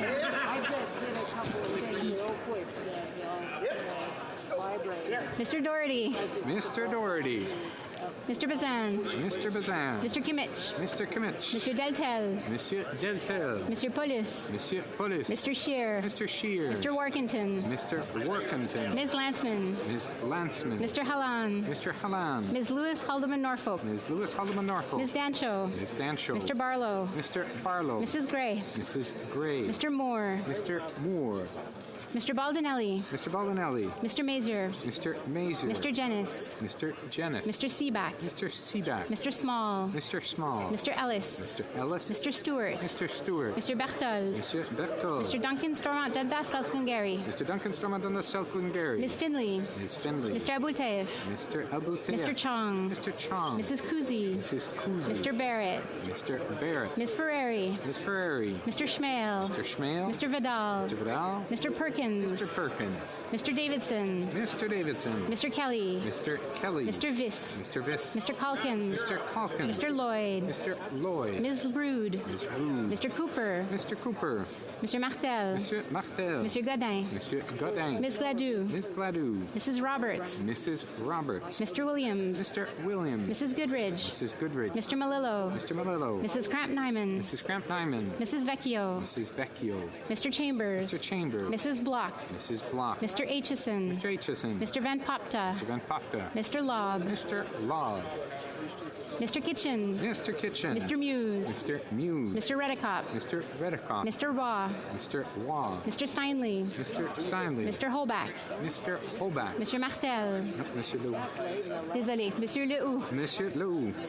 Monsieur Généreux. Monsieur Généreux. Mrs. Falk, Battleford, Lloydminster. Mrs. Falk, Battleford, Lloydminster. Mr. Morantz. Mr. Morantz. Mr. Zimmer. Mr. Zimmer. Madame Vien. Madame Vien. Mr. Caputo. Mr. Caputo. Mr. Arnold. Mr. Arnold. Mr. McGuire. Mr. McGuire. Ms. Rempel Garner. Ms. Rempel Garner. Mr. Cram. Mr. Cram. Mrs. Wagenthal. Mrs. Wagenthal. Mr. Dreeshen. Mr. Dreeshen. Mr. Couric. Mr. Couric. Mr. Albus. Mr. Albus. Mr. Nader. Mr. Nader. Mr. Tolmie. Mr. Tolmie. Mr. Carey. Mr. Carey. Mr. McLean. Mr. McLean. Mrs. Gallant. Mrs. Gallant. Mr. Shipley. Mr. Shipley. Mr. Reed. Mr. Reed. Mr. Patzer. Mr. Patzer. Mr. Macaulay Edmonton West. Mr. Macaulay Edmonton West. Mr. Falk Provencher. Mr. Falk Provencher. Mr. Morrison. Mr. Morrison. Mr. Dowdle. Mr. Dowdle. Mr. Dalton. Mr. Dalton. Mr. Bragdon. Mr. Bragdon. Mr. Epp. Mr. Epp. Mr. Motts. Mr. Mott. Mr. Weber. Mr. Weber. Mr. Soroka. Mr. Soroka. Mr. Ruff. Mr. Ruff. Mr. Shields. Mr. Shields. Mr. Leipert. Mr. Leipert. Mr. Fast. Mr. Fast. Mr. Vierson. Mr. Vierson. Monsieur Terrien. Monsieur Terrien. Monsieur Bergeron. Monsieur Bergeron. Monsieur Garon. Monsieur Garon. Madame Gill. Madame Gill. Madame de Bellefeuille. Madame de Bellefeuille. Monsieur Fortin. Monsieur Fortin. Monsieur Thériault. Monsieur Thériault. Madame Larouche. Madame Larouche. Monsieur Plamondon. Monsieur Plamondon.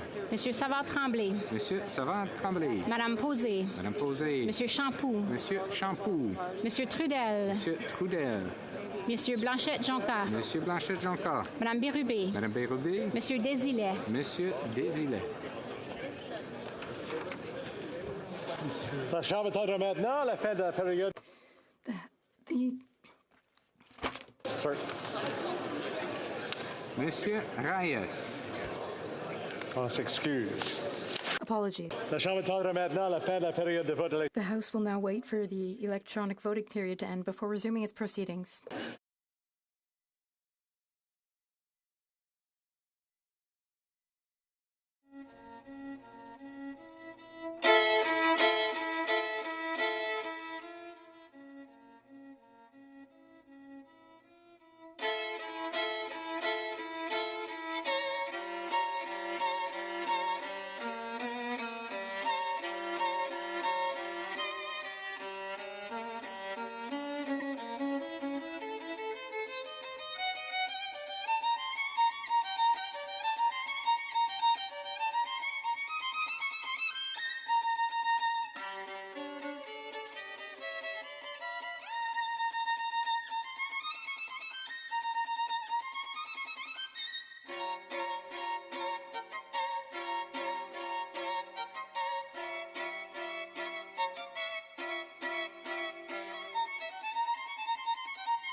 Je désire informer la Chambre que la I wish to inform the House that the electronic voting period has ended. To vote due to technical difficulties, they may now use the raise hand function. The chair will recognize them. Mrs. Fry. Yes, for whatever reason I can't get into my app.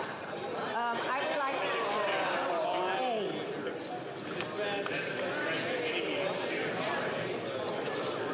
There you go. Anyone else with technical difficulties? No. The table will now compile the results of the vote.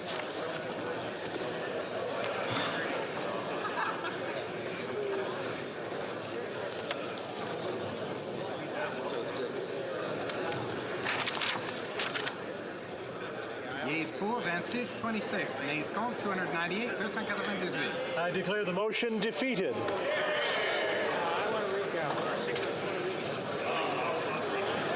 I wish to inform the House that because of the deferred recorded divisions, government orders will be extended by 13 minutes.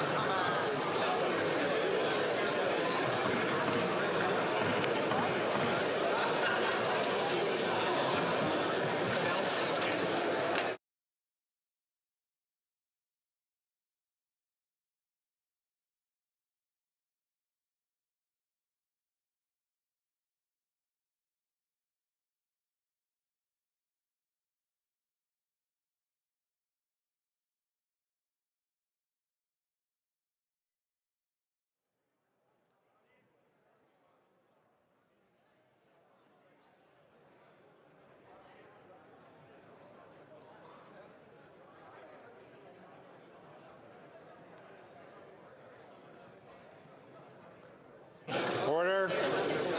To make sure that those who have conversations can take them outside to the lobbies. Daily routine of business. Tabling of documents. L'Honorable Ministre. The Honourable Health Minister. Oh, hold on. I believe we have a point of order from the honourable member from Elmwood Transcona. Thank you. It's a Monday. Thank you very much, Mr. Speaker. I'm just rising on a point of order arising out of question period. A question was asked to committee chair, and I guess I'm looking for a little more clarification. I've had some personal experience with this in the chamber. I would refer you to the 42nd Parliament. As a matter of fact, it happened to be the day when the Prime Minister first decided to do Prime Minister's questions, where he answers every question. But at that time, I was second vice chair of the Access to Information, Privacy and Ethics Committee. The chair and the vice chair were both away on parliamentary business. A question was asked of the committee chair for that committee, and as the second vice chair at that time, I stood to answer that question. Now, so as it happens, the Prime Minister didn't answer all of the questions that day. But more importantly, I think it served the House well to have someone who was an authorized spokesperson for the committee be able to answer that question. There's often debate in this place about the appropriate role of parliamentary secretaries on committee and the right posture of the government towards committee. I don't think it makes a lot of sense to have government members answer questions about committee business.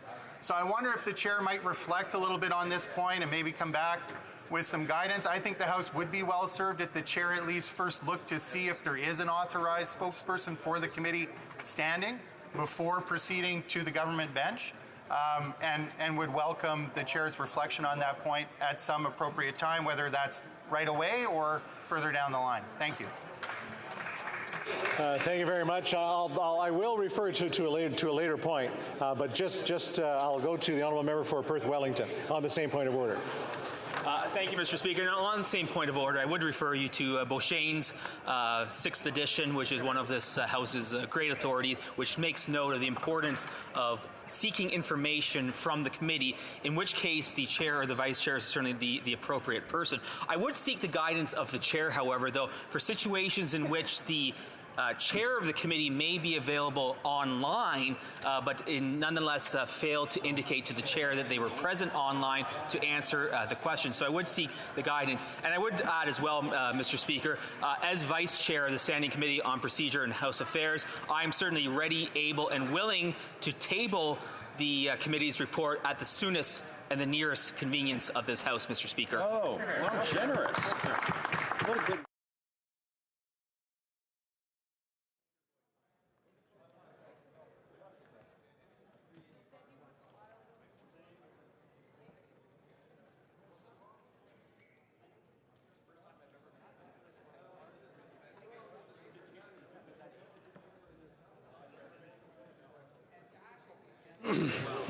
Well, it's not often we get to bring out House of Commons procedure and practice, but I thought we would do that.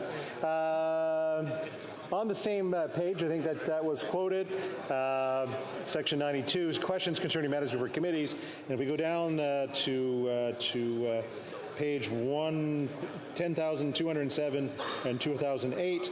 On occasion, questions directed to committees' chairs have been answered by ministers and points of orders have been raised. For example, during question period, opposition members twice addressed the questions to the chair in a standing committee, and the government House leader responded.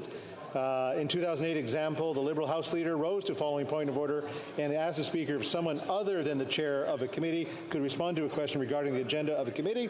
The Speaker advised that his role is to take a look at those who are standing to answer and choose to who is going to answer. And I can tell you that during today's session, no hands went up on Zoom.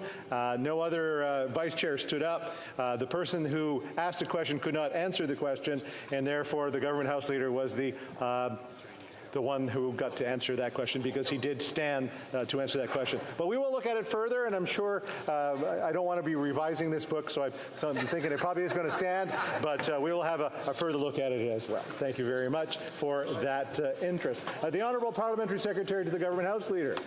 Just to add a little bit to it, the concern I would have is the types of questions that could actually be posed to chairs, from what I understand, is somewhat limited, dealing strictly with the timing of things on the committee's agenda. Anything beyond that, I understand at least it should be the option of the government to determine who answers the question.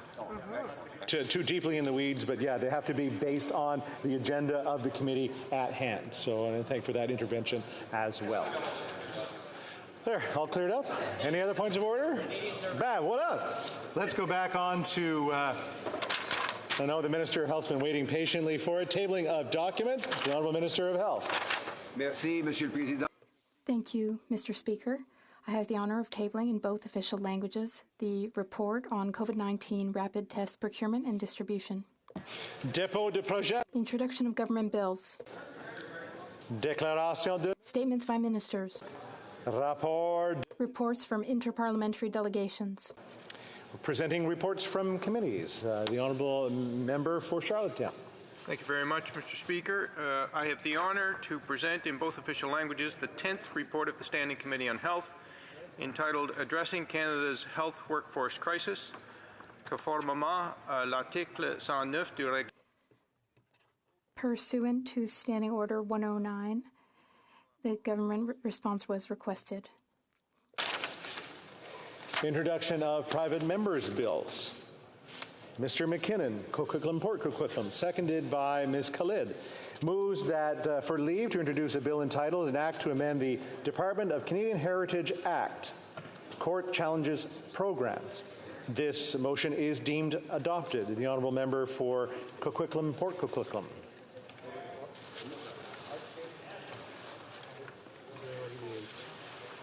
I know I didn't want to do this before because I know I see it going, but the Honourable Member's on mute.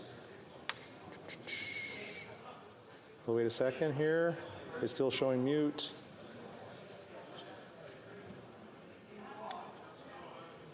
We'll give it a second here. Do a plug, unplug. I could sing, but I'm not going to do that. Jeopardy theme song. And I know we had this checked prior to. There we go. There we go. The Honourable Member for Coquitlam, Port Coquitlam. Thank you, Mr. Speaker. Mr. Speaker, I'm happy to introduce my private member's bill, which will enshrine the Court Challenges program into federal law. The Court Challenges program supports Canadians seeking to bring cases of national significance that protect our constitutional rights. It plays a vital role in ensuring that the government acts within the bounds of the Constitution and the Official Languages Act. Enshrining this program into legislation will provide greater certainty for the program and allow it to continue. I hate to do this. So this is what happens on a Monday. So we weren't having some translations, so I'm just going to speak in English and hope interpretation continues. I'm going to turn my microphone off for a second here.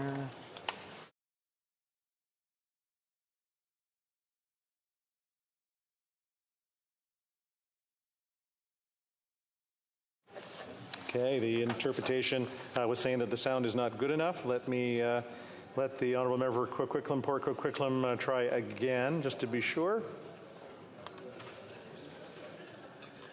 Thank you, Mr. Speaker. I'll start again if that's okay. Please. Mr. Speaker, I am happy to introduce my private member's bill, which will enshrine the Court Challenges program into federal law. The Court Challenges program supports Canadians seeking to bring cases of national significance that protect our constitutional rights. It plays a vital role in ensuring that the government acts within the bounds of the Constitution and the Official Languages Act. Enshrining the program into legislation will provide greater certainty for the program and allow it to continue its important work well into the future. It will send a strong message about the importance of protecting the rights of Canadians, and it will demonstrate Parliament's shared commitment to ensuring that the rights and freedoms guaranteed by the Charter and the Official Languages Act are respected and upheld. Thank you, Mr. Speaker. Mr. McKinnon, Coquitlam, Port Coquitlam, seconded by Ms. Khalid, moves that the bill be now read a first time and be printed. This motion is deemed adopted. First reading of this bill, première lecture de ce projet de loi. When shall this bill be read a second time? Right now. At the next sitting of the House. First reading of Senate public bills. Motions. Presenting of petitions. The Honourable Member for the other Coquitlam. I'm going to go. Port Moody, Coquitlam. Thank you, Mr. Speaker. I rise today to present a petition initiated by Ryan Hui and the Canadian National Institute for the Blind on the importance of fully accessible insulin pumps for persons with diabetes. Diabetes and sight loss are closely connected. Here in Canada, 25% of people, 1 in 4 with sight loss, have diabetic retinopathy. An estimated 750,000 Canadians live with this condition. Individuals living with sight loss and diabetes live independent lives but are unable to safely and independently use insulin pumps due to the lack of accessibility features. That is why thousands of petitioners call upon the Government of Canada to ensure that Health Canada approval processes for new medical devices, such as insulin pumps, includes an accessibility assessment and, Mr. Speaker, work with insulin pump manufacturers to address the safety concerns with existing insulin pumps expressed on the contraindications and ensure that future contraindications are not considered for insulin pumps. Thank you, Mr. Speaker. Presenting a petitions, présentation de pétition, the Honourable Member for London Fanshawe. Thank you, Mr. Speaker. Right, I am honored today to stand in this place to present petitions signed by over 14,000 people across this country. They are calling for the government due to the fact that counseling, therapy, and psychotherapy have long been an extremely beneficial tool for those seeking mental health supports. Registered therapists and psychotherapists in Canada are required to charge GST and HST, while other service providers are exempt from charging this tax. So they're calling on the government to remove that unfair GST HST requirement for all counseling therapists and psychotherapists. Now, I have a private member's bill, C-218, that would actually do just that. And so the signatories of this petition are calling for the government to make these changes in a budgetary bill so that they won't be charged GST. Thank you, Madam Speaker. Presenting petitions, the Honourable Member for Kingston and the Islands. Thank you very much, Madam Speaker. I rise today to present a petition on behalf of 5,381 signatories who call to the attention of the government the atrocities that are happening in Iran. Specifically, they are calling on the government to declare the entire Islamic Revolutionary Guard Corps as a terrorist entity. They're asking for the government to designate authorities to investigate into reported threats and stalkings by the IRGC against Iranian Canadians and their third-party agents. They're further asking to create legislation to revoke visas of Iranian officials and their families living in Canada who have embezzled billions of dollars into Canada through business fronts and properties. They're asking for Canada's allies to end all negotiations with Iran. And finally, they're asking to provide continuous support to Iranians fighting for regime change by opening discussion between world leaders and the Iranian people to support the transition to a secular and democratic Iran. Thank you, Madam Speaker. Presenting petitions, the Honourable Member for Vancouver Kingsway. Thank you, Madam Speaker. I rise to introduce a petition signed by many constituents in the Lower Mainland of British Columbia who point out that Canada has signed the 2030 Nature Compact, which commits us to halt and reverse biodiversity loss by 2030. They point out that the Fraser Delta is recognized as a Ramsar wetland of international importance, a Western Hemisphere shorebird reserve network site, and part of the Southwest BC priority area. They point out that researchers have published peer-reviewed studies warning of extensive habitat loss and risk of ecological collapse on the Fraser River Delta. And finally, they note that Environment and Climate Change Canada experts have warned of unmitigable and irreversible species-level risk to western sandpipers and shorebirds should the Roberts Bank Terminal 2 project proceed as designed, and they're calling on this government to halt any further work on the proposed Roberts Bank Terminal 2 project until a regional assessment of the cumulative impacts, both environmentally, socially, culturally, and economically, are complete to preserve this remarkable habitat. Presenting petitions.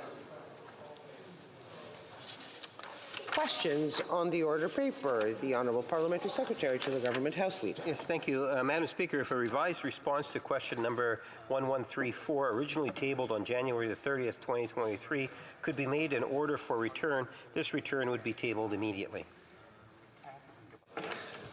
So agreed. The Honourable Parliamentary Secretary. Madam Speaker, furthermore, I would ask then that all questions be allowed to stand at this time, please. So ordered. Orders of the day. Ordre du jour, ordre émanant du gouvernement, reprise du débat en deuxième lecture. Resuming debate at second reading of Bill C-26, an act respecting cybersecurity, amending the Telecommunications Act, and making consequential amendments to other acts. Resuming debate, the honourable member for Dufferin-Caledon. Well, thank you very much, Madam Speaker. So it took 8 long years for this Liberal government to recognize that cybersecurity threats exist in this country and around the world. So congratulations to them for, coming to the party a little bit late. They have now presented a bill to try and address issues of cybersecurity in the country. As I said, it took them 8 years to get there, but I have to say that I'm pleased that they've decided to finally do something, and I look forward to this bill being passed so that it can be extensively studied at committee. I think there are some things in this bill that are good. I know, praising the Liberal government, this is strange territory for me, but I will say that the bill does give the government some tools to respond quickly to cyber threats, and there is currently no explicit legislative authorities in the Telecoms Act to ensure that telecom providers are suitably prepared for cyber attacks. So this is a good reason why this bill should probably move forward to committee to be studied. The challenge I have, though, Madam Speaker, is a whole number of things. My issue with this government is trust. And while I do want this legislation to go to committee, I have extraordinary concerns about this bill. And many of these concerns have been raised by many groups across the country. And I do want to, of course, speak to some of those in the somewhat probably whimsical hope that the government will listen and take some of these amendments seriously. There's been a very bad track record of this government responding to concerns from the opposition or responding to concerns from outside organizations with respect to legislation. There's sort of a view that we're going to do what we want to do on pieces of legislation, and we really don't care what other people have to say. So very concerned that the government's not going to listen to the very serious concerns that have been raised about this bill. And I have my own concerns when I look at how they've behaved with respect to other pieces of legislation. I mean, we have to look at Bill C-11. There have been a multitude of organizations that have said this bill needs further amendment, whether it's, Margaret Atwood saying I have grave concerns about this legislation. I support the intent, but I have grave concerns about the implementation of this and how it's going to affect, artists and content creators. We've had folks that compete in the YouTube sphere. They've raised all kinds of concerns about C-11, and the government's response has been, we don't care what you have to say. We are going forward with this legislation as it is. The Senate has made a number of amendments to C-11. I suspect the government's attitude is going to be the same. We don't care what your amendments are. We're going to proceed with this bill as we see fit. We also only have to look to Bill C-21 as well.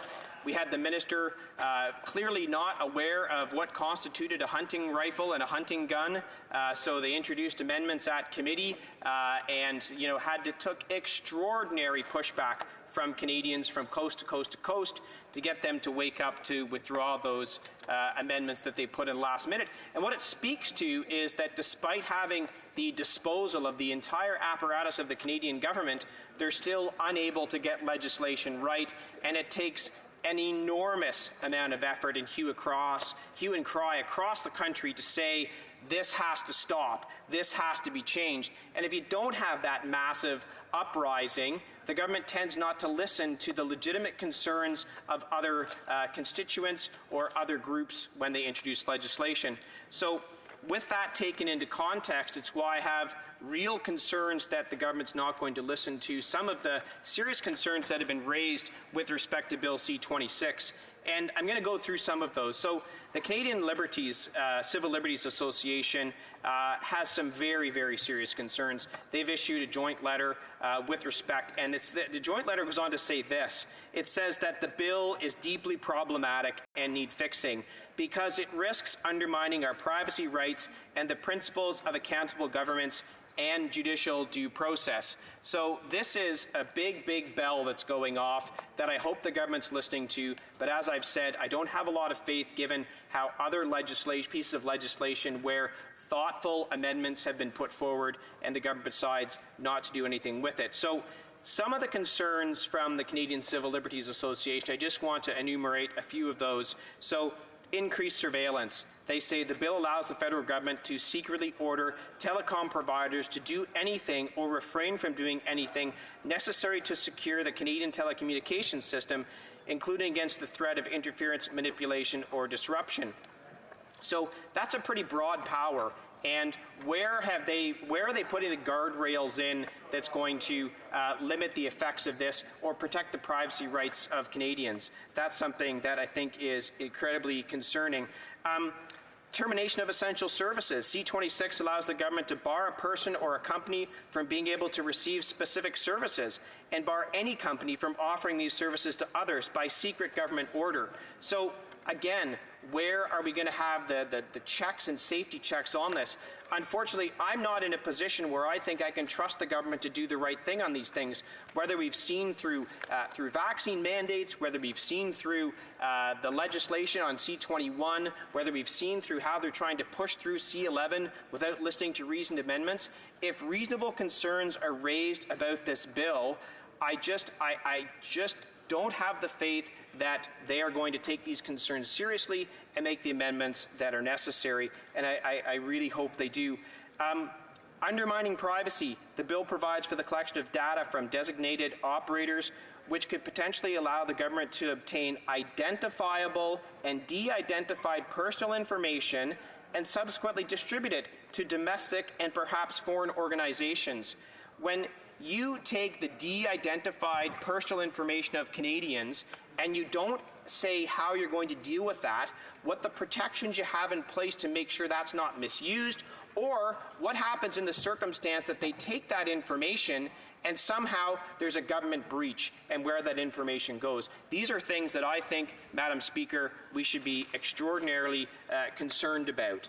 There was also an analysis provided with respect to this by Christopher Parsons, a critical analysis of proposed amendments in Bill C-26.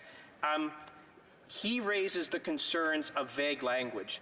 The report notes that key terms in the bill, such as interference, manipulation, and disruption, which trigger the government's ability to make orders binding on telecom service providers, are unidentified.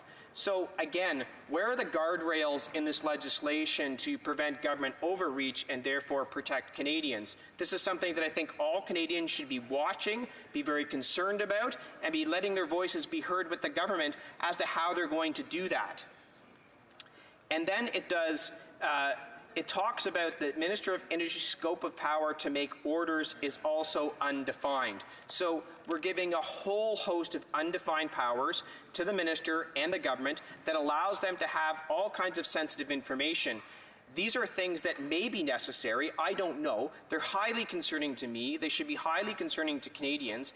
And I hope that the government will hear from real experts at committee. Let's not have a 2-day committee study where we think this thing is perfect as it is, bring it back to the House of Commons, bring in time allocation or closure, and pass this through. We've seen that story before, and we don't want to see it with this particular piece of legislation. So my really, really big hope is that the government is going to take the time to really consider the seriousness and the breadth of this bill and make sure that we have the ways to protect Canadians. I just want to add as well, the Business Council of Canada has released its own letter to the Minister of Public Safety expressing their incredibly deep concerns with respect to this bill, lack of a risk-based approach. Information sharing is one way, and the legal threshold for issuing directions is too low. So there's 3 reports right there that are outlining significant concerns with this bill, and I, for one, just do not believe that the government's going to listen or get it right. They don't have the track record of doing so, but I'm hoping, because this is so serious, like cybersecurity is incredibly serious as we move towards a digital economy in so many ways. I really hope the government's going to listen to these things, take it seriously, do the hard work at committee, and bring forward whatever amendments need to be brought forward, or if the amendments are brought forward by the opposition, listen and implement those amendments. Thank you very much, Madam Speaker. Questions and comments, questions et commentaires. The Honourable Member for Fort Moody Coquitlam. Thank you so much, Madam Speaker. And absolutely, the NDP sees the growing threat of cybersecurity, and we also see that Canada's far behind.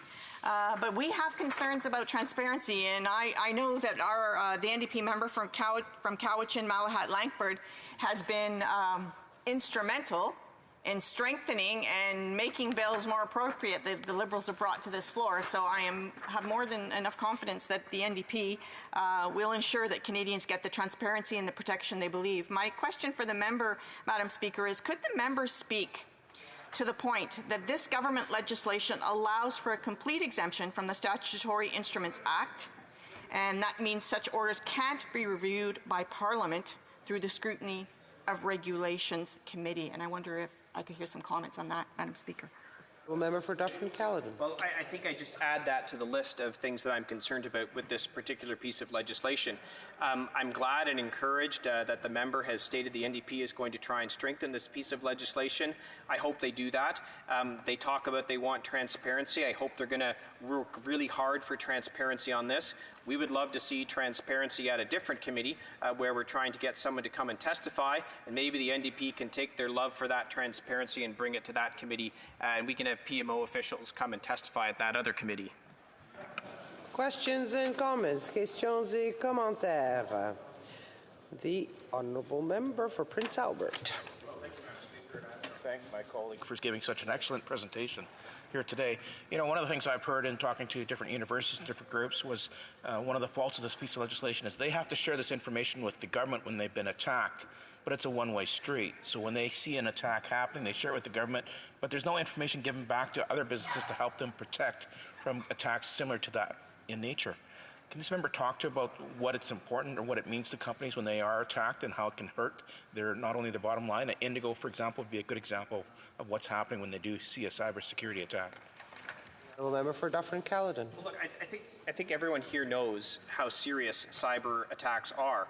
I know that myself, I often will get a notification from Google that will say, we believe that one of your passwords was exposed in a hack of some other organization, and that you should take steps to make sure that password's not used in any other applications. So we know that the threat of cyber attacks exist and the damage that's caused as a result of that. So where I go back to is this. We know we need to do something. And I am glad that the government's doing it. It's taken them 8 years, but they are finally here trying to deal with this issue.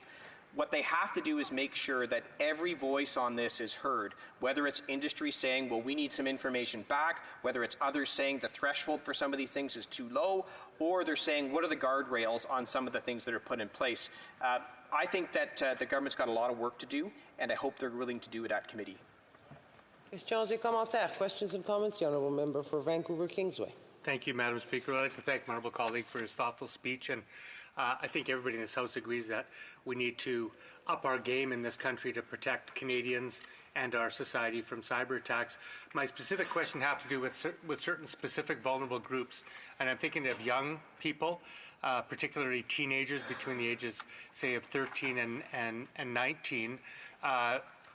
Even more particularly, young girls and women who may be subject to all sorts of cyberbullying and other offenses, and also our seniors who can be victims of cyber fraud. And I'm just wondering if my honourable colleague has any thoughts as to how this bill might impact those particularly vulnerable groups and what suggestions he may have legislatively to help protect them. Honourable Member for Dufferin-Caledon. That's a pretty tough question to answer in about 2 minutes. As the father of a 16-year-old daughter, I'm constantly worried about what's going on in the cybersphere for her, whether or not there's instance of bullying going on. There's certainly been episodes of bullying in her real life. I know at one point, she was eating her lunch in the bathroom because she was being bullied by some folks. I think that online harassment and bullying is a serious problem. I don't know enough about this particular piece of legislation to know if it's actually going to deal with that, but if it isn't, I really hope that it does. And with respect to seniors, boy, we have a lot of work to do with seniors who are vulnerable to these things. And I think this is something the government has to take on. Whether they're just waking up to it now as part of this bill, we need to educate seniors. I mean, I host events like this with seniors where we let them know about the threats of cybersecurity and other things. I think the government needs to take up the ball on that a little bit more as well. Resuming debate, the honourable member for Barrie, Oro-Medonte, Springwater. Thank you, Madam Speaker. Barrie, Springwater, Oro-Medonte. It's a long one, but it's all good. Thank you for that. Madam Speaker, I'm proud to rise in the House today to speak to this important legislation on behalf of the good people of Barrie, Springwater, Oro-Medonte. I am pleased to see Bill C-26 come forward in the House. Improving the resiliency of our critical infrastructure is of the utmost importance to our national security and the everyday safety of Canadians. This legislation consists of two separate parts. The first portion, among other things, gives the Governor and Council powers to order telecommunication providers to secure their systems against threats and to remove malicious actors from our telecommunications infrastructure. The second portion creates the Critical Cyber Systems Protection Act, which establishes a cybersecurity compliance framework for federally regulated critical infrastructure operators, which specifically regulates the sectors of finance, telecommunications, energy, and transportation. I believe that in principle this legislation appears promising. I think we can all agree that we need a robust cybersecurity framework in Canada. However, it is worth noting that under this government, we have done the least to bolster our resilience to cyber attacks compared to all other Five Eyes partners. We lag behind our Western allies in terms of national security, and as such, Canada has failed to secure our critical infrastructure against complex and ever-evolving cyber threats in the modern world. Therefore, before I get into the specific merits and deficiencies of this legislation, I want to speak about the emerging threats to our critical infrastructure and the pressing needs to protect our national security. Threats to our critical infrastructure are real and imminent. In fact, Caroline Xavier, Chief of the Communications Security Establishment, or the CSE, recently testified before the Public Safety and National Security Committee and stated that, quote, cybercrime is the most prevalent and most pervasive threat to Canadians and Canadian businesses, end of quote. She also noted that critical infrastructure operators and large enterprises are some of the most lucrative targets. While there are several forms of cyber attacks that our critical infrastructure operators are vulnerable to, the Canadian Centre for Cybersecurity has noted in their most recent annual National Cyber Threat Assessment that ransomware is the most disruptive form of cybercrime facing Canadians, and that critical infrastructure operators are more likely to pay ransoms to cyber criminals to avoid disruption.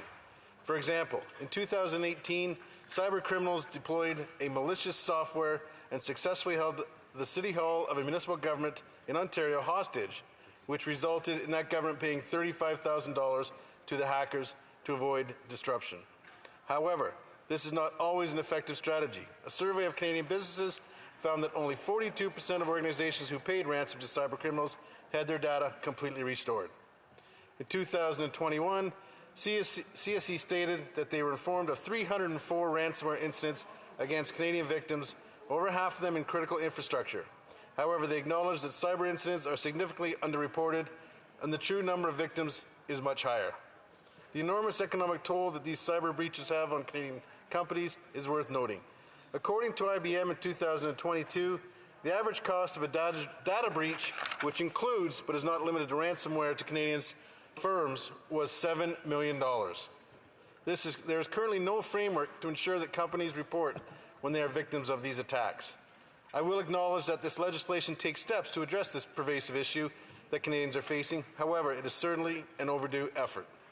We saw the damage a cyber attack of this magnitude can cause in May 2021 when a U.S. energy company was subject to a ransomware attack carried out by a Russian-based criminal group and were successfully extorted roughly $4.3 million in coin-based currency. As you all may remember, this attack disrupted the largest fuel line in the U.S. for 5 days and led to President Biden calling a national state of emergency. In 2021, at the U.S. Senate Committee on Homeland Security, the CEO of that company testified that they had no emergency preparedness plan in place that specifically mentioned, quote, ransom or action to ransom, end of quote.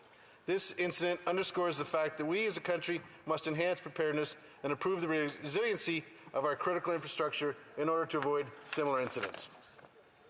Therefore, I am pleased to see this legislation come forward. However, it's worth noting that this is the first substantive legislation response to this issue during this government's tenure, despite a steady increase in cyber threats over the years. The entirety of our federally regulated critical infrastructure is connected to the internet in some way, and it's extremely important to prevent malicious actors from setting up on our infrastructure and attacking it. Previously, there has been no mechanism for the government to formally remove a company from our telecommunications networks. The clearest example of the need for this mechanism would be the controversy surrounding Huawei, a company who was part of the design of our 5G networks despite glaring national security concerns related to their activities and relationship to the Communist Party in Beijing. It is a significant move that this company will be kicked off our service. However, it is a delayed one. We know that under China's national intelligence law, the CCP has the authority to instruct any company to hand over information to support, assist, and cooperate with state intelligence work. Accordingly, we ought to be cautious and avoid contracting with companies that could potentially compromise the security of our critical infrastructure. It is certainly positive that Canada will be able to kick malicious actors such as Huawei off our networks. However, many have noted that we lessened our credibility among Five Eyes nations due to our delayed response to this issue. Indeed, the United States lobbied Canada for years to exclude Huawei from our 5G mobile networks and warned that they would reconsider intelligence sharing with any countries that use Huawei equipment. In some respects, this legislation is a positive step forward, establishing a baseline standard of care for organizations whose functionings are integral to our critical infrastructure. As I've previously mentioned, incidents of cyber attacks often go unreported or underreported. This legislation's mandatory reporting mechanism, which specifies that a designated operator must immediately report the incident to the CSE and the appropriate regulator, is a welcome step towards addressing this issue. However, the Act does not prescribe any timeline or give any other information as to how immediately should be interpreted by an operator. As I've just laid out, there are aspects of this legislation that my Conservative colleagues and I fully support. However, I have concerns with several elements of this bill. First and foremost, there is a complete lack of oversight over the sweeping new powers afforded to the cabinet ministers, regulators, and government agencies mentioned in this legislation. Alongside a lack of oversight, there is little information on the breadth of what the government might order telecommunication operators to do. It's evident that this bill draws on much of Australia's legislative model, which was first introduced in 2018 and eventually amended. However, we did not follow suit in terms of the oversight measure they included in their Critical Infrastructure Protection Act. Notably, Australia introduced politically accountability mechanisms alongside their legislation, including a requirement for regular reporting, an independent review, and the production of a written report. Conservatives like to see annual reporting from the Minister on what actions have been taken and a public disclosure of the orders that the government is making under these newly afforded powers. In terms of concerns from the public, we've heard from a number of organizations who are concerned that elements of this legislation undermine the privacy rights of Canadians. In September of last year, several privacy rights organizations signed an open letter to the Minister of Public Safety, which laid out their concerns with Bill C-26. For example, they are concerned about the sweeping new powers the legislation gives to the government over access to the personal data of Canadians and the data of companies. They note that Bill C-26 may enable the government to obtain identifiable and de-identified personal information and subsequently distribute it to domestic and perhaps foreign organizations. I think we can all agree that while enacting measures to improve resilience of our critical infrastructure is of the utmost importance, civil liberties and privacy must be fully respected when drafting these measures. On the other hand, we've heard from stakeholders who are concerned about the regulatory burden this legislation may have on business, especially small and medium enterprises. Many stakeholders have noted that the high costs and business impacts of a cyber incident already incentivize companies to ensure rigorous cybersecurity patrols. Recent statistics released by Stats Canada found that in 2021, Canadian businesses spent over $10 billion on cybersecurity, a 41% increase compared to 2019. Many stakeholders have noted that the proposed penalties related to this act, which reach up to $15 million and 5 years in jail time, are touted as being intended to promote compliance rather than to punish. However, I think we can all agree a $15 million fine would indeed be unduly punitive on a small business that may be subject to this act. Therefore, we must ensure that fines and compliance costs are distributed evenly so as not to stifle competition and endanger the viability of a small and medium enterprise in our critical infrastructure of sectors. Finally, we face a problem related to definitions in the scope of this bill. Various terms are not defined, including what constitutes, quote, cyber incident, and it is not immediately clear how the government will determine who is subject to this legislation. I look forward to receiving an explanation from the government to demystify some of the vague language found within this legislation. Madam Speaker, to conclude, a threat to our critical infrastructure is a threat to our national security. I think all parties agree that the government must take strong and immediate action against cyber attacks. We support this bill in principle, but we believe that this legislation needs to be amended significantly to ensure greater transparency and accountability from this government and future governments. I look forward to studying and amending this bill at the Public Safety Committees with my colleagues across all. Unfortunately, the time is up. It's time for questions and comments. Questions et commentaires. The Honourable Member for Vancouver Kingsway. Thank you, Madam Speaker. I'd like to thank my colleague for his detailed speech. And like him, I think we're broadly supportive of the aims and principles of this bill, but have some significant concerns about many of the details. These include that this bill opens the door to new surveillance obligations. It allows the termination of essential services, perhaps without due process. It may undermine privacy, lacks guardrails to constrain abuse, and has some relatively disturbing secrecy provisions that would obviate the minister from having to be accountable to Parliament by publishing the measures that he takes. I'm just wondering, among the many concerns expressed by the bill, which are the ones that he finds most troubling that he would like the committee to address at committee stage? Honourable Member for Barrie, Springwater or Medonte. Thank you for that question. I think all of those are legitimate concerns that we will be addressing at public safety if and when this gets there. I don't think I can rank them today because I think they're all significant. Everybody has different issues that come to mind which is most important to them. Obviously, privacy is one of the most important things to people. But what I also mentioned in my speech was talking about the ability for companies to still manage once they've had these fines imposed. We don't want to be putting small and medium-sized companies out of business who've already been cyber attacked and then they get a fine on top of that. So I think there's many things we need to address in committee, and I'm looking forward to when it gets there, studying it with my colleagues from all sides. Questions et commentaires, l'honorable. The Honourable Member for Saint-Étienne-Bagot. Thank you, Madam Speaker. I'm wondering what my colleague thinks about the fact that we've talked a lot about the issue of TikTok that could be a tool for interference. I just froze my account like everyone. I removed the app from my phone. But what does he also think of apps like WeChat that is recognized as a spy platform as well? What does he think about a G7 parliament like that of Canada has been using Zoom for years, a Chinese application that has already been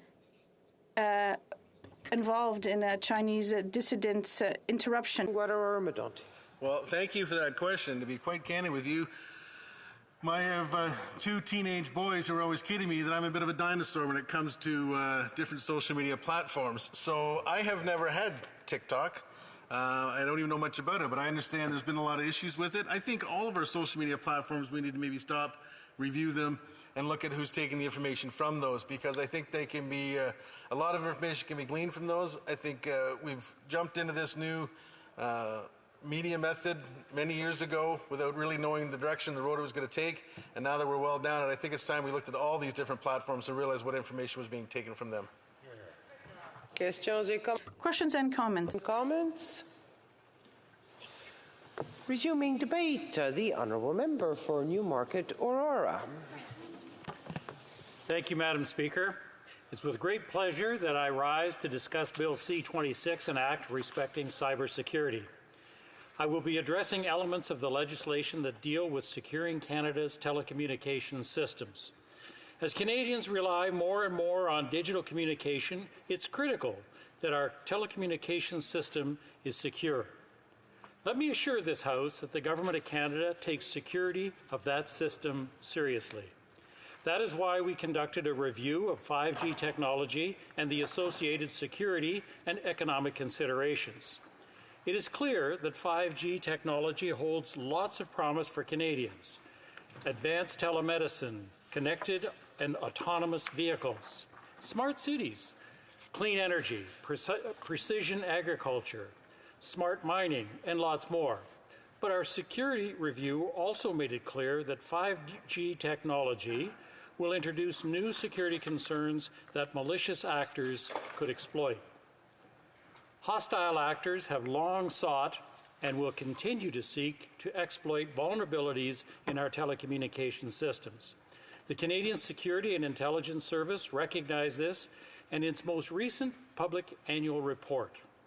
The report said, and I quote, "Canada remains a target of malicious cyber-enabled espionage, sabotage, foreign influence, and terrorism-related activities which pose significant threats to Canada's national security, its interests, and in its economic stability."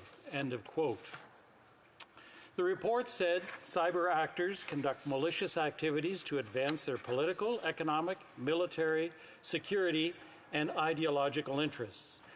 These actors seek to compromise government and private sector computer systems by manipulating their users or exploiting security vulnerabilities. The CSIS report also highlighted the increasing cyber threat that ransomware poses.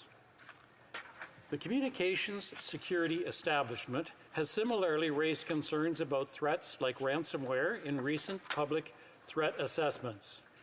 We have seen how such attacks by criminal actors threaten to publish victims' data or block access to it unless a ransom is paid. It is not just cyber criminals doing this. CSIS warned that state actors are increasingly using these tactics and often through proxies to advance their objectives and evade attribution. To be sure, Canadians, industry, and government have to this point worked hard to defend our telecom system, but we must always be alert, always guarding against the next attacks. This has become more important as people are now often working remotely from home office environments, and the challenges are accentuated by the 5G technology. In 5G systems, sensitive functions will become increasingly decentralized in order to be able to be faster where speed is needed. We all recognize cell towers in our communities and along our highways, and 5G networks will add a multitude of smaller access points in order to increase speeds. And the devices the 5G network will connect to will also grow exponentially. Given the greater interconnectedness and interdependence of 5G networks, a breach in this environment could have a more significant impact on the safety of Canadians than with the older technology. Bad actors could have more of an impact on our critical infrastructure than before. Madam Speaker, the security review we conducted found that in order for Canada to reap the benefits of 5G, the government needs to be properly equipped to promote the security of the telecommunications systems. We need to be able to adapt to the changing technology and the threat environment. And now, for these reasons, we are proposing amendments to the Telecommunications Act. The amendments will ensure that the security of our telecommunications systems remains an overriding objective. Madam Speaker, this bill will add to the list of objectives set out in Section 7 of the Telecommunications Act. It will add the words "to promote the security of Canadian telecommunications system," end of quote. It is important to have these words specified in law. It means the government will be able to exercise its power under the legislation for the purposes of securing Canada's telecommunications systems. The amendment also includes authorities to prohibit Canadian telecommunications service providers from providing and using products and services from high-risk suppliers in 5G and 4G networks, if deemed necessary after consultation with the telecommunications providers and other stakeholders. It would also give the government the authority to require telecommunications service providers to take any other actions to promote the security of the telecom networks upon which all critical infrastructures depend. Madam Speaker, we've listened to our security experts. We've listened to Canadians. We've listened to our allies, and we're following the right path. We'll ensure that our networks and our economy are kept secure.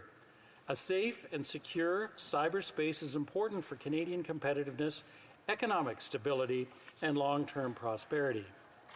It is clear that the telecommunications infrastructure has become increasingly essential, and it must be secure and resilient. And telecommunications presents an economic opportunity, one that grows our economy and creates jobs. Madam Speaker, the amendments to the Telecommunications Act accompany the proposed Cybersecurity Systems Protection Act. This bill will improve designated organizations' abilities to prepare, prevent, respond to, and recover from all types of cyber incidents, including ransomware. It will designate telecommunications as a vital service. Together, this legislative package will strengthen our ability to defend telecommunications and other critical sectors, finance, energy, and transportation, that Canadians rely on every single day. Madam Speaker, the legislation before us today fits with the Government of Canada's telecommunications reliability agenda. Under this agenda, we intend to promote robust networks and systems, strengthened accountability, and coordinated planning and preparedness. Canadians depend on telecommunications services in all aspects of their lives, and the security and the reliability of the network has never been more crucial. They are fundamental to the safety, prosperity, and the well-being of Canadians. Madam Speaker, we will work tirelessly to keep Canadians safe and able to communicate securely. This legislation is an important tool to enable us to do that. Thank you, Madam Speaker. Questions and comments. Questions et commentaires. Honorable député de Shefford. Madame la Présidente. Thank you, Madam Speaker. I thank my colleague for his speech. In January, though, I had a meeting with the at the University of Sherbrooke with a cybercrime expert. They made me aware of the fact that Canada is really lagging behind. Now, this bill is positive, but we are now at risk of threat more than ever, and the federal government seems to have taken this risk lightly. Meanwhile, many European countries have taken action to fight cybercrime and to protect themselves. So here's my question. How should we take note of the fact that we're behind, and how can we catch up? And also, Quebec, for instance, and with the provinces, how will we move forward and take action while respecting provincial jurisdiction over some critical infrastructure? That's what I'd like to hear my colleague speak to. Thank you, Madam Speaker. Thank you, Madam Speaker. And I share her sense of urgency in making sure that we advance opportunities to make the network safer. The technology has developed very quickly in recent years, and so it's important that we stay ahead of that technology. In terms of the relationship between provinces and the federal government, I think it's important that we develop reliable agreements where appropriate. But telecommunications is a responsibility of the federal government, and we are not going to shirk from our responsibilities in making sure that the network is safe for our citizens. Questions and comments. The Honourable Member for London Fanshawe.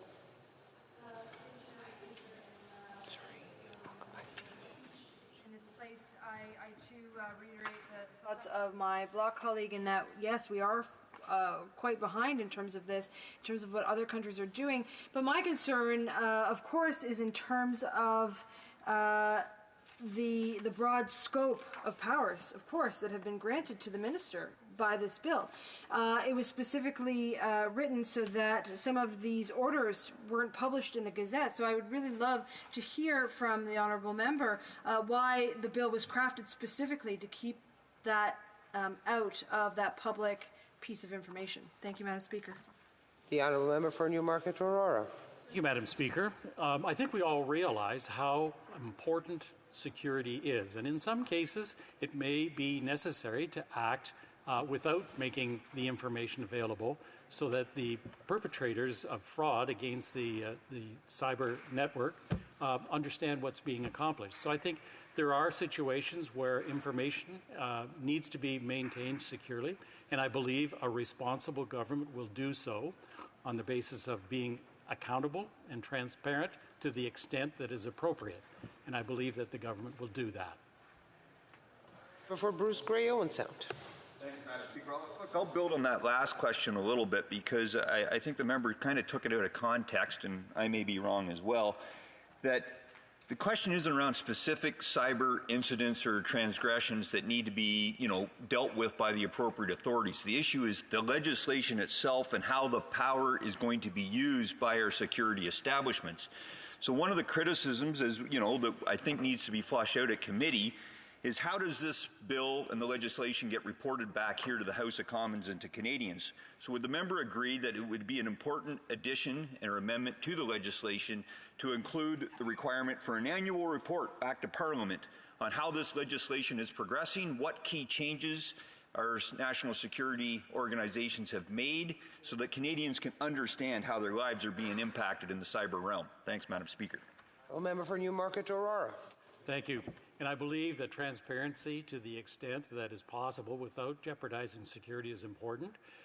And I believe that committees will contribute a significant amount of improvements. And I believe that the government will listen to reasonable solutions, reasonable amendments, and reasonable additions in order to protect the safety of Canadians. That's a value that we all share. Questions and comments? The Honourable Member for Kitchener Centre. Newmarket Aurora for his speech. I want to continue this line of questions from other members with respect to balancing the needs to address cybersecurity and privacy at the same time. One group that has shared some concerns is Citizen Lab. They put together a report called Cybersecurity Will Not Thrive in Darkness. And they've offered 30 recommendations for the governing party to consider at committee. I wonder if the member has seen this report and if there's any recommendations in the report that he sees. He might not see them all as something that's worthy of going ahead with, but if there are some examples of recommendations there that he thinks we should pursue. Thank you. A very short answer from the Honourable Member for Newmarket Aurora. Thank you, Madam Speaker. No, I have not seen those recommendations, but I think it would be appropriate for those recommendations to be presented to the committee for consideration. Resuming debate, the Honourable Member for Charlotte St. James, Assiniboia, Headingley. Thank you, Madam Speaker. 6 years ago, Statistics Canada found that more than 1/5 of all Canadian businesses were impacted by cybersecurity incidents. A sobering statistic in its own right, but that was 6 years ago. What we need to understand is that cyber technology moves at a mile a minute. What is groundbreaking 1 year can become ordinary, obsolete, even just a year later. I don't doubt that cyber defense systems in Canada, both by the government and by private businesses, have become much more sophisticated throughout the last several years.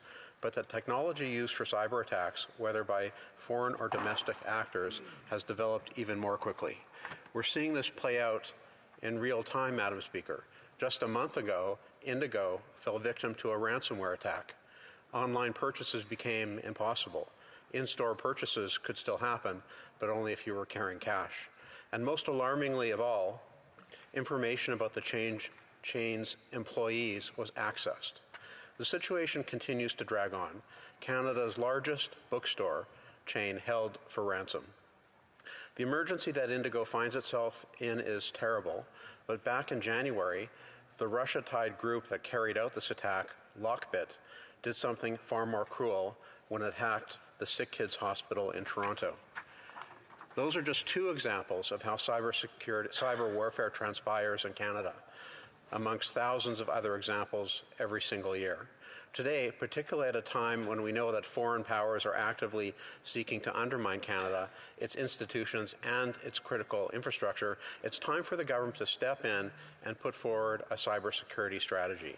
It almost goes without saying that in this digital age, online systems run just about everything that keeps this nation up and running. Hospitals, banking, the energy that heats our homes. But what this government has failed to realize until now is that as these systems become more digitized, so too do they become more vulnerable. This was on full display when Sick Kids was hacked. Lab results, imaging results, and the hospital's phone lines were wiped out for days before order was finally restored. Just in 2020, CRA was hacked, compromising the accounts of 13,000 Canadians. Bold action is what's needed to fight against attacks of that scale, and it's Parliament's job to provide that action. When I look at a bill like C-26, I start by thinking about what it would let the government do and whether that would be an improvement on our existing cybersecurity regime. In that regard, there's actually a lot to like here. Now more than ever before, cyber attacks can take place in little more than the blink of an eye. An attacker can dig its claws into a company's online system, inflict all of the damage it wants, take all of the information it wants, and it might be hours later that the affected company realizes what's being done to it. Having a rapid response to those incidents is absolutely critical. It's clear to me that the type of broad, sweeping powers contained in this bill will allow the government to provide that rapid response. It would also bring some much-needed cohesion to the link between the state and telecom providers. Right now, telecoms can decide to work with the government and prepare for a cyber attack, but this is entirely voluntary. They can share information with the government, but only if they really feel like it. As far as having a unified cybersecurity strategy goes, ours is laughable. It's about time that we act accordingly and fall in line with our Five Eyes allies. This bill covers such an important policy area, yet in so many ways it just doesn't get it right. It's another page in that long Liberal book entitled Having the Right Intention and Making the Wrong Move. I shouldn't have to say this in a room full of parliamentarians, but here we are. The written text of a law actually matters. A law needs to be clear, it needs direction, it needs guardrails. That's why it's so strange to come across a bill that lets a minister go up to a telecom provider and make them, to quote directly here, right from the bill, do anything or refrain from doing anything necessary to secure Canadian telecommunications system. All the power goes to the minister, with nothing in the way of guardrails constraining their power. When I read this part of the bill, I was reminded of one of my favorite Abraham Lincoln quotes. Abraham Lincoln said, "Nearly all men can stand adversity, but if you want to test a man's character, give him power." That's what this section does. It provides immense power to the Minister of Industry, which is not abridged or protected in any way. There's nothing wrong with a law that gives the government new powers, but in this case, with the cyber threats that we're currently facing, that type of law is exactly what we need to get right now. The problem here is that we're debating a bill today where those new powers aren't specified and aren't restricted whatsoever. And alongside the Canadian Civil Liberties Association, I'm seriously concerned about the way that C-26 would infringe on the privacy rights of Canadians. This bill would allow the government to collect data from telecoms. With guardrails in place, this would actually make a lot of sense. The government might want to see the weak spots in a company's cybersecurity system, for example. But with the government being able to get these companies to do anything, we don't have a clue what they will demand to collect. As it stands now, there's no way of stopping them from collecting personal data and juggling it between various departments. Foreign Affairs, Defense, CSIS. Anyone can take a look if the state decides that it's relevant. At the minister's discretion, the data could even go to foreign governments. Again, this all comes back to the problem of unchecked power. With zero restraints in place, we can only assume the worst. Like so many bills under this Liberal government, what we're seeing here is a government knows best approach. I'm really not sure how they can defend this level of information sharing. Well, yes, we could share your personal information, but we definitely won't do that, Madam Speaker. They want Canadians to give them the benefit of the doubt. Madam Speaker, this government is well past the point of being given the benefit of the doubt. The Canadian Civil Liberties Association says the bill is deeply problematic and needs fixing because it risks undermining our privacy rights and the principles of accountable governance and judicial due process. A number of organizations and individuals have raised red flags. The Business Council of Canada wrote to the Minister of Public Safety expressing the business community's concerns about Bill C-26, including the potential of a brain drain as a result of personal liability and unduly high monetary and criminal penalties. The Council also expressed concerns that information sharing is one way. Operators are required to provide information to government but receive nothing back from government. The bill misses the opportunity to implement an information sharing regime that could benefit all operators subject to the law. Aaron Scholl, Managing Director of the Center for International Governance Innovation, said Ottawa should deploy a wide range of strategies, including tax breaks to individual small businesses to take cybersecurity more seriously.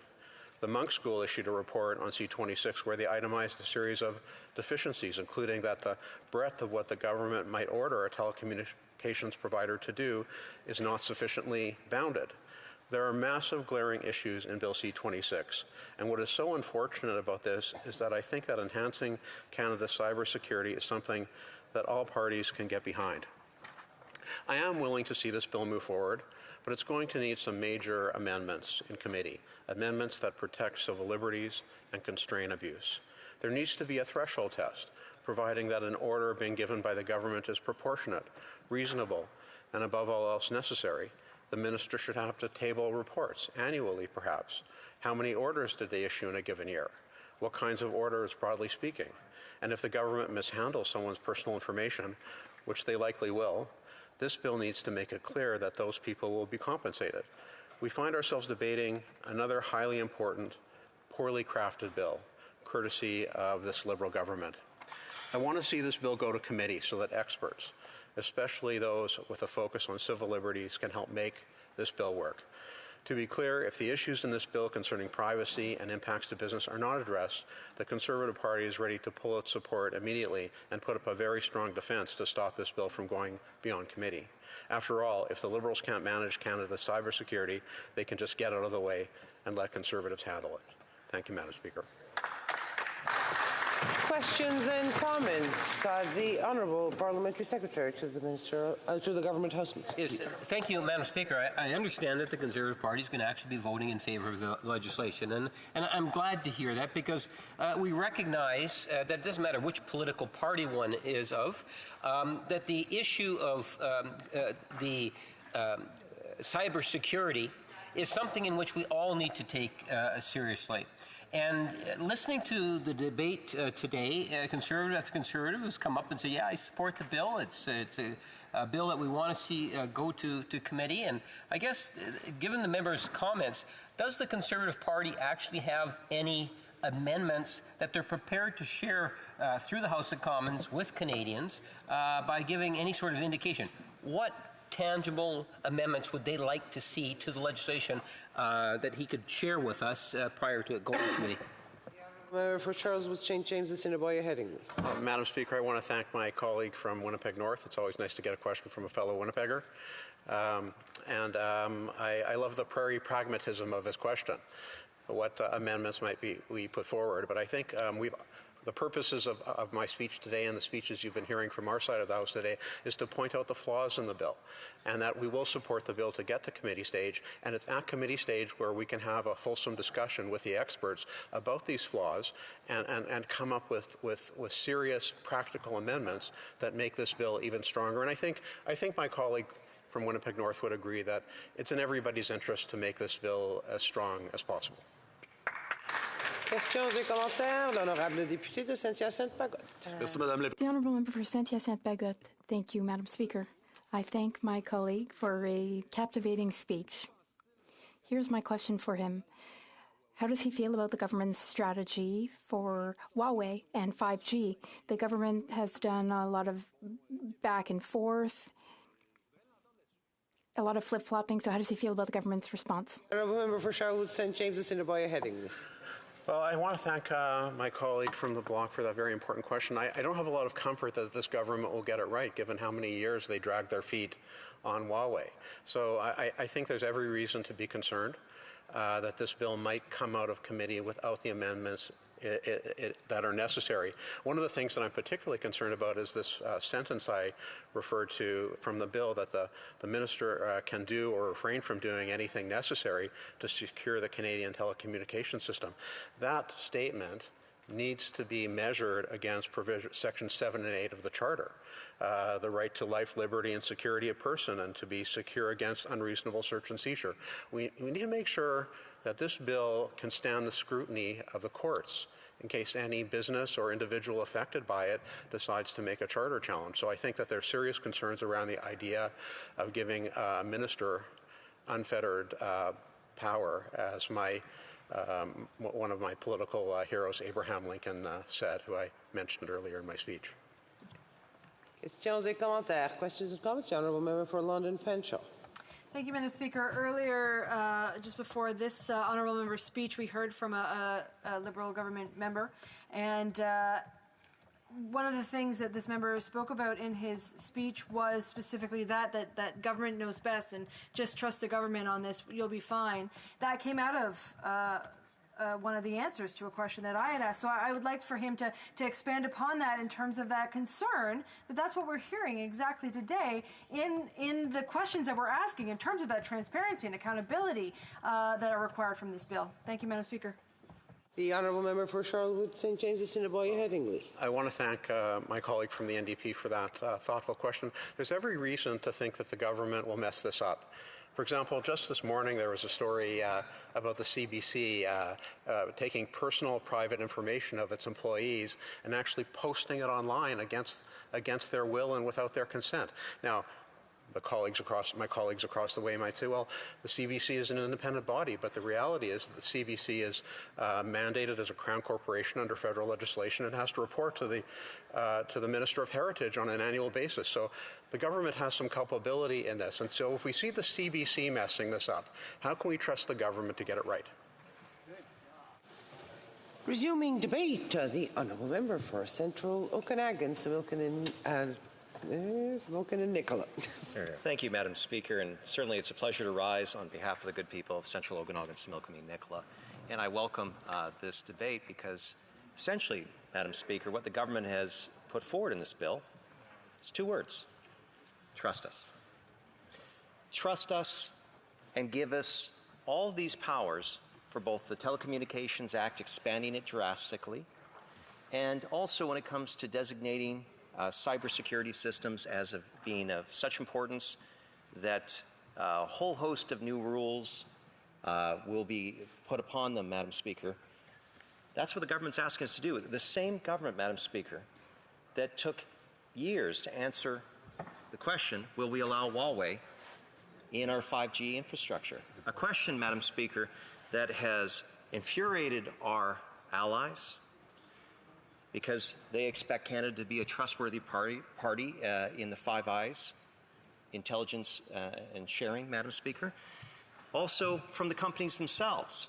Many companies had hoped to utilize the technology. Now, I was against the use of Huawei, but these enterprises are in a competitive venture, and they will take any particular opportunity to compete and to try to lower their prices.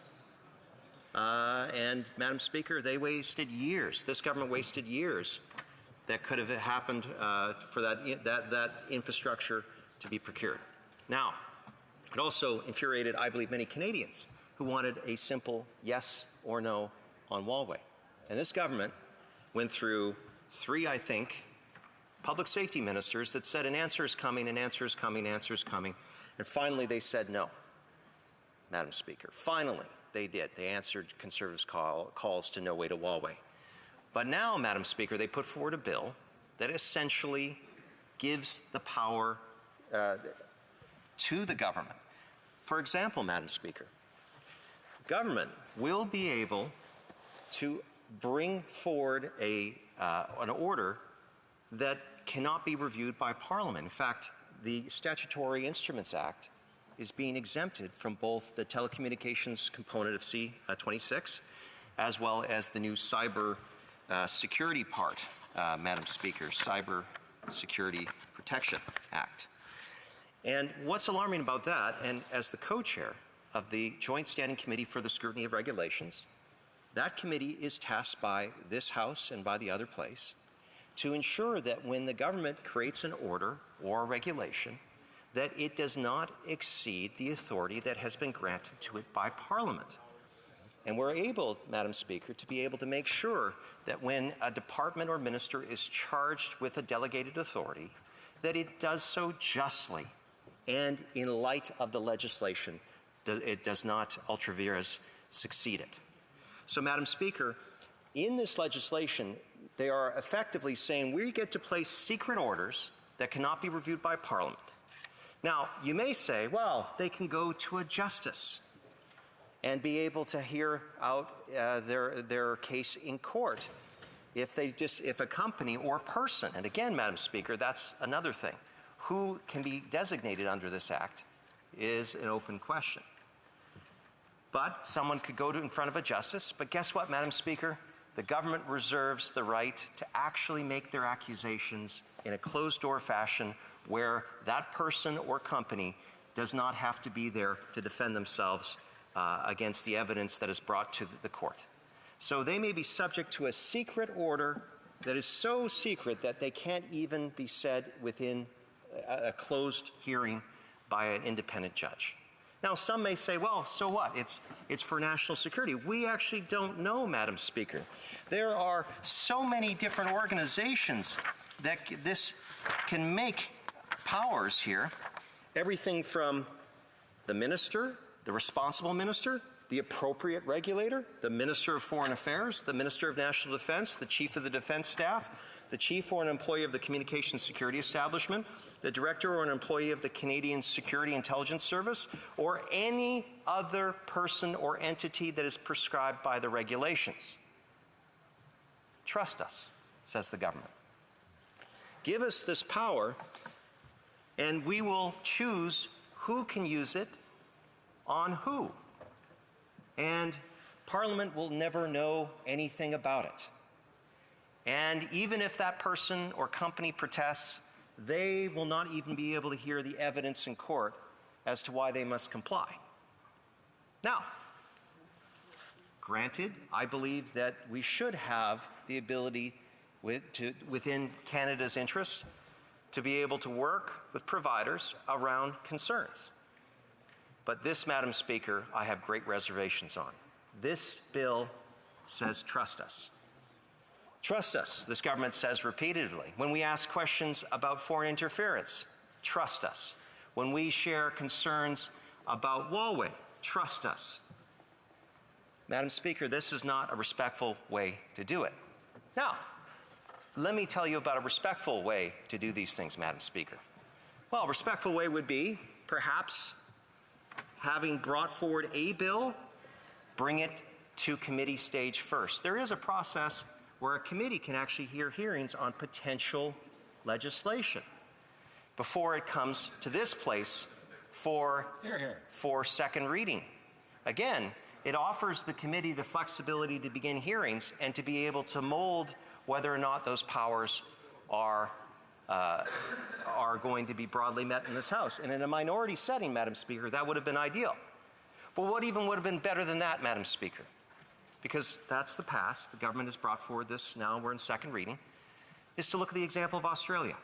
Australia decided over a period of years to hold a number of different inquiries. I know the government is very sore around the subject of inquiries these days, but these commissions were set up and they asked, what information should government have? What kind of regulations on your data should be, how should it be regulated by government?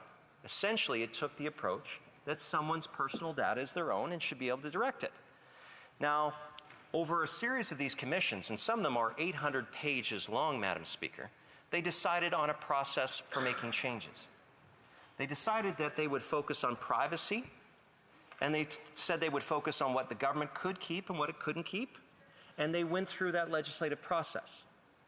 Then they said, we're going to regulate industry by industry. Now notice, Madam Speaker, that the Cybersecurity Protection Act that here casts such a wide web that it could be everything from pipelines to sewage water treatment plants to air transit systems, Madam Speaker. We don't know because the government just says, trust us. But I know, and I'm sure you know as well from your own experience, Madam Speaker, that every industry uses its own different technology. And to have a one-size-fits-all, big, bossy government, as probably the member for Carleton would call it, big, bossy government doesn't have the touch points or the understanding. But all we know is that these orders can be placed on any industry at any time, and that, Madam Speaker, those orders will never be looked at by Parliament. Now, to me, Madam Speaker, the government is asking for too much. Again, going to the Australian model, they actually said we're going to start first with our data privacy rights. We're going to start first in telecommunications, energy systems, and I believe banking. Madam Speaker, so they picked the industry that they were going to focus on and made sure that they got it right before putting forward the new rules that allowed for a steady process. So, Madam Speaker, instead of having a holus-bolus process where everything gets thrown into C-26 and just trust us, Canadians, just trust us, members of Parliament, just trust us, members of the other place. Instead, Madam Speaker, we could have had smart legislation that would be reviewed at committee. Hearings could be heard. We could find out from industry what is reasonable for their industry, what is not. Then we could also ask from a privacy standpoint, Madam Speaker, who does the government mean when they designate someone under this act? A person or a company? What are their rights? What are their responsibilities? Unfortunately, this is all on the government side. They decide, Madam Speaker. Trust us. So, Madam Speaker, I will be, along with my colleagues, seeing this to committee, but I have to protest in this place. This is not the way to make our systems better and to provide more trust in our institutions. Trust us is not an argument, Madam Speaker, and this government should know better by now. Questions and comments. The Honourable Parliamentary Secretary to the Government House Leader, Senate. Thank you very much, Madam Speaker. I listened with great interest to the member and heard him talk about all the reasons why the legislation is horrible, but then he said he's going to vote in favor of it. So Wait a second, is there interpretation? Are they having any issues? Because there's an echo. Just move your earpiece away from the mic. Yeah, there was an echo going on. I'm sorry. Yes, please. Apologies through you, Madam Speaker. But I heard the member speak at great length about why the bill was so horrible, and then he concluded his speech by saying, but he will vote in favor of sending it to committee. If it's so horrible, why even bother voting in favor of it? Why just not vote against it? For Central Okanagan, Similkameen and Nicola. Madam Speaker, Conservatives have been calling for the government for years to deal with the very real threat of foreign interference. That is not just at the government side, Madam Speaker, that is also in other forms, such as cyber espionage. Now, is everything in this bill terrible? No, but could it have been structured better? Absolutely. And Conservatives on the committee will, as the previous member from Winnipeg said, work to make the legislation better, to ask qualifying questions, and we will pull support if this government continues to stonewall and say, trust us, without offering better arguments or better amendments. Well said. Sans commentaires, l'honorable député de Drummond. The honourable member for Drummond. I'd like to thank my colleague for his speech. We heard some concerns, Madam Speaker, about the fact that this legislation and trying to create a framework for essential infrastructure with regard to cybersecurity could have an effect on Canadians and Quebecers' freedom of expression. So I'd like to ask my colleague if he thinks it's possible to put in place such legislation in order to regulate essential cybersecurity infrastructure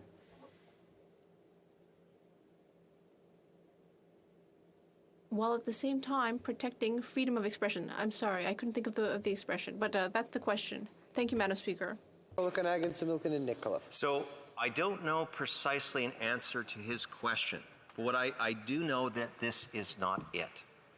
Madam Speaker, the government has basically thrown everything to a one-sided argument.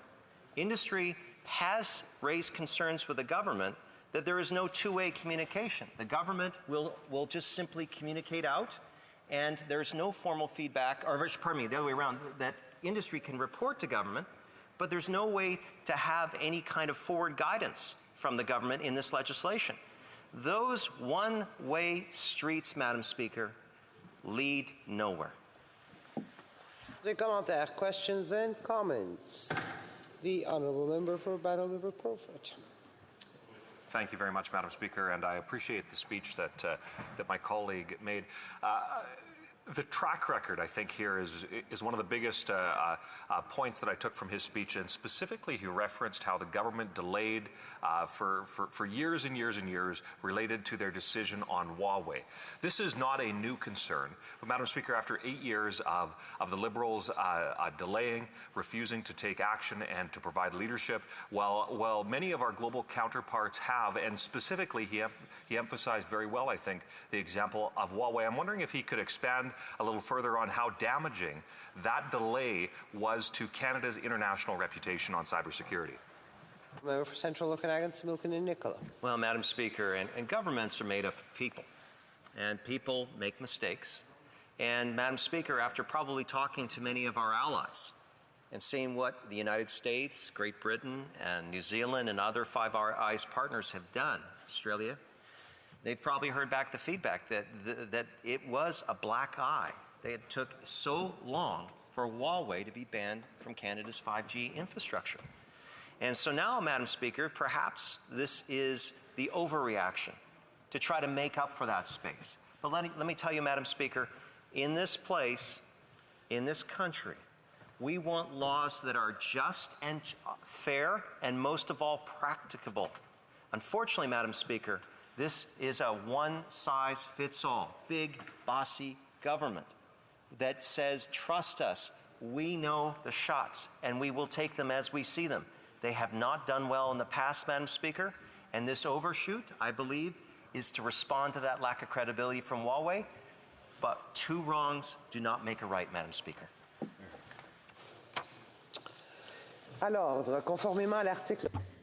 Order. It is my duty pursuant to Standing Order 38 to inform the House that the questions to be raised tonight at the time of adjournment are as follows. The Honourable Member for Victoria, Taxation. The Honourable Member for Stormont Dundas, South Glengarry, Immigration, Refugees and Citizenship.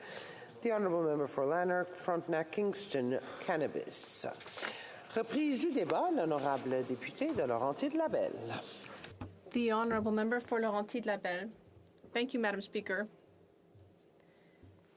Today, I am here to discuss Bill C-26 on cybersecurity. This is an act to amend the Telecommunications Act and making consequential amendments to other acts. I'd like to start by saying that in 2019, when I arrived in the House of Commons,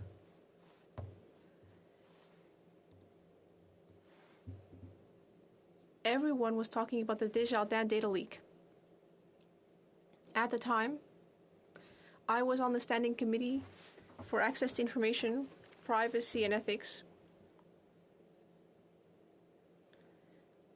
and I was trying to ensure that we find a way to protect privacy.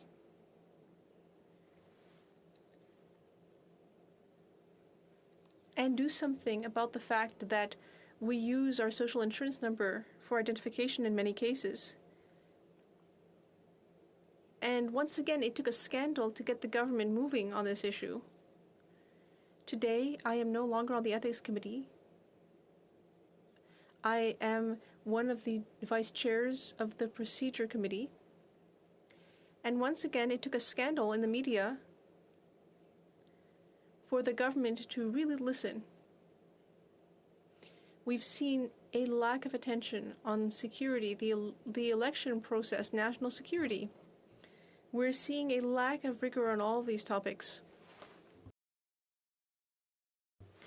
And I know that people are concerned. I've heard from a lot of people. We've been looking into Chinese foreign interference in our election process on the PROC committee for several months. Very shortly, there should be an announcement that will once again show that we need to sound the alarm to get things moving. Madam Speaker, the Bloc Québécois will always be there.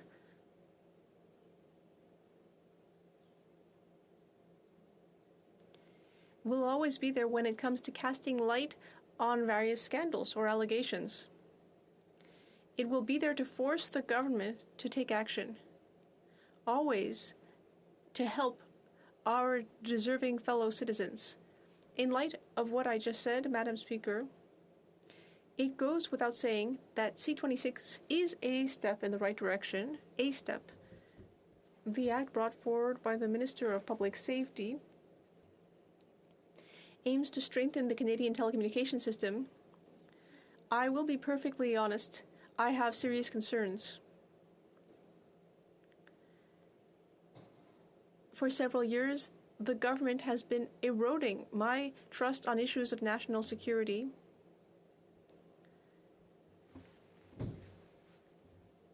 The government must stop burying its head in the sand. We need to ensure that Quebecers' trust is shored up. Quebecers need to be able to trust that this government, which claims to have good intentions, we need to make sure that it actually does the work that it needs to do, especially in its areas of jurisdiction. That's all we're asking. That's all we expect. China, Iran, Russia, as we know, are powers that may be called hostile. They do not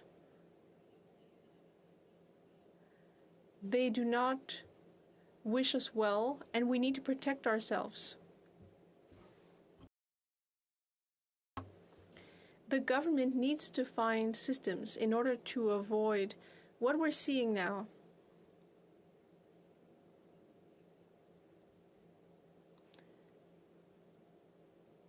We need clarity. We need further explanations. Currently, the government is telling us that everything is fine and that we should move on. But in fact, as we know from the numbers, our constituents feel betrayed and cannot place their trust in this lax government. What we're seeing with Beijing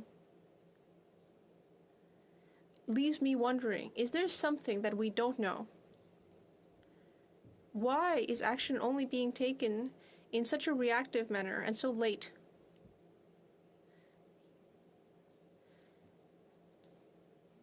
Ultimately, there is so much discontent, and I've had quite enough. Every time I go back to my writing, people call upon me, and I understand why they are discouraged. So, Madam Speaker, you know, as I do, that I will be leaving for the UK, and we will be looking at the procedures, amongst other things, that there are in several Commonwealth countries. So we can look at what is done well elsewhere in terms of national defense and protection against interference in our elections. So obviously, when I will have discussions with my colleagues, I will have to tell them that we're in a process, even though UK has taken action, and as have Australia and the US, and our close Five Eyes allies. Well, I'm wondering if they still trust us. So the Bloc has for quite some time supported the need for the government to regain control of broadcasting. That's clear. We talked about Huawei and the 5G infrastructure, but they insisted on denouncing the government's indecision, which lasted all too long. And then once again, we were right. But we had to put international pressure from our closest allies for the government to take action. We're always acting with great urgency. There always has to be a motive. The government has to give a reason for why it takes action. It's always in reactionary mode. So with C26, I'm saying finally, we have something on our drawing board, and obviously there's a lot of work to be done. We have to go further in terms of accountability and the legitimacy with respect to disclosing information to avoid certain uncomfortable situations. So, Madam Speaker, I would say that this is a noble objective. I grieve with everything in terms of system security, because it's essential. But are we doing everything we can right now to deal with this threat, both domestic and international threats? And the answer is no. And we've been told this. At the PROC Committee and Ethics Committee, they have said no. So we have to take action. It's urgent. We have to go to committee to enhance legislation and give this bill teeth. It's urgent that we take action. And I would like to express a wish to members of the government. They always have to have our collective security in mind. I trust them, they do, but we have to be proactive, intelligent. We have to talk to Canadians and speak to people's intelligence. They have suggestions to make. G20 countries have good practices in place that we have to adopt as quickly as possible. We have to set partisanship aside in the name of our democracy. So we have to make sure that C26 will be legislation that will truly allow for Canadians to feel safe, to know that a public institution is nonpartisan and will be there to deal with threats. Madam Speaker, with this bill, I understand we named 6 public organizations to conduct an investigation to discover good practices. I know we talked about the Superintendent of Financial Institutions, the Bank of Canada, amongst others, the Canada Security and Energy Board, rather. These are primordial centers of our economy, and we really cannot take these threats lightly. And my question is this enough? Will we need experts to tell us if we are in our right to broadcast information? Because people have to know this. And I know, Madam Speaker, I have 30 seconds left. I'd like to say, for people who were here, TikTok is an application where we have seen action, because once again, it was urgent to take action. And I hope that the next action we will take will be proactive. Thank you very much, Madam Speaker. Questions and comments? The Honourable Parliamentary Secretary to the Government House Leader. Thank you, Madam Speaker. I appreciate the comments that the members made. But I think that when you go to these conferences, that one of the things that's important to recognize is that even with the legislation, and if you compare to other countries, this is an ongoing issue. Cybersecurity is dealt with in a wide variety of ways. This, what we're talking about today, is a very important tool. And we've been talking about it, and we've had the legislation before us. We have now an opportunity. If we listen to the members on all sides of the House, Madam Speaker, you'll see that there's a will to support the legislation going into committee. And my concern is that if we don't allow that opportunity, like there is a finite amount of time, we would like to see the legislation go to committee so that opposition members could in fact propose ideas, suggestions, possible amendments. If she could provide her thoughts in regards to just the importance of trying to get it to the next stage, given the fact that everyone seems to be supporting the legislation. The Honourable Member for Laurentides-Labelle. Thank you very much, Madam Speaker. I find this quite interesting. First, I would like to answer this question by saying, if we change spots, if something was really urgent and useful to do, it would be to show and to enhance this bill to prove the goodwill of everyone here with respect to cybersecurity, to ensure that any cyber attack or possible interference and transparency within this legislation, well, if I were in government and that would never happen, I would make sure I could say, I'll give you everything and I won't do anything in secret and you won't ask me for elements and then create a scandal in a year and a half. I would dare to go as far as that with this bill, and it would be a beginning of a constructive approach. Questions and comments? The Honourable. For Port Moody Coquitlam. Thank you, Madam Speaker, and thank you to the member for the speech. And there was definitely some words in there that I have to agree with as a member of the NDP, which is really around the Liberals not taking due care in preparing these legislations that are coming to Parliament or coming to the House of Commons here. They're not taking due care. They're bringing these bills that need so much work, and it just appears that perhaps they're not committed to doing their best here. And I wonder if they're not qualified, if they're outsourcing to people that aren't qualified, or what's going on here. But I would like to hear from the member, if they really think that this is salvageable in committee.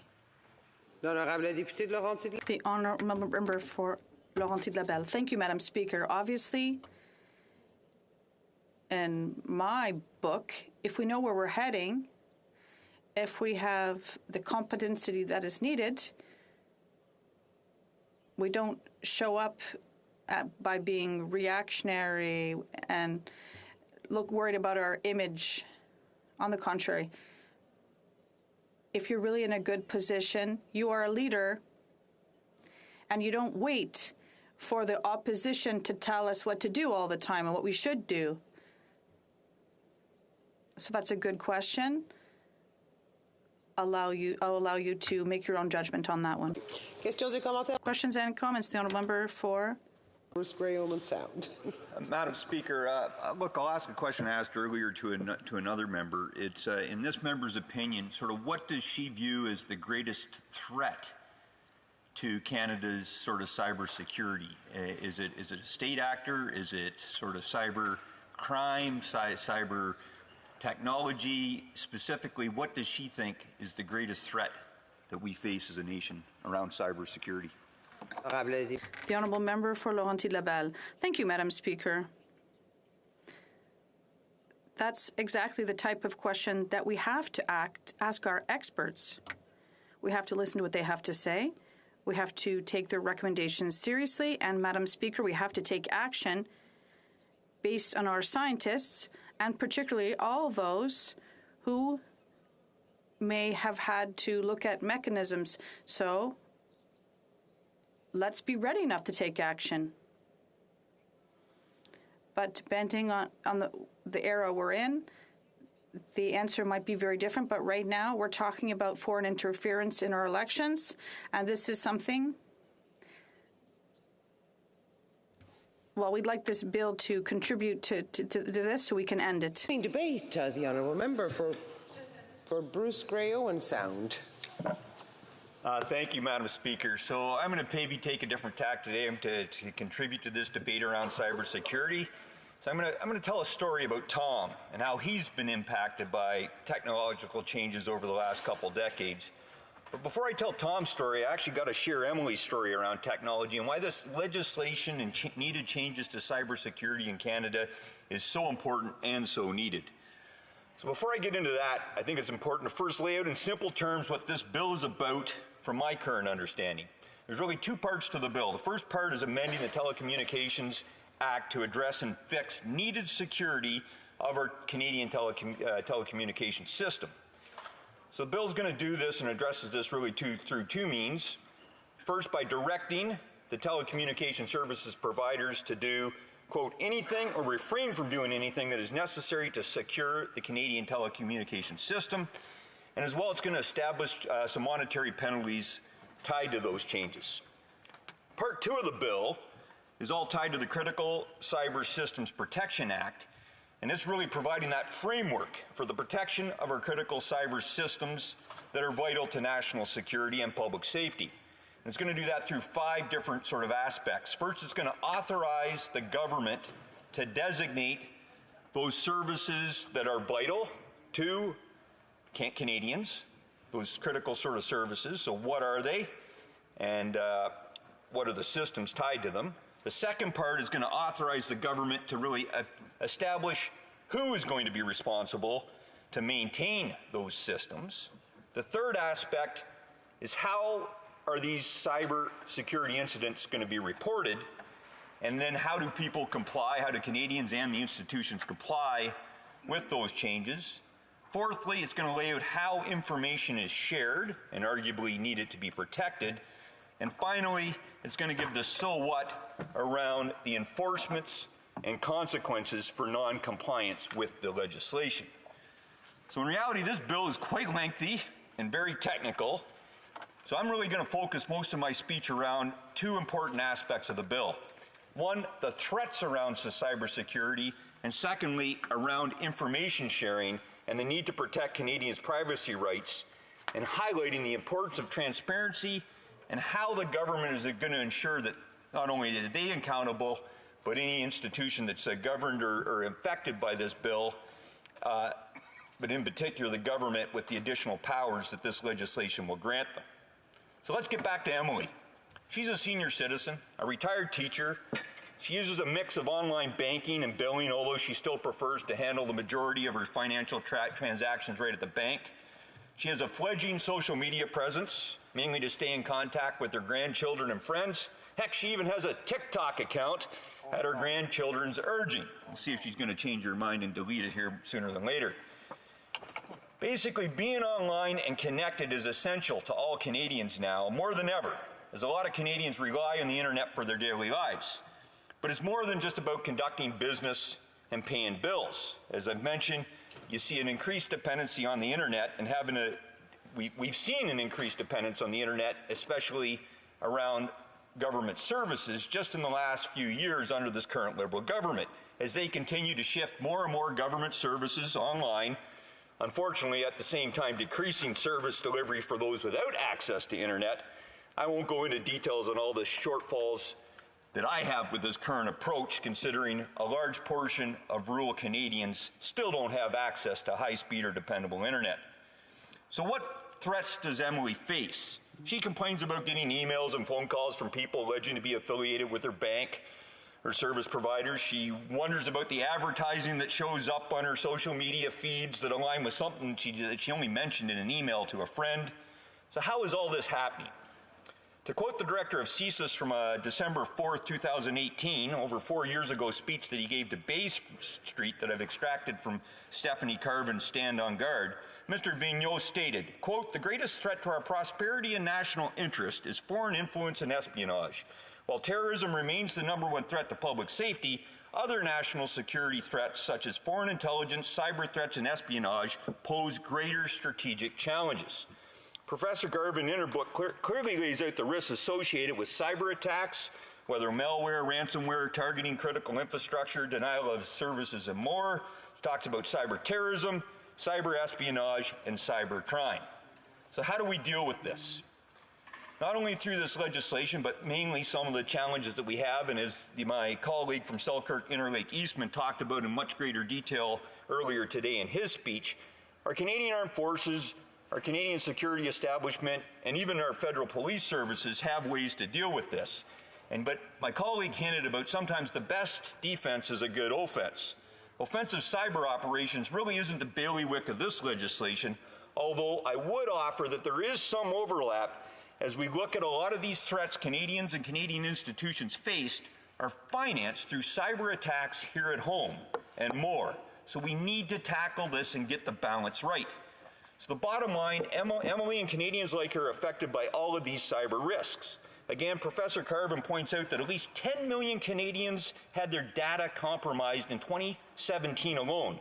Unfortunately, this number is likely underreported, and neither the government nor the private sector fully understands the scale of the problem. To sum up, Madam Speaker, on the threat side, they're huge. Privacy. Bill C-26 must balance privacy rights while ensuring national security. Increased use of encrypted apps, data being stored in the cloud on servers outside of Canada, IP protection, and more all factor into the challenges in getting this legislation right. In order to deal with these threats, this legislation will need to enable our security establishments with robust, flexible powers. However, these robust powers must come with clear guidance on how far and when do they inform the public. This is essential in rebuilding our trust in our democratic institutions. The Business Council of Canada has already publicly expressed concerns over the current draft of this legislation. They rightly identified that large companies and also small and medium-sized enterprises are concerned with the sheer amount of red tape tied to this bill being extremely high. So we need to get this balance right. It's vital, and it's going to require significant expert testimony at committee. And although I would argue this legislation is desperately needed, and I would argue even late in coming, it needs to be done right and can't be rushed through debate or review at the committee stage. Some final comments, Madam Speaker. This legislation is needed to protect Canadians. However, this legislation needs to be reviewed regularly and needs to include safeguards. One of the aspects, and I know it might be a question that the member from Winnipeg North will ask if he gets the chance, what amendment are we recommending? Well, there's no annual reporting mechanism in this bill, so the government should have to table an annual report to Parliament outlining the progress on this legislation and include on that an updated cyber threat assessment to Canadians and what they've been hearing back from the companies impacted by this legislation. So I'll quote Sean McFate in his book, The New Rules of War, Victory in the Age of Durable Disorder. Secrets and democracy are not compatible. Democracy thrives in the light of information and transparency, unquote. Finally, Madam Speaker, I'll conclude, because I never did finish Tom's story and how he's impacted by this technology. The bottom line, he isn't. He doesn't have a cell phone, doesn't use the internet, only pays in cash, doesn't have a credit card, and the only way he's currently being impacted is when he shows up or tries to provide some, get some federal services from this current government, and he can't do it because he doesn't have any of that, and he can't get anybody to show up in an office to work. Thanks, Madam Speaker. Questions and comments. The Honourable Member for Pickering-Uxbridge. Thank you, Madam Speaker. I listened intently to the member opposite's speech. He spoke about transparency. He talked about advertising and constituents who wondered how certain ads were targeted to them. And he spoke about annual reporting. So in that vein, I'm curious, Madam Speaker, if the member opposite would like to report to this House anything that the Conservative Party has done to condemn their leader for the misogynistic, anti-women hate hashtags that were actually used to target individuals that promoted hate towards women and violence that is a form of domestic terrorism that CSIS has actually highlighted as well. So, Madam Speaker, would the member opposite like to talk about clarifying in their own House how they're going to address the cyber attacks against women in this country? The Honourable Member for Bruce Grey Owen Sound. Order. Thanks, Madam Speaker. So I suggest that the member ask the member from Carleton, the Leader of the Opposition, to answer that question, because I can't speak for him other than to state he's put out a very clear, definitive statement condemning those hashtags that were put on some videos that he knew nothing about. So, Madam Speaker, I'll leave my comments at that. The last time I checked, we're debating Bill C-26 here, legislation that is needed to protect Canadians, and it needs to be improved and debated and got right so that we can deal with the threats like political interference from foreign states like the Communist Chinese government that is of utmost importance to Canadians. Commentaire, l'honorable député de Rimouski-Nejet. Questions and comments, Honourable Member for Rimouski-Nejet, Témiscouata-les-Basques. Thank you, Madam Speaker. I listened attentively to my colleague's speech. Madam Speaker, the Bloc Québécois has often supported the need for the government to tighten cybersecurity controls. But here's what I'm wondering about the Conservative Party, though, Madam Speaker, and here's my question for my colleague. As you know, there's been a lot of doubt and uncertainty about cyber attacks, for example, in the context of businesses like Huawei. And we know, you know, people know, Madam Speaker, that a former candidate for Conservative leadership worked with Huawei. Worked with them, Madam Speaker. So I'd like my colleague to explain to me what credibility the Conservative Party can possibly have today in the context of talking about Chinese interference and cybersecurity, because one of their leadership candidates, their own leadership candidates, worked with a business like Huawei. then the Five Eyes have stopped doing business with Huawei. So how can this political party, how can the Conservatives be teaching us about cybersecurity, Madam Speaker?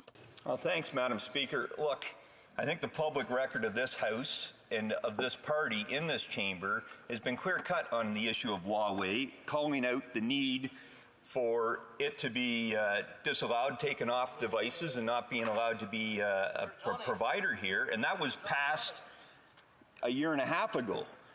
Whether or not somebody had private, employment prior to them declaring or running in a leadership race, again, great question for the individual.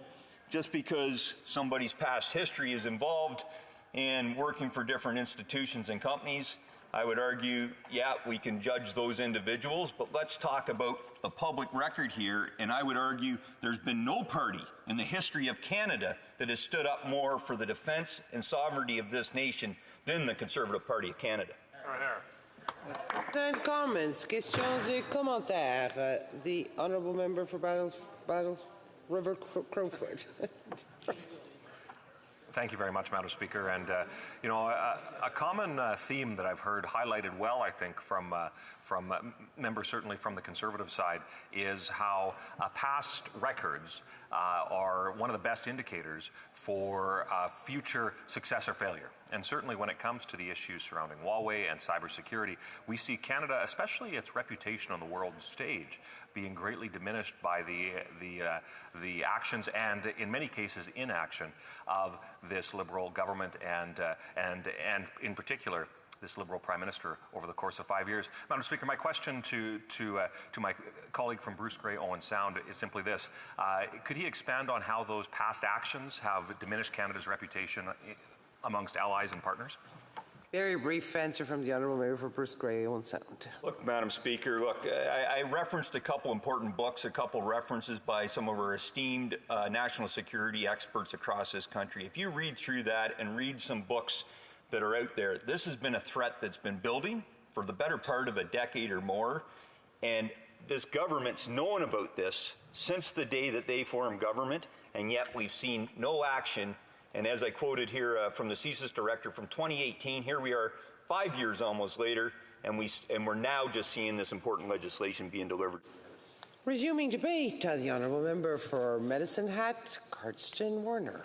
Thank you very much, Madam Speaker. It's indeed an honour to rise again in this House and speak to Bill C-26. This is an act respecting cybersecurity, amending the Telecommunications Act, and making consequential amendments to other acts, as we know. My Conservative colleagues and I, as has been indicated, support this legislation being sent to committee for further study, as it needs a lot of further work and amendments. For those watching this debate that haven't had time to review the legislation, the bill has two main parts, as has been explained throughout the day.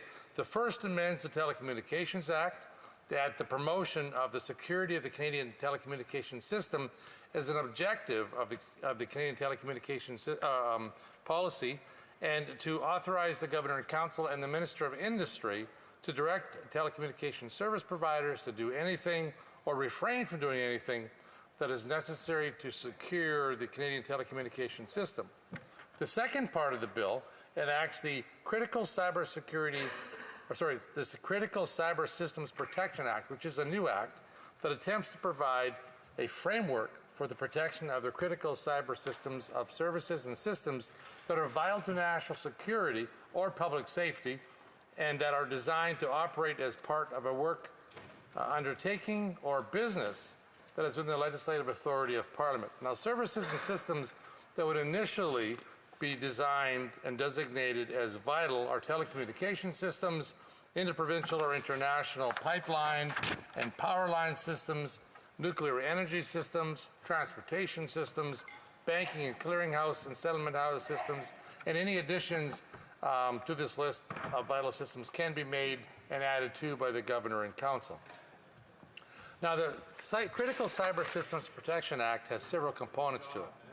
It authorizes the Governor and Council to designate any service or system as a vital service or vital system. It authorizes the Governor and Council to establish classes of operators in respect of a vital service or vital system. It requires designated operators to, among other things, establish and implement cybersecurity programs, mitigate supply chain and third-party risks, report cybersecurity incidents, and comply with cybersecurity directions. It provides for the exchange of information between relevant parties, and it authorizes the information or the enforcement of the obligations under the Act and imposes consequences for noncompliance, significant consequences, I might add. On its face, Madam Speaker, it seems that the Liberals have finally awoken after 8 years of doing absolutely nothing on this file, and yet somehow hastily scrambled to cobble together a proposition for sweeping changes to regulatory framework which this legislation would enact. To quote the Canadian Civil Liberties Association, it says, they have said, the problems with the bill lie in the fact that the new and discretionary powers introduced by Bill C-26 are largely unconstrained by safeguards to ensure those powers are used when necessary in ways that are proportionate with due consideration to privacy and other rights. The lack of provisions around accountability and transparency make it all the more troubling still. End quote. We understand that a modernization in this field may be required to do so without the caveats of being necessary, proportionate, and reasonable to take it one step too far for Canadians to accept. For support of this argument, the Liberals only need to look at the research report from Citizens Lab written by Christopher Parsons, and the report is called Cybersecurity Will Not Thrive in Darkness, a critical analysis of proposed amendments to C-26 to the Telecommunications Act. In that report, they provide 30 recommendations that clearly lay out common sense changes and how this legislation could be improved to include transparency or at least apply limitations on the government's authoritative and authoritarian use of power. For the benefit of the careless drafters and my Liberal colleagues across the way that would happily vote on any flawed legislation their leader tells them to, without bothering for independent thought or even reading its criticisms, I'll take some time and share the flaws. Citizen Lab also seems to address what appears to be a recurring theme with this government, a lack of transparency and limitations on the government's authoritative use of power. They too address how the minister may, and I quote from the Act, or I quote, by order direct a telecommunications service provider to do anything or refrain from doing anything that is, in the minister's opinion, necessary to secure the Canadian telecommunications system, including against the threat of interference, manipulation, or disruption, end quote. That too seems a little broad, Madam Speaker. Amendments need to be applied that include a limitation on the minister's powers, ensuring that actions are necessary, proportionate, and reasonable. This government has proven that they cannot be trusted with powers without strict limitations. They simply are not able to self-regulate. The Canadian Civil Liberties Association and Christopher Parsons agree again on the lack of privacy and broad provisions around information sharing. The CCL writes, and I quote, also concerning are the very broad provisions around expanding information sharing with a list of potential recipients, including Ministers of Foreign Affairs and National Defence, the Canadian Security Intelligence Service, and also, once an agreement is signed, with provincial governments, foreign governments, or international state organizations, again, at the minister's discretion. The CSE, Communication Security Establishment, Canada's Signals Intelligence Agency, is also a key recipient of information, end quote. The Citizens Lab review echoes how the government ought to have included provisions that respect information privacy. To any Canadian listening, this does not sound like too much to ask. Specifically, the report, the CCLA report asks that information obtained from telecommunications providers should only be used for cybersecurity and information assurance activities. Government should explain how it will use information and reveal the domestic agencies to which information is disclosed. Information obtained from telecommunications providers should only be used for cybersecurity and information assurance activities, as was said. This should only be used for data retention periods, and they should be attached to the telecommunication provider's data. Data retention periods should be attached to foreign disclosures of information. They also indicate that telecommunications providers should be informed which foreign parties receive their information, and legislation should delimit the conditions wherein a private organization's information can be disclosed, end of quote. Why, Madam Speaker, does this government need to be told that their legislation has these fundamental flaws from outside organizations? Do these Liberals have no shame when it comes to the privacy of Canadians? Many are asking. The CCLA further points out that although there is an appeal process through judicial review when the subject of an order finds it to be unreasonable or ungrounded, they suggest that under Bill C-26, it overlooks the basic fair process that even a national security threat would receive. Citizens Lab, on the other hand, discusses that the government fails to compensate for government intrusion into small business. Mr. Parsons proposes that the legislation should be amended such that telecommunications providers can seek moderation of certain orders where implementing them would have a material impact on the provider's economic viability. In conclusion, Madam Speaker, while it is notable that the Liberal government has finally awakened to this topic, their legislation has again missed some pretty traditional marks of Liberal legislation. It leaves citizens at risk of major government overreach. It takes privacy and information of Canadians for granted. It relies on a system of review that falls short of due process, and it leaves business susceptible to bearing the costs of an overbearing government. And lastly, in other words, this is typical lazy Liberal legislation, Mr. Speaker. Thank you. I'm pleased to answer any questions that my colleagues may have. Questions and comments? Question commentaire. L'honorable député. The Honourable Member for Saint-Hyacinthe-Bagotte. Thank you, Mr. Speaker. So let's summarize. We've seen a lot of bungled situations the past few years. The government arrested Meng Wanzhou not for common law crime, but for flouting an American embargo. So we followed America's desire in a conflict that wasn't ours. Furthermore, American leadership, though, they take very swift action on Huawei. So what's our government doing other than totally lacking vision? The Honourable Member for Medicine Hat, Council Order. Thank you, Mr. Speaker, and thank you to my Bloc colleague for the question. I think many Canadians are actually wondering why the government took so long to act on Huawei. Our Five Eyes allies have certainly put pressure on Canada and acted previously to ensure that their 5G systems were not compromised. That had been found to be the case with the Huawei technology.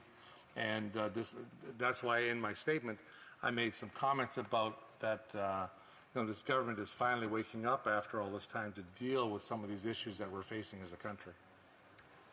And comments? Question commentaire. The Honourable Member for Port Moody, Coquitlam. Thank you, Mr. Speaker, and I thank the member for their speech. I said it earlier today, I'm going to say it again. It doesn't feel like the Liberals are taking due care in presenting these legislations.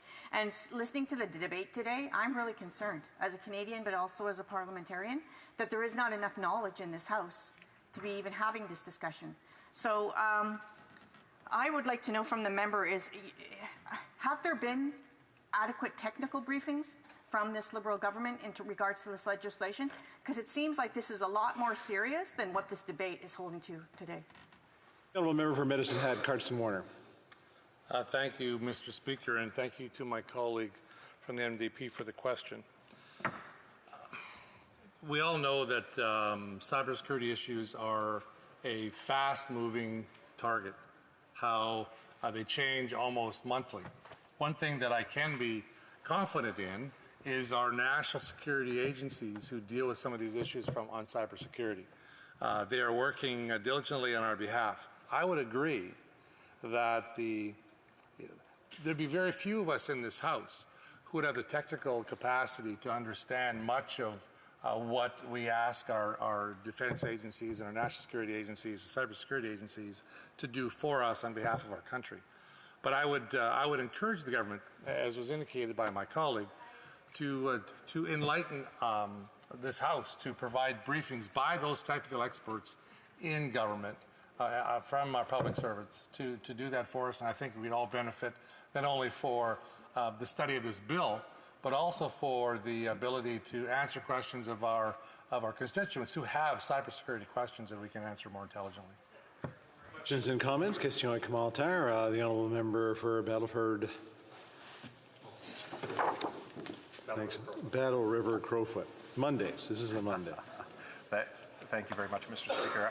I appreciated the speech made by my colleague from just south of my constituency, and certainly this is an incredibly complex and important series of issues. It's not just related to this particular bill, but a whole host of larger security and cybersecurity issues. But I'm wondering if he could provide further comments specifically on just the lack of leadership that Canada has shown on the world stage over the last 8 years that this particular Prime Minister has been in charge. If he could comment on that lack of leadership and if it has impacted Canada's reputation globally. Honourable member for Medicine Hat, Carson Warner, about 45 seconds. Thank you very much, Mr. Speaker, and thanks to my colleague to the north of my riding for that question. It is disconcerting as Canadians when we look at the history over this party since the Liberals, since they've been in for 7 years and 4.5 or 5 months, going on 8 years. So it's 8 years with inflation. Yeah, that's right. Inflation brings it to 8 years. One of the things that I think is really important is we have lost face, if you will, to use that term, with our global partners, our Five Eyes agencies, who have now gone and done things without us because we have not been at the table. We've been slow to react to the very legitimate concerns about cybersecurity and national security of this country and as our allies. Thank you very much, Mr. Speaker. Prise du débat, continuing debate, l'honorable député de Portneuf, Jacques Cartier. The honourable member for Portneuf, Jacques Cartier. Thank you very much, Mr. Speaker. I am very pleased to rise today to discuss this bill, C-26. And I'd just like to say that I hope that all the families that are enjoying some great week-off activities in Portneuf, Jacques Cartier, have a wonderful time. So the goal here is to create a framework in order to protect essential national security cyber systems. It also aims to create frameworks for information sharing and for promoting the security of the telecommunications system. These are matters that are very important for the official opposition, of which I am very proud to be a member. Mr. Speaker, it is no secret that we in the Conservative Party of Canada have always cared deeply about security. That's part of our DNA. Industry and experts have requested on multiple occasions that cybersecurity standards be created. But we need to do so in a smart way. In our modern world, there is a lot of instability. Threats can come from just about anywhere. Cyber threats are nothing new. They're nothing recent. Cyber threats are used just as much by foreign governments with their own interests as by individuals or groups looking to make money, to harm others, or really who knows what their motivations are.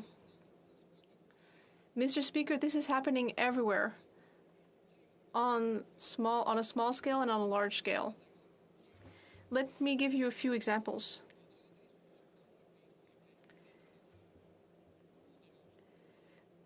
Some institutions or businesses have been targeted for their data for ransom. There have been leaks of personal information. For example, one leak that affected 9 million members or clients of Desjardins in Quebec. Election interference, possibly by Beijing. And no, we are not calling the results of the last election into question. We do not think that the interference changed the overall result of the election, but election integrity is part of the very foundation of our democracy. It's something we must absolutely protect. As a Canadian, Mr. Speaker, I am lucky enough to travel internationally, and people recognize that we care about protecting our democracy. So we need to put the appropriate measures in place to continue to protect it. The reality, Mr. Speaker, is that for 8 years, this government has been very slow in doing something about cyber threats. Once again, this is another example of a government that is slow to act and that is finally bringing forward legislation, but legislation with significant flaws, which we need to study in committee, at committee rather. Mr. Speaker, this is a matter which is very important for Canadians. And we will work hard to make sure that this legislation is what Canadians need and deserve. Yes, people want to be safe, and people in my riding regularly share their growing concerns on this subject with me, and they have done so ever since I was elected in 2015, and that's only gotten worse in the last year.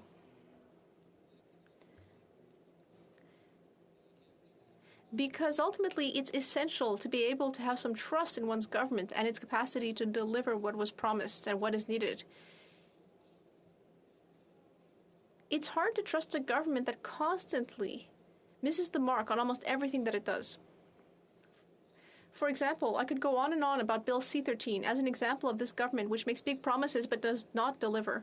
The government recognizes that French is declining throughout the country and even in Quebec, but it's trying to pass legislation which won't do much to counter that decline. Now, I know that that's not the topic for today, but Mr. Speaker, you know that I care deeply about official languages, so I just wanted to mention that. And in conclusion, I just want to present a real case in my riding where a constituent wrote to me about a serious mistake made by Passport Canada. Mr. Speaker, I'd like to inform this House that this is the first time that this situation is being talked about publicly.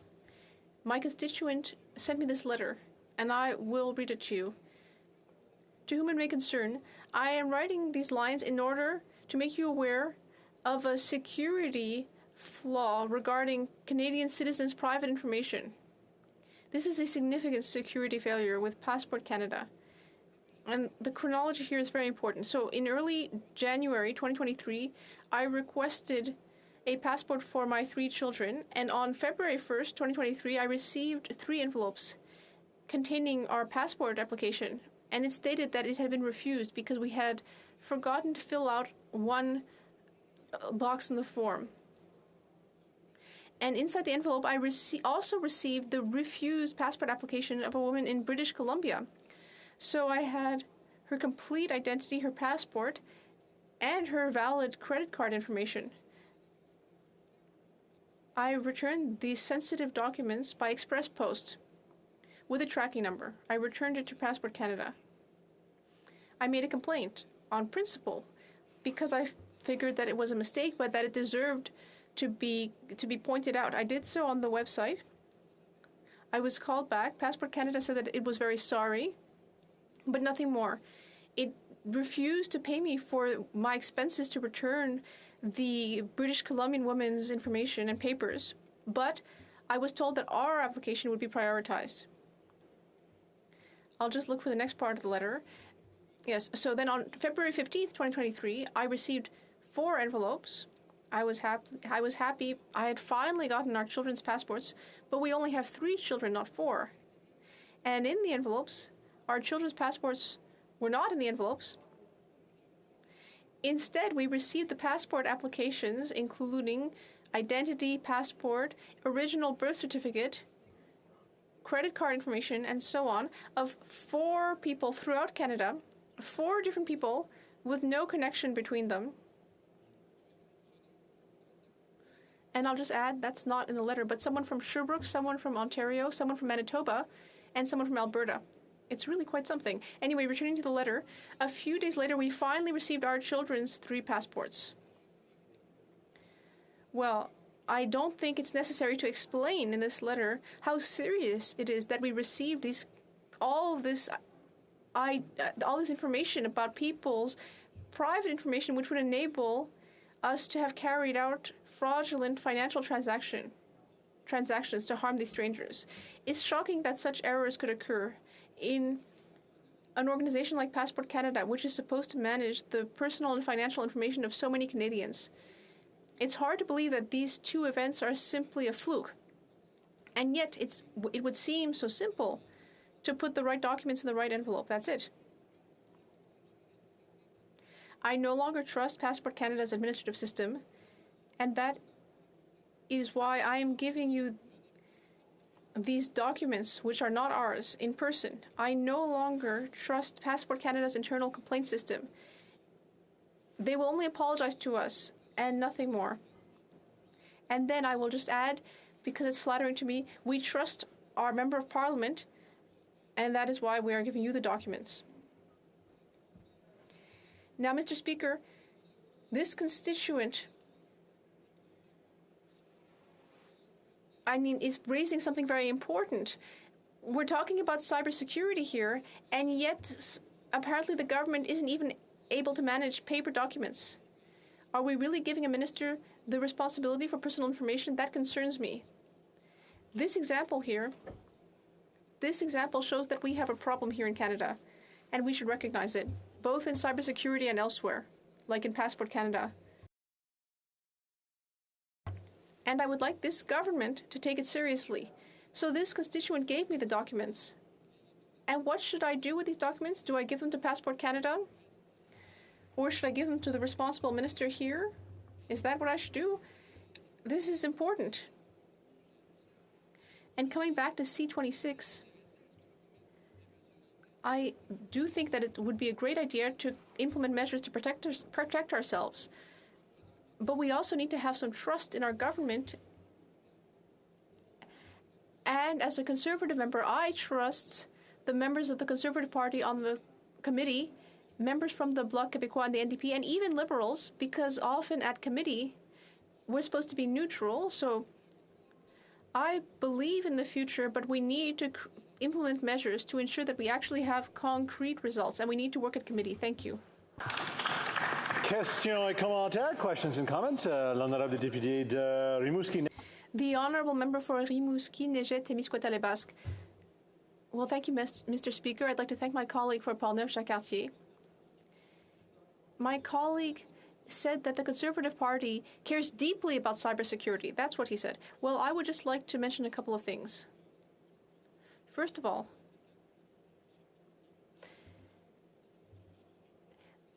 the members supported Jean Charest for the leadership of the Conservative Party, and yet Jean Charest worked with a business that was complicit in Chinese interference. So, as a matter of credibility, it's hard to believe that this is someone who really cares deeply about cybersecurity. Another thing, if you search around on Google, the CPC app used in 2019 during the election campaign by the Conservative Party is an application that has to do with U.S. software and that requests location information, and all that interferes with privacy.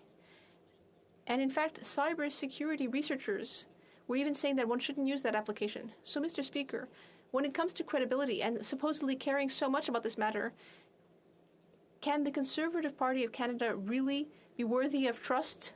The honourable member for Portneuf-Jacques-Cartier. Mr. Speaker, I'd like to thank my colleague for Rimouski-Nejet-Témiscouata-les-Basques. Mr. Speaker, I have to say that we, in the Conservative Party of Canada, we have leadership contests in order to pick a future Prime Minister of Canada, but the Bloc Québécois has a lot of trouble finding a real leader because ultimately they're scraping the bottom of the barrel. So when it comes to the availability of possible leaders, they're the one who should be asking themselves some questions.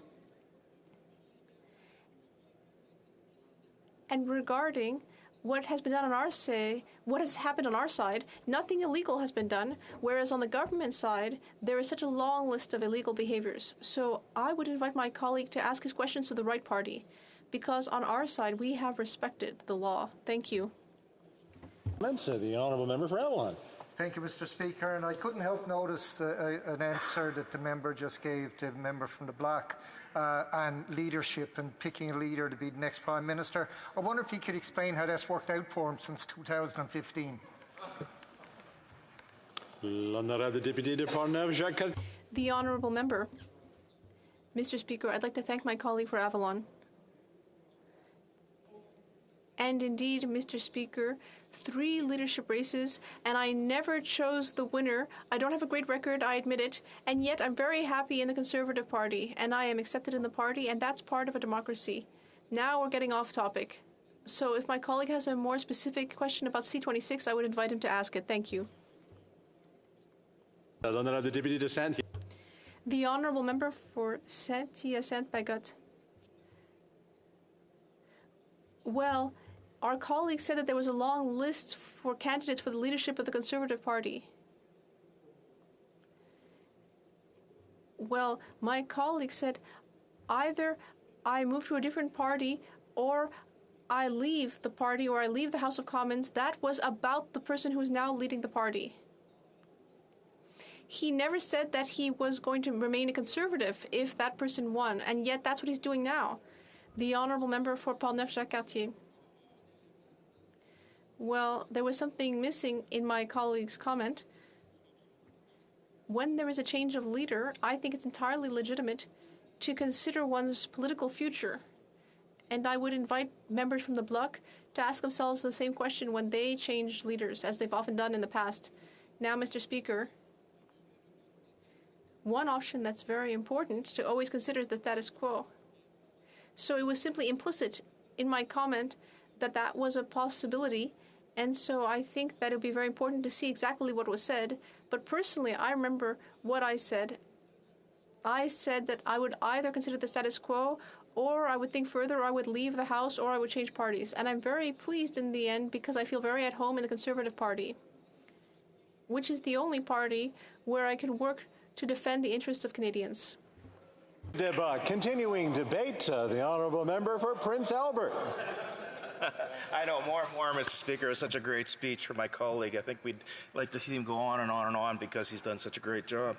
You know, Mr. Speaker, it's been interesting to be here in the House today as we listen to the different members from parties talk about this piece of legislation and how important it is. I think there's recognition on all parties within this House that this bill will go to committee, and the committee will have some serious work in front of it to take a bill that's kind of so-so and actually put it in something, some teeth into it that actually make it something that will work for all Canadians. You know, I'm going to focus mainly on the critical infrastructure part of the legislation and why it's so important that we get this right and we make sure that we have our critical infrastructure protected and going forward and making sure we have the tools to keep it protected. You know, Mr. Speaker, we have this war going on in Europe right now in Ukraine. And when we seen the Russians attack, when Putin attacked Ukraine, one of the first things he did is he attacked certain facilities through cyber attacks. By not having proper protection in place, not having the tools in place, all of a sudden he could turn the power off. All of a sudden he could do things to destabilize local governments that allowed him to take advantage of the scenario to move in and take advantage of the territories and conquer those territories. That is just one of examples of many other examples around the world where cyber attacks have actually been used in brutal forewarn or in front of an actual land attack. And you can see it actually being used in other ways to influence Canadian politics or politics around the world just by how they go about conducting that type of cyber attack. You know, Mr. Speaker, it'd be really interesting. It would be interesting. I don't ever want to see this where all of a sudden the natural gas pipelines shut down in the middle of 40 below weather in Saskatchewan. That would be a huge, huge hit to people of Saskatchewan. That'd be a hit to our economy, be actual very, very serious to our seniors, to people living without any other means of heating. You know, all of a sudden you have a cyber attack, the gas line's off, your furnace isn't working, 12 hours, 18 hours, 24 hours, your house freezes up, your water pipes break. That's the types of things that can happen with a cyber attack. What if we had our power grid under attack? What would that mean to Ontario, to Toronto, to getting people to and from work? What would that mean to our electric cars that we're going to be driving when all of a sudden you don't have any ability to charge them, get them from A to B? What does that mean for people in hospitals, where they're actually starting to go on a generator to run the emergency services so that if you're getting surgery or in an accident where you just can't get the medical requirement that's required at that point in time? These are reasons why we need to make sure that we're doing everything we can to protect ourselves from cyber attacks. These are some very simple reasons. But you know, Mr. Speaker, the committee, I think, is going to have some very interesting things to do and to deal with this piece of legislation. I think that's a good thing. I really do. I think we've identified here today some of the flaws in the piece of legislation, some of the oversight flaws, some of the flaws in regards to the sharing of information, and why that's important to be addressed as we go forward. You know, when you look at, for example, the sharing information, I was at the University of New Brunswick in 2017, and they said one of the issues they had with cybersecurity attacks was somebody would get attacked, but they wouldn't share the information on what the attack was and how it happened for fear of liability. So, for example, in this situation, if a hospital was attacked, they may not necessarily want to share that information with anybody else for fear of liability. You know, if all of a sudden the records of patients have been confiscated by somebody in part of the attack. Well, in this piece of legislation, if they get it right, they should be able to share that information. They should be able to share it with a variety of different critical infrastructure facilities to make sure that they put the appropriate patches into their software so that same person who attacked that hospital can't attack another hospital or attack the electrical grid or use the malware or whatever systems or means they use to attack that hospital doesn't happen anywhere else. That is a good thing. So we have to make sure that legislation can reflect that allow that information to flow between different parties so we can actually keep protecting ourselves in a fluid situation. And I think that's something we'll see on this legislation if it's done properly. You know, oversight is very important. People and Canadians have to trust that the oversight bodies and the people that are putting in these regulations and monitoring these regulations have accountability. They're accountable back to Parliament. It can't be just to the minister. We've seen situations in the past with this government where accountability goes to the minister and Parliament never really finds out what actually went on and what goes on. And Canadians are in the dark. You know, you can look at SNC-Lavalin. There's a classic example where we didn't see all the details of what was going on in that situation. You can look at what was announced today where they're going to leave the China investigation, the election interference in NSCOP. Now, that's something that the Chinese would do. They'd actually create a committee and say, we're going to investigate ourselves in our own committee, and then we're going to make sure it's never public. Sounds rather Chinese to me, but no, that's happening here, Mr. Speaker, in Canada, and Canadians don't accept that. And that's why it's very important that there be public oversight, that there be the ability to actually make sure that these bodies and the government is acting in a fair and responsible way. You know, some of the civil liberties groups have said there's some serious concerns with legislation. They should be brought in front of the committee and listened to. And then the committee should figure out and try to figure out how to address those concerns to make a better piece of legislation. You know, we've seen this Liberal government react and react and react in so many situations. And to me, this looks like another example where they're reacting, they're basically just doing lip service, and they're going to allow the committee now, or throw it in the committee and say, okay, now you do the work. This should have been done a long time ago, Mr. Speaker. 8 years. 8 years we've been vulnerable. And what could have happened in those 8 years could have been really life-changing for a lot of Canadians because of lack of forethought or good policy out of this Liberal government. Think about it, Mr. Speaker. It's a talking point what they've done here. They put some stuff together, they threw it into the House to say that hey, we're working on cybersecurity, but it's a half done. And now the committee is going to have to go in and do the rest of the job to actually finish it and hopefully get a good piece of legislation. Now that is in question, Mr. Speaker, because we do have a Liberal NDP government here. And they tend to side together on that with each other all the time. So will they side together in here? Will they actually take a step back and say, yes, we have to do what's right for Canadians. We have to address the issues that have been raised by different associations, different groups. Are we actually going to look at what we can do to make this a better piece of legislation? Or are we going to stick to our partisan angles and actually dig in our heels? Because if they do that, the people who really lose out are Canadians, are the people that will be impacted from a cyber attack because we didn't put the proper safeguards in place. Don't think this won't have an impact on our economy, Mr. Speaker. You know, a good example, we've just seen a cyber attack on Indigo this last week, where their computer systems are down as we speak, and they're telling customers you can't buy their books online. You actually have to go to a storefront to buy their books because of a cyber attack, a ransomware attack. We've seen over and over again different schools, universities facing these types of attacks. They need to know that the government's there and going to be there to help them. They need to know that the people that are taking on these attacks and doing these attacks will be identified and somehow dealt with, if possible. We understand a lot of these attacks happen from Russia, North Korea, and outside our territories. But when they do happen from within Canada, we want to make sure that those people that are doing these types of things are properly dealt with. We want to make sure that it doesn't happen again. We want to make sure we learn from the experience so it can't happen again. There's lots of things in this legislation that can be really good if it's dealt with properly. but it has to go to committee. So I think the Conservatives have been very clear. We want to see this go to committee. I just hope that the committee members are able to actually do the work that's required to take a piece of legislation that's mediocre at best and make it into something that'll work for all Canadians. Thank you, Mr. Speaker. Questions and comments? Question et commentaire? Cool. Continuing debate then.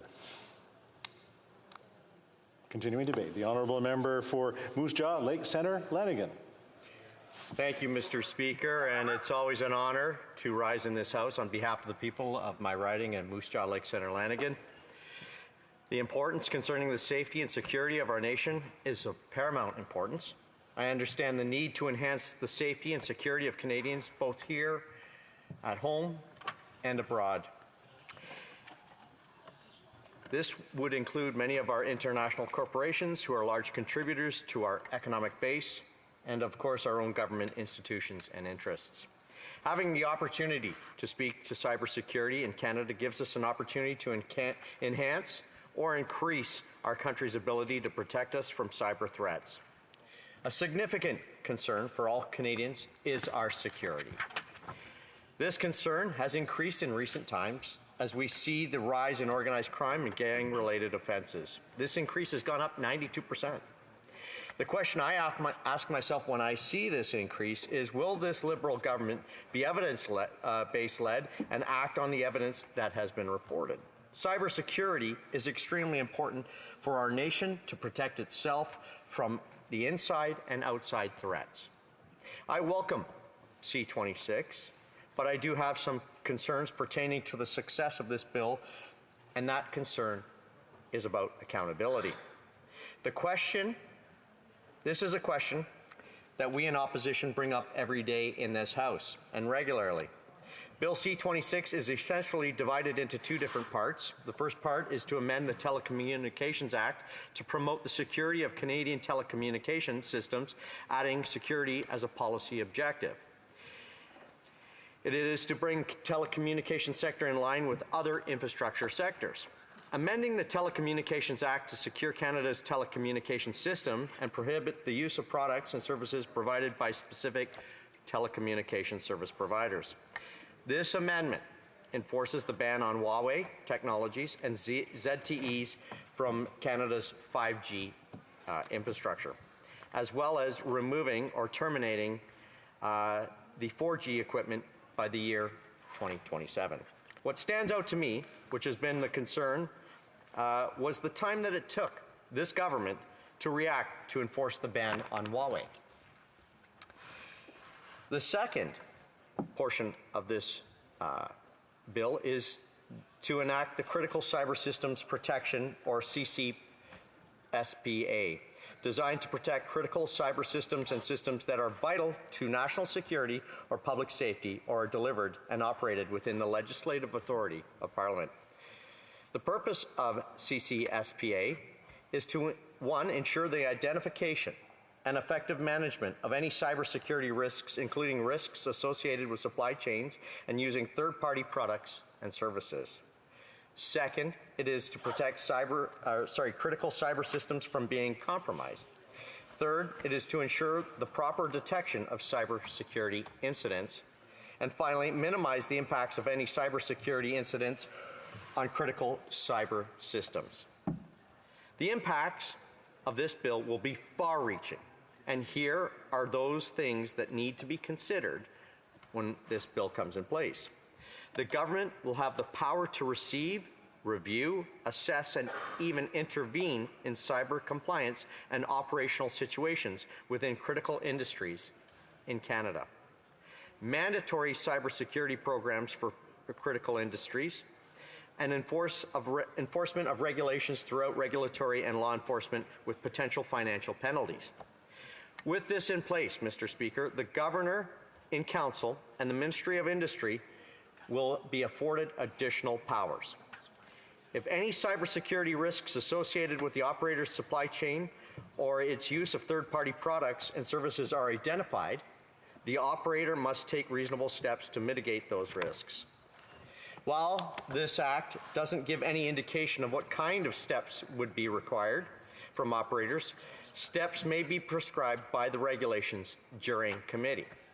The Act addresses cybersecurity incidents, which are defined as incidents including acts, omissions, or circumstances that interfere or could interfere with the continuity or security of vital services and systems, or the confidentiality, integrity, and availability of these critical cyber systems touching upon these vital services and systems.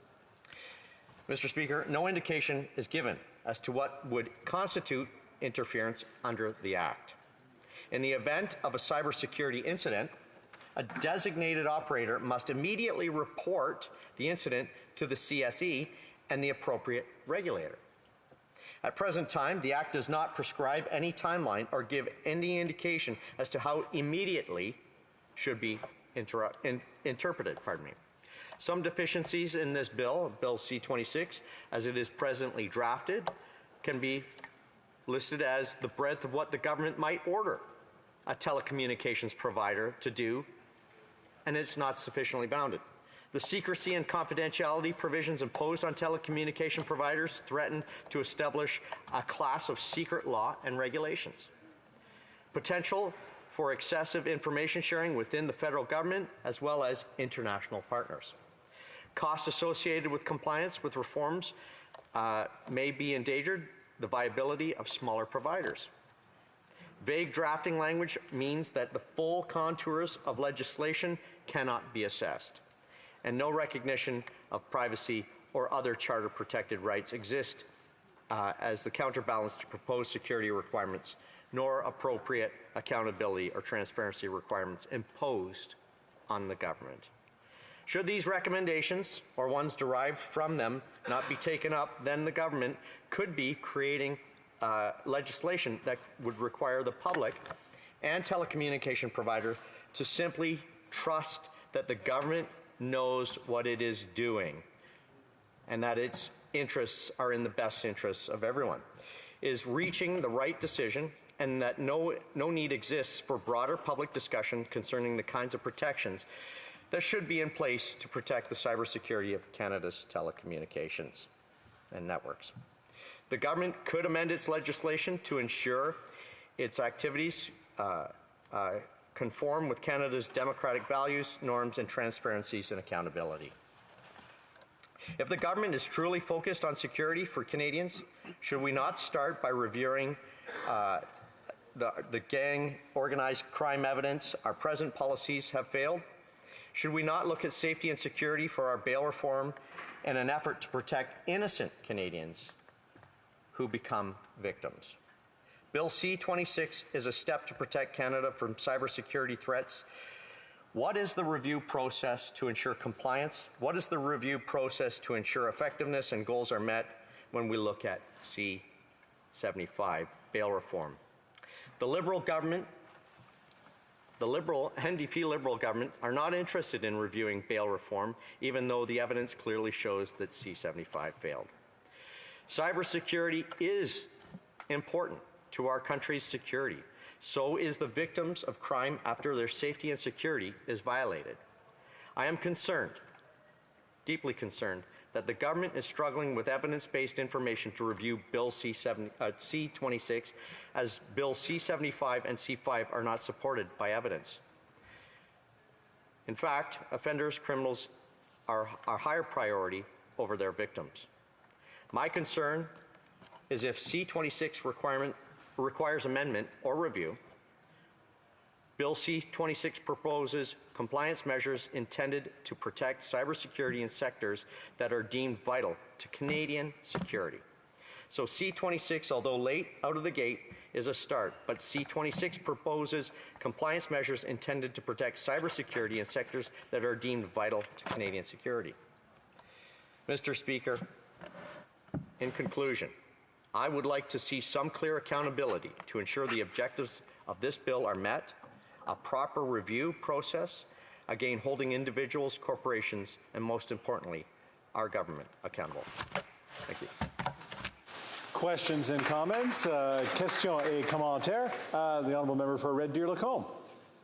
Well, thank you very much, Mr. Speaker, and I'm really really appreciate the debate and the questions that my colleague posed. Look, I think most Canadians back home watching this are wondering what the technical nuances of everything that we're discussing with this legislation is. We've even had some members of Parliament stand up here and say that they don't even feel properly equipped to have this conversation. But I think one thing that everybody back home can relate to is when they see something on the news that says like a million people's credit card information has been stolen, or they see on the news where some business's data where their personal information might have been with that business is now being held hostage in a ransomware attack or something of that nature, which is why this is very important debate. And I'll be speaking to this a little bit later, Mr. Speaker. But my colleague tell us what his thoughts are on this bill insofar as protecting Canadians' personal information, because I think this bill is missing the component of, because of the advances in technology, of network infrastructure and the rapid pace of technological development, which is what my speech will focus on, if we're actually able to keep up and this law is able to keep up with the threats that we're facing. For Moose Jaw, Lake Centre, Lanigan. Well, I thank my colleague for that question, and Canadians are very trusting people. We like to give, and when we buy into something such as an app, we're giving over some vital information that's ours. And so we've seen this where people have had that information abused, and so that there's been no full disclosure. And that's one of the concerns that I have with regards to this bill. And my hopes are that during committee that those concerns that we have already witnessed in this country through different businesses, as a colleague mentioned about Indigo being attacked, that we are protected, and we have a responsibility to Canadians to protect them. Questions et commentaires. Questions and comments. The Honourable Member for Shefford. Thank you very much, Mr. Speaker. I'd like to thank my colleague for his speech. But I'm still hearing some contradictions with the Conservatives today, particularly my colleague. Well, my bloc colleagues also talked about the importance and about Huawei and the late action. So we're wondering what side the Conservatives are on. But I met with cybersecurity interdisciplinary specialists, and there is really a lot of slow red tape in terms of cybersecurity in Canada. And this research center in Sherbrooke says that it's not an election issue, so things have been dragging. But now we're seeing this interference from China and things are moving along. But the Conservatives didn't move very quickly either. The first report from the RCMP on this happened in the past, and it was criticized because there were no stats and these were general comments that were predictable. So there is something that has been dragging for quite some time, and now it's 2023, and we're really behind. We have to make up, particularly in terms of other countries in Europe. So if we had worked in committee, we have to really speed things up. Member from Moose Jaw, Lake Centre, Lanigan. Well, I thank my colleague for that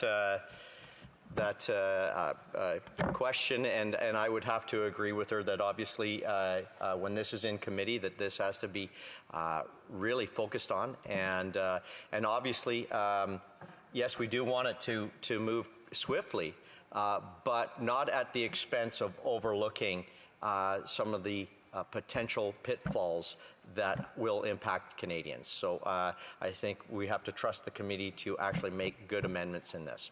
Thank you. Questions and comments. Time for a quick one. I would say the honourable member for, I think the NDP didn't get a question in here, so the honourable member for Port Moody Coquitlam. Thank you, Mr. Chair, and I'll just very quickly just ask the member about this secrecy and lack of transparency. Does the member believe that committee can solve this, or is this bill just too shallow for it to go forward? The honourable member for Moose Jaw, Lake Centre, Lanigan, in about 30 seconds. You know, we always give loaded questions, don't we?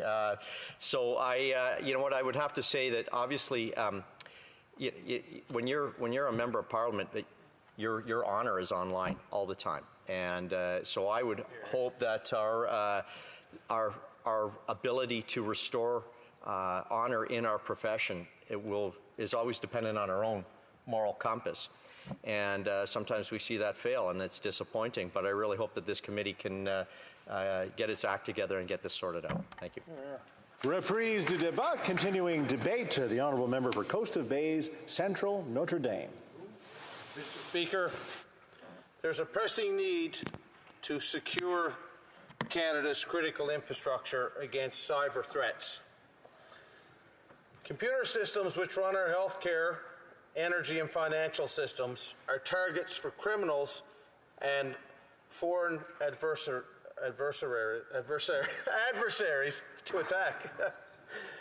Disruption of medical services at a hospital or electricity through a grid would have severe consequences, possibly including injury or death.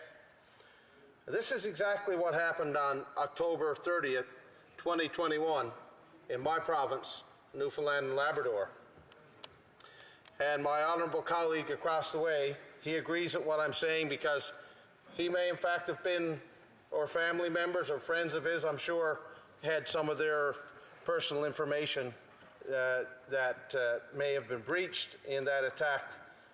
Personal information belonging to thousands of patients and employees was obtained through a cyber attack on Eastern Health. In fact, over 200,000 files were taken from a network drive in Eastern Health's IT environment. Over 58,000 patients and almost 300 staff and former staff had their personal data breached. The information taken included their health records, their Medicare plan numbers, their date of birth, name, addresses. In fact, some even had their social insurance numbers taken. The immediate result was that a complete shutdown of the healthcare system took place throughout the entire province. Patients that waited through the pandemic found that critical care for such things as cancer and heart disease were put on hold. Many of these patients had to wait weeks, even months, to have their appointments rescheduled. And some of these folks had poor outcomes, and in fact, their lives shortened in some cases as a result of the cyber-induced shutdown of the healthcare system in Newfoundland and Labrador. So, Mr. Speaker, this is very serious stuff. And this is not the first time such a cyber attack happened in Canadian healthcare. In October of 2019, 3 hospitals in Ontario were victimized in a similar fashion. On another note, a pipeline company in the United States fell victim to hackers in 2021, which led to diesel and jet fuel shortages, disrupting most of the economy of the eastern seaboard of our neighbor to the south. Mr. Speaker, these are just a few examples of catastrophic outcomes as a result of cyber attacks in recent years. Canadians need protection from these types of attacks. So this legislation is intended to align with the actions of our allies in the Five Eyes. This bill gives clear legislative authority to the government to prohibit high-risk entities such as Huawei from assuming critical roles in our cyber infrastructure. Now, this legislation is filled with good intentions. Currently, cybersecurity incidents are defined as incidents including acts, omissions, or circumstances that interfere or could interfere with the continuity of security of vital services and systems, or the confidentiality, integrity, or availability of the critical cyber systems touching upon these vital services and systems. There's no indication given as to what would constitute interference under the Act. Does this mean that the cyber attack on Newfoundland and Labrador healthcare would not be classified as interference under this Act? As well, no timeline is specified in this bill for the reporting of cybersecurity incidents to the CSE and the appropriate regulator. The Act says reporting must be immediate. Immediate is not interpreted in this bill. Is it 1 hour, 1 day, 1 week? It's something that we need to know. Five more minutes, Mr. Speaker. Well, I've got quite a lot to say, and I'll carry on. Thank you for the reminder. In terms of civil liberties and privacy, technical experts, academics, and civil liberties groups have serious concerns about the size, scope, and lack of oversight around the powers the government will gain under this bill. In late September 2022, the Canadian Civil Liberties Association, along with a collective including the International Civil Liberties Monitoring Group, the Privacy and Access Council of Canada, and several other groups and academics released their joint letter of concern regarding Bill C-26. While stating the collective's agreement with the goal of improving cybersecurity, the joint letter goes on to state that the bill is deeply problematic and needs fixing because it risks undermining our privacy rights and the principles of accountable governance and judicial due process. The joint letter outlines several areas of concern, including the following: increased surveillance. The bill allows that the federal government to secretly order telecom providers to do anything or refrain from doing anything necessary to secure the Canadian telecommunications system, including against the threat of interference, manipulation, or disruption. While this portion of the bill goes on to list several examples of what doing anything might entail, including, for example, prohibiting telecom providers from using specific products or services from certain vendors, or requiring certain providers to develop security plans. The collective expresses the concern that the power to order a telecom to do anything opens the door to imposing surveillance obligations on private companies and to other risks, such as weakening encryption standards. C-26 allows government to bar a person or company from being able to receive specific services and bar any company from offering these services to others by secret government order, which raises the risk of companies or individuals being cut off from essential services without explanation. And the bill provides for collection of data from designated operators, which could potentially allow the government to obtain identifiable and de-identified personal information and subsequently distribute it to domestic and perhaps foreign organizations.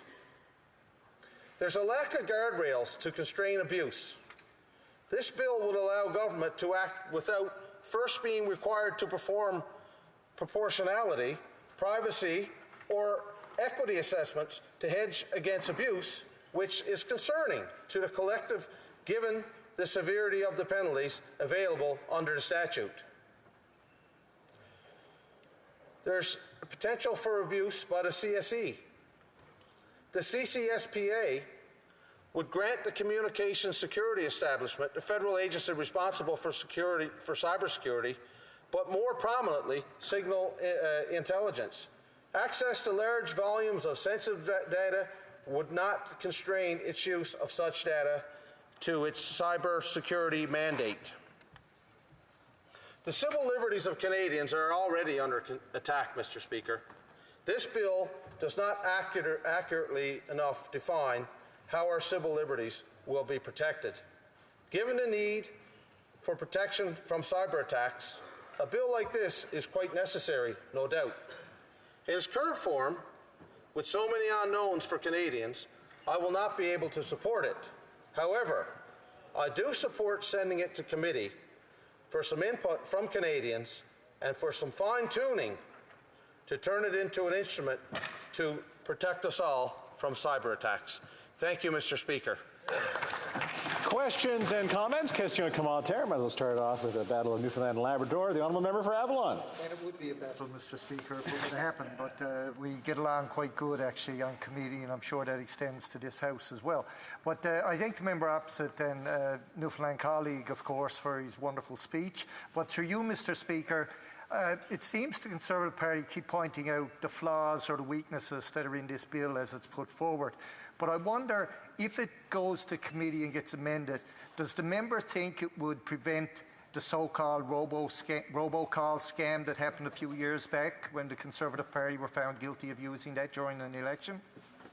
Honourable Member for Coast of Bay, Central Notre Dame.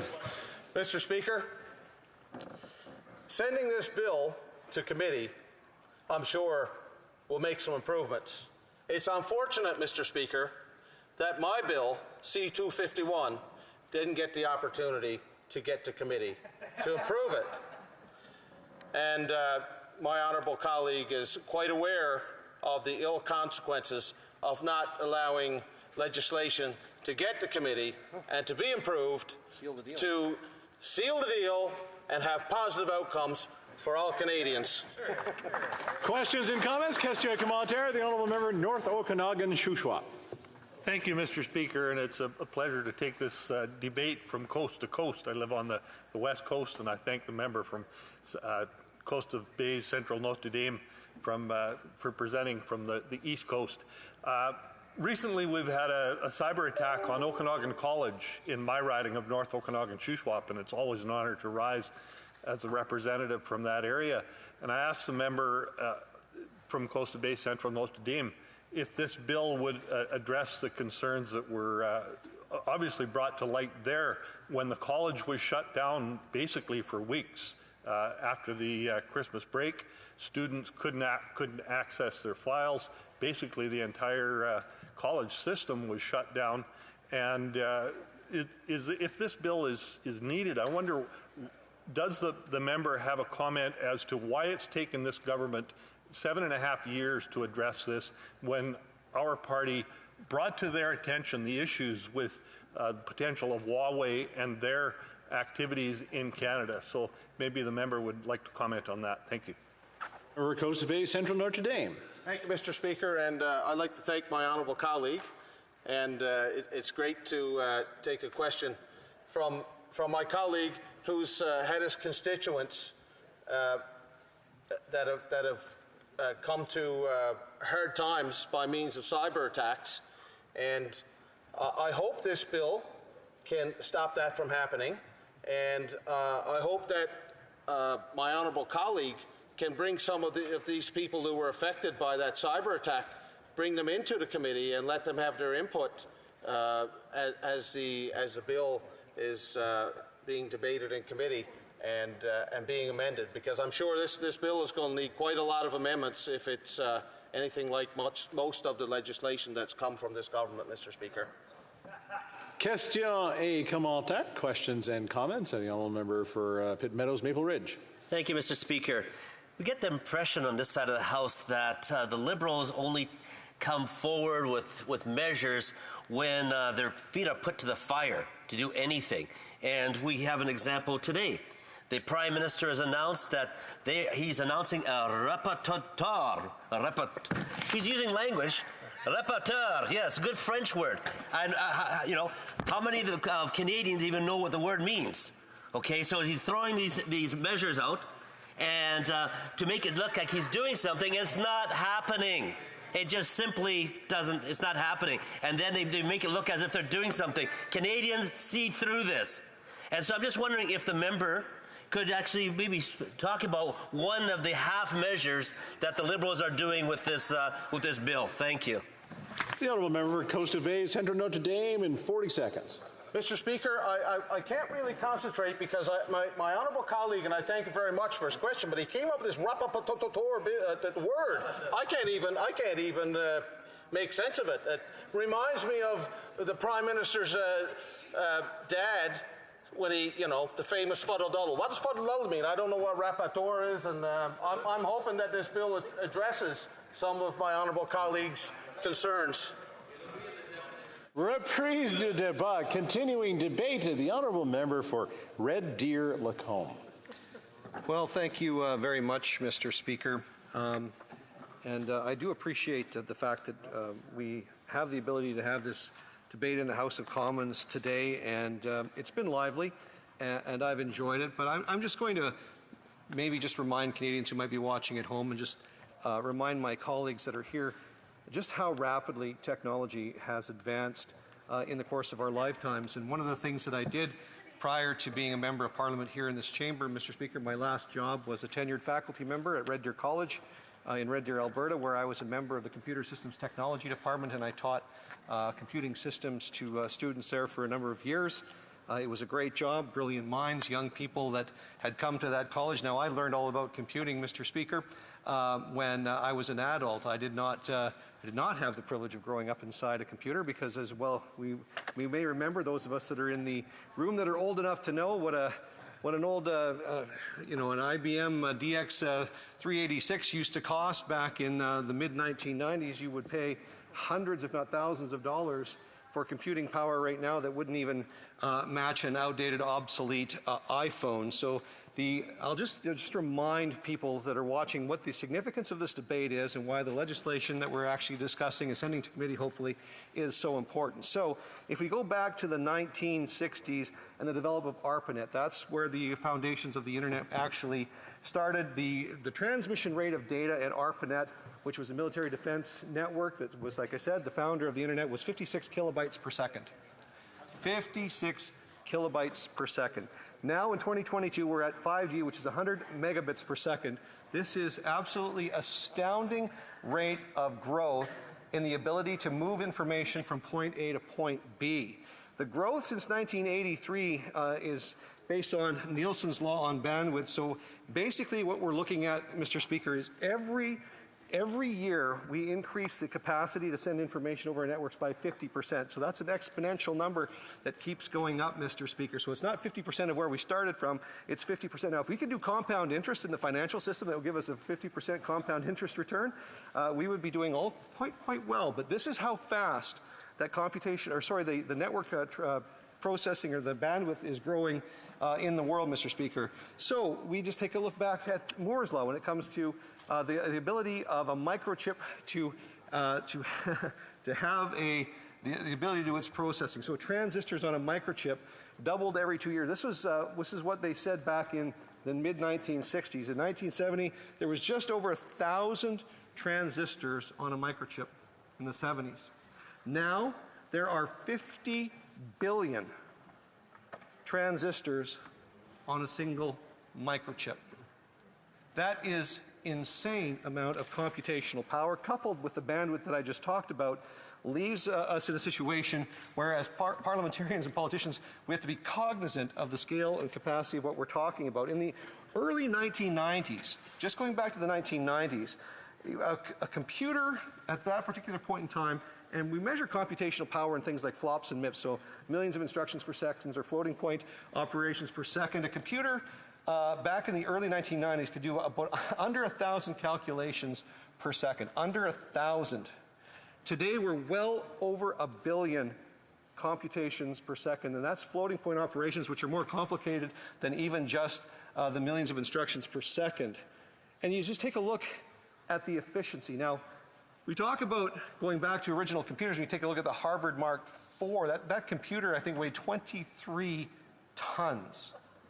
23 tons was the weight of that, the Harvard Mark II. That was the weight of that particular computer. And now today, with today's technology, the demand of energy per unit of processing or unit of computing power is actually halving or being cut in half every 18 months. That means every 18 months, the amount of energy and power that it took to do the same job is now half of what it was. So this is allowing for massive growth. We see things springing up all the time. We've got Bitcoin mining operations using massive amounts of electricity. Could you imagine if they tried to use that much electricity using older computers? It would just be absolutely astounding. And storage. I'm not talking about memory in the computers, which is, we already talked about the microchip, the storage. So this is storing a computer. Now, I used to remember when I was teaching at Red Deer College, we got these hard drives that came in so that we could play around with the hardware. And I'm mostly a software guy, Mr. Speaker. I was a programmer and database administrator, but I had to learn a little bit about the hardware. And we had a 420 gigabyte hard drive, and it was just, oh my God. It might even been a megabyte. I think it was a gigabyte. But oh my goodness, we had we had 20 gigabyte. I remember 20 gigabyte hard drives. Who can remember when they were excited about having a 20 gigabyte hard drive? So, in 1950s, if we go back to early computing, the cost to store 1 terabyte of data using that technology and working backwards on the cost of a unit of storage back then, to store 1 terabyte of information back in the 1950s and the evolution of computing would have cost over $100 trillion with that day's, with the technology that was available in that day, if you wanted to store a terabyte of data. Today, for less than $100, you can go to a computing store, buy a hard drive or a disk for your computer that contains well over a terabyte of data for less than $100. Now, what does this history lesson, why is this history lesson so important? Because we're moving into an age of artificial intelligence. And some of my colleagues have expanded upon the importance of artificial intelligence earlier in their speeches, and I listened with great anticipation to what they said. So AI, what does the requirement for computational power and bandwidth require for artificial intelligence? So today's computers looking at artificial intelligence are actually using something called petaflops. That's 10 to the 15th. That's a quadrillion floating point operations per second. That computational power exists in our networks that are out there that are now hooked up with 5G networks that can operate at 100 megabits per second. The amount of technology and the availability of technology and the ability of that technology in today's standards is absolutely amazing. In fact, if we actually take a look, because of these advances in technology, we now have some pretty amazing facts. We actually have, if we go back to 1997, a television today, a software game, any of our intelligence toys, anything that requires computing is 35% lower in cost relative to income than it was just 20 years ago. Meanwhile, college tuition, education, and so on has gone up over 150% more than it was in the same time frame. What tells you the vast amount of research and technology that's put in place on the development of this technology, and that's why it's so important.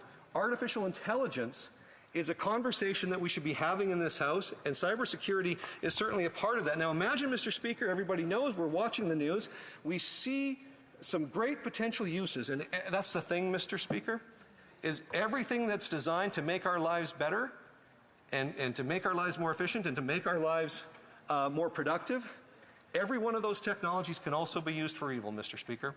And I'm not accusing anybody of using it for evil, and I'm certainly, that's not the point I'm making, but everything that we want to use for good, somebody else can use with malicious intent. And I'll just give you a few examples. Now, we've seen had the conversation today about all of the amounts of personal information that have been lost, hacked, and held hostage through various cyber attacks. We know that the People's Liberation Army in China has tens of thousands of people working in just their cyber attack divisions alone. Just to keep in mind for the people who are watching at home, Canada's entire military hovers between 60 and 70,000 people. Chinese People's Liberation Army, and there's just their cyber intelligence division alone, would have more people than the entire Canadian Armed Forces across all three of our divisions. These are the folks, coupled with our security establishment, that need to have the tools to defend us, our networks, our infrastructure, and all of the critical things that we do. Now imagine, Mr. Speaker, we're talking about hospitals, we're talking about electricity grids, we're talking about all of these things, but imagine something as simple now as a driverless or autonomous vehicle. An autonomous vehicle can now drive itself, and the reason it can do it is because we have that 5G technology, and we have the cameras and the ability for that car to make intelligent, informed decisions at the calculation rate because of the advances in computers that I just talked about. Now imagine what somebody with malicious intent could do with an autonomous car, if they wanted to.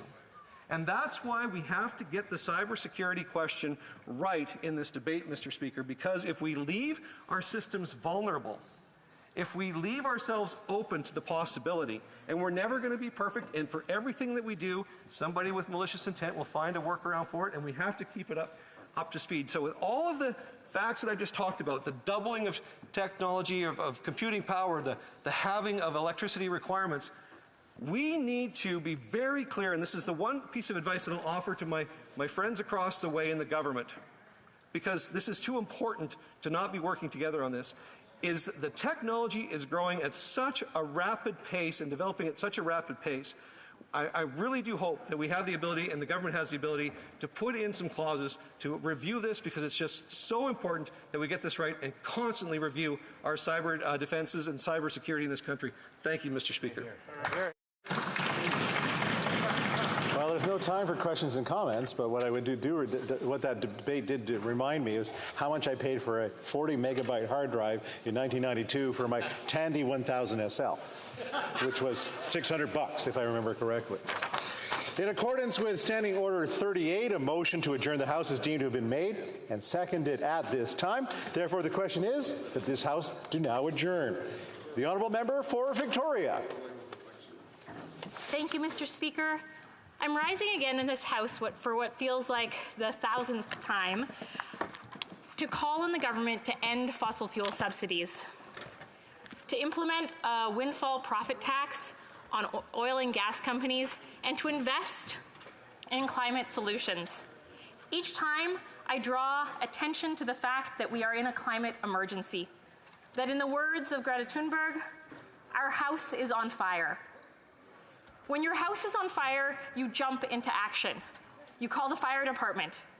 But instead, this government is not only continuing business as usual, planning to increase oil and gas production in the coming years, but they continue to hand out billions of dollars to profitable oil and gas companies.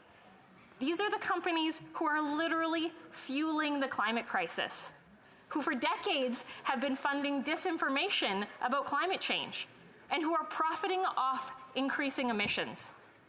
Our house is on fire, and instead of using our financial resources to put that fire out, the government has decided to hand out billions of dollars to the very companies intent on pouring gas on the flames.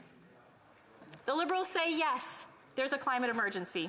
Yes, our house is on fire, but let's just wait inside a little bit longer before we take action.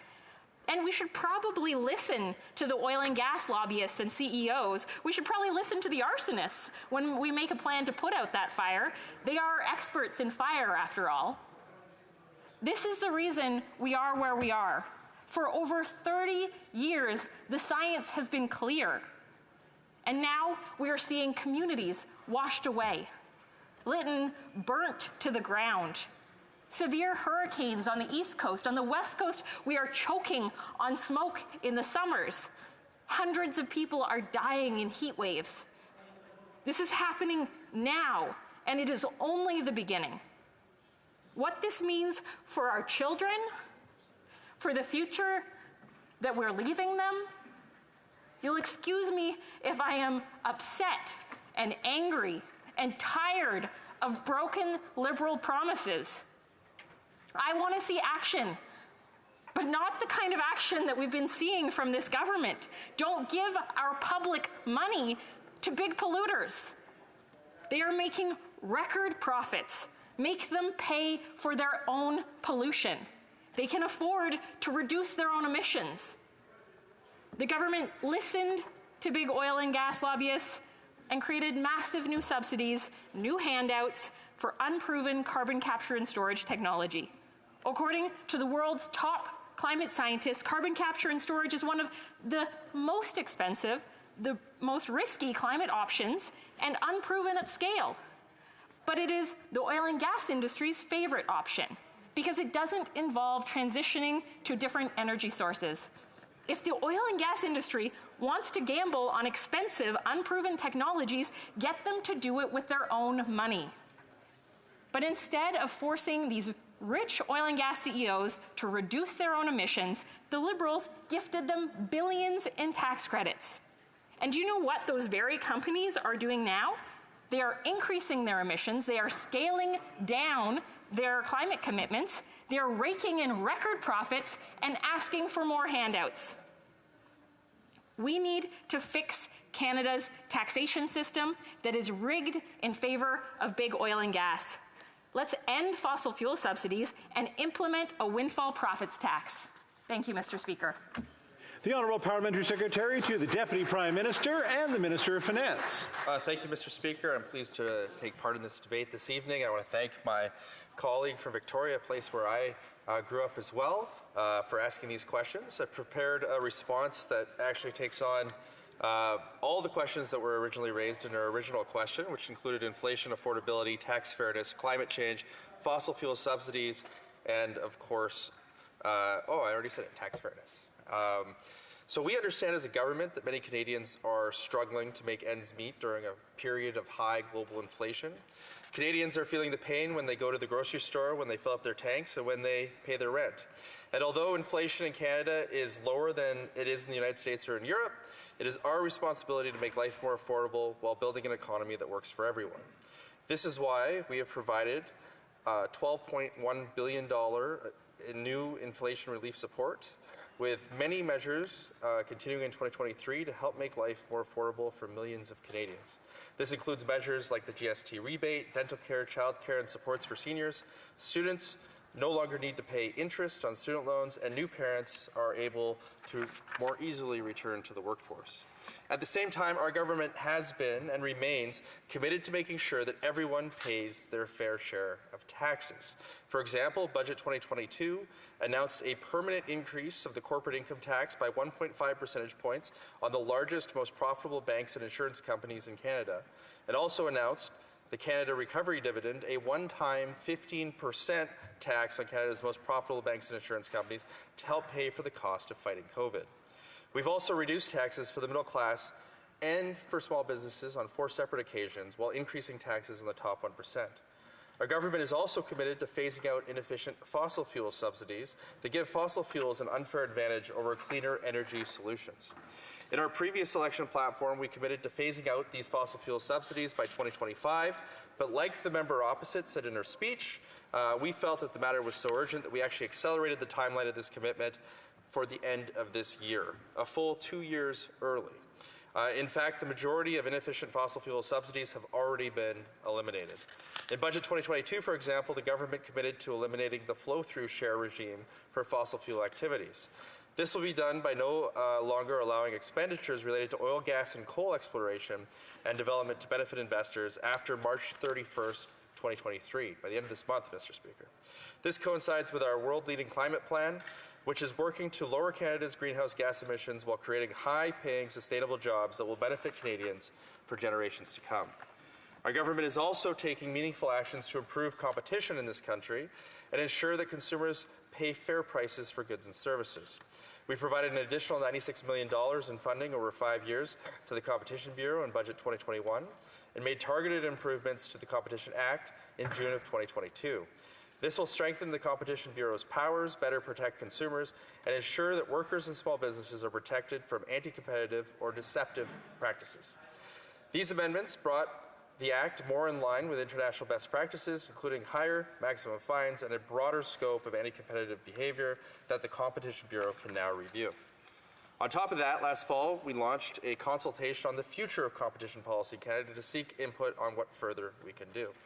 In conclusion, Mr. Speaker, our government is fighting climate change, making life more affordable, ensuring that the Canadian economy is competitive, and making sure everyone pays their fair share of tax at the same time. And given that Canada enjoys the lowest deficit and lowest net debt to GDP ratio in the G7, we can expect that Canada and Canadians are well positioned to outperform in the years ahead. Thank you, Mr. Speaker. The Honourable Member for Victoria. Thank you, Mr. Speaker, and I hope that the member wasn't serious when he said that most inefficient fossil fuel subsidies have been eliminated, because that would mean whatever the government is counting as inefficient fossil fuel subsidies is not taking into account the billions of dollars that we are still handing out to oil and gas companies. I am baffled by Liberal MPs who claim to care about our climate, who claim to understand the urgency of the crisis that we're in, but then support massive handouts to oil and gas and refuse to make these companies pay what they owe. Oil and gas companies have profited for decades from fueling the climate crisis. These rich CEOs and lobbyists have successfully lobbied for tax breaks and handouts. I will remind my colleagues that oil and gas companies last year made more money than they've ever made before, while Canadians are struggling to pay for groceries. It's time for Canada to stand up to big oil and stop making Canadians and the environment pay the price. Honourable Parliamentary Secretary. Mr. Speaker, our government is taking meaningful actions to make life more affordable and build an economy, a sustainable economy that works for everyone. We are doing this by fighting climate change. We are doing this by making sure everyone pays their fair share of tax. We are doing this by making our economy more competitive, and we are doing this by supporting Canadian workers who have created more than 809,000 new jobs since the start of the pandemic. Canada is working, Canadians are working, and their government is working hard for them as well. Thank you, Mr. Speaker. The honourable member for Stormont, Dundas South, Glengarry, and if he could move his phone off the microphone, that would probably be, I know he's trying to, there you go. Thank you very much, Mr. Speaker. I've said in this House and during question period that a growing number of Canadians believe that everything feels broken in this country, and a correlation and a connection that they're feeling that brokenness from is from the poor management from this Liberal government.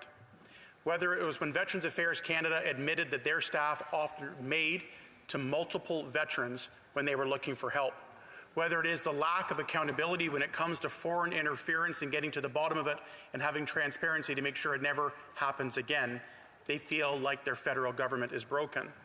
When it comes to trying to get a passport or accessing an airport with ease and reasonableness, they feel like things are broken. If anybody's ever got a bill from CRA when they owe $41.72, they get the letter right away and say you've got 30 days to pay or the penalties start. Then on the other hand, when the Auditor General said there was $15 billion in fraudulent and wrong payments that went out by this government, they say it's not worth even trying to collect. And recently, Mr. Speaker, everybody believes growingly, increasingly, that this federal government is broken, is the opioid overdose epidemic that is happening in many parts of this country, where the government, to the Prime Minister's surprise, suddenly found out that there was a permit granted to produce and distribute cocaine in British Columbia only a couple of weeks ago.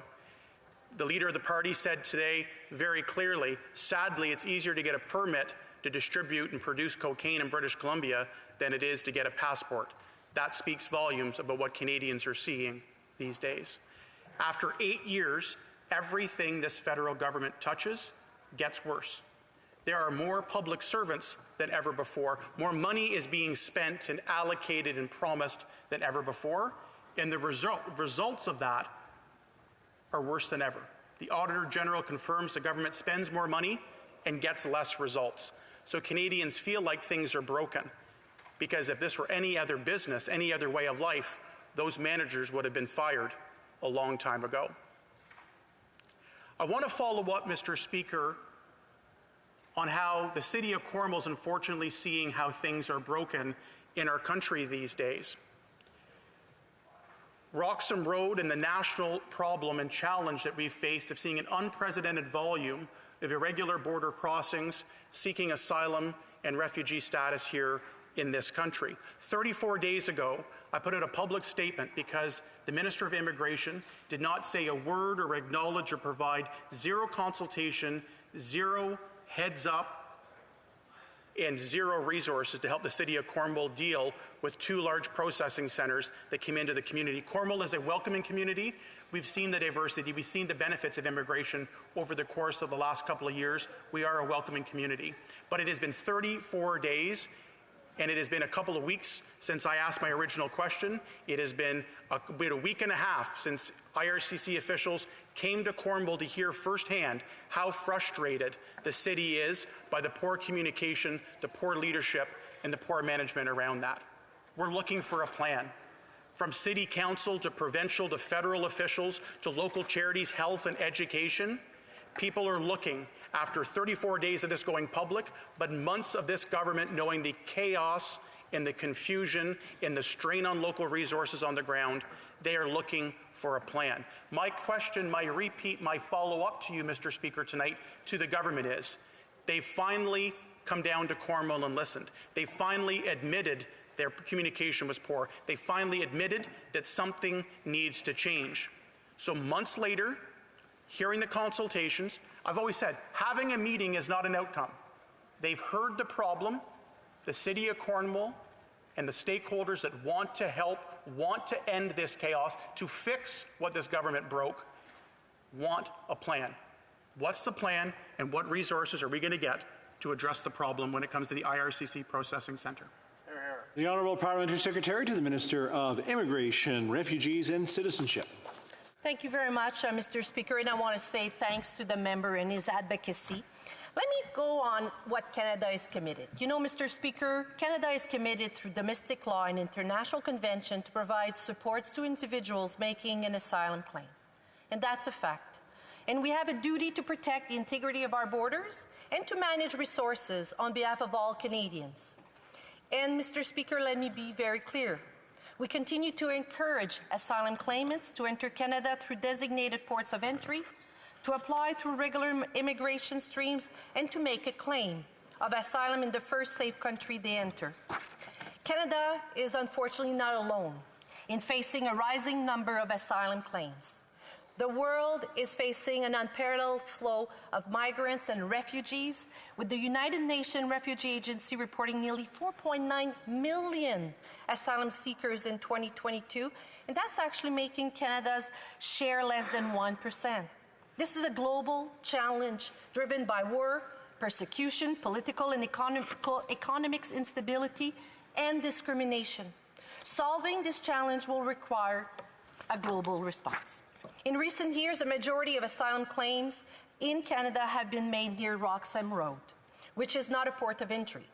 In the summer of 2022, Quebec indicated their social supports and housing system were hitting their maximum capacity, so that our government began transferring asylum seekers who expressed an interest in traveling to Ontario or further west to other provinces. And in February, when Quebec indicated that they could not take more asylum claimants, we supported transferring all asylum claimants to Ontario, and just recently began transferring to hotels in the Atlantic provinces.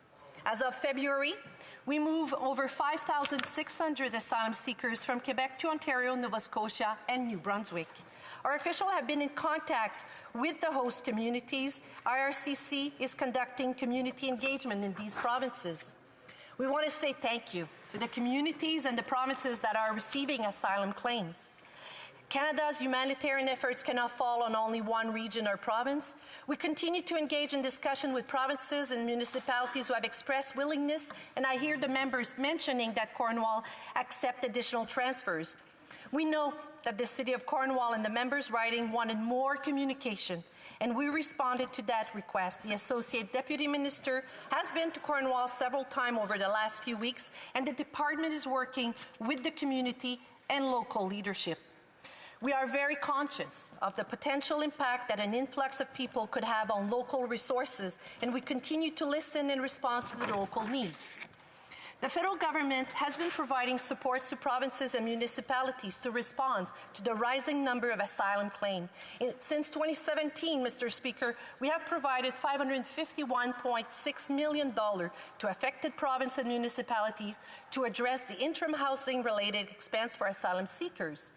In addition, since April of 2020, RCC has been providing temporary accommodation to asylum claimants who do not yet have private accommodation and who cannot go to provincial shelters due to capacity issues. Our government has covered health care services and products, including immigration medical examination that also help connect the claimants to the provincial health care system through a program called the Interim Federal Health Program. And Mr. Speaker, where we can, we provide expedited work permits for claimants, and we continue to explore the possibilities of accelerating work permits so that the claimants can work and support themselves. In conclusion, Mr. Speaker, the federal government continues to support the provinces and our communities and to listen to the province to the response of their needs. We will continue to be there. Thank you very much. Member for Stormont Dundas, South Glengarry. In that 4-minute response that the government had after 34 days of going public with the problem of wanting a plan and wanting resources, we got the same answer. We're listening, we're consulting, we're meeting. Having a meeting is not an outcome. Confirming and communicating that they acknowledge their shortcomings, acknowledge that the communication was poor, but most importantly, what the City of Cornwall and our community is asking for are the proper resources. They had $16 million of what's been unveiled so far to go to Dev Center to date for their contract. We don't know about the former Ramada Inn property. Tens of millions of dollars to go to those sites, and not a dollar that can be allocated to local resources on the ground that could help end the chaos, that could act as a pinwheel.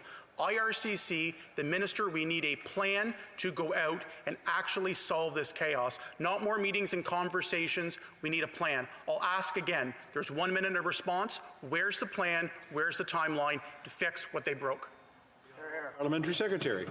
Again, Mr. Speaker, I want to say thanks to the member for his advocacy, and certainly we had a conversation, him and I, in the last few weeks on this particular issue, and other members of the community have raised those particular concerns. As I mentioned, Mr. Speaker, our Assistant Deputy Minister has been in regular contact with the city officials, with individuals in our community, and we are fully committed in helping. And that's what we've been doing, Mr. Speaker, since the process for us have been to work with local municipalities, but also, Mr. Speaker, to engage with others. And I want to reassure the member that as we go forward, we are always going to engage with our partners, our local municipalities that are so important. Merci. The Honourable Member for Lanark, Frontenac, Kingston. Thank you, Mr. Speaker. Mr. Speaker, I want to tell you a short story about this government's regulatory failure, which has cost constituents in my riding hundreds of well-paying jobs in the last month or so. Until February 9th of this year, Canopy Growth, a licensed cannabis producer, was the largest private sector employer in my constituency, based at the former HoC chocolate factory in Smiths Falls, now transformed into a high-tech, legal cannabis producing facility. At the height of their operations, they employed about 1,800 people in Smiths Falls. At the height of their operations, I'm repeating myself. Last month, however, they announced the elimination of 350 jobs, 190 of which were to be cut immediately, and the rest to follow in the coming months. And this is at the tail end of a series of prior cuts.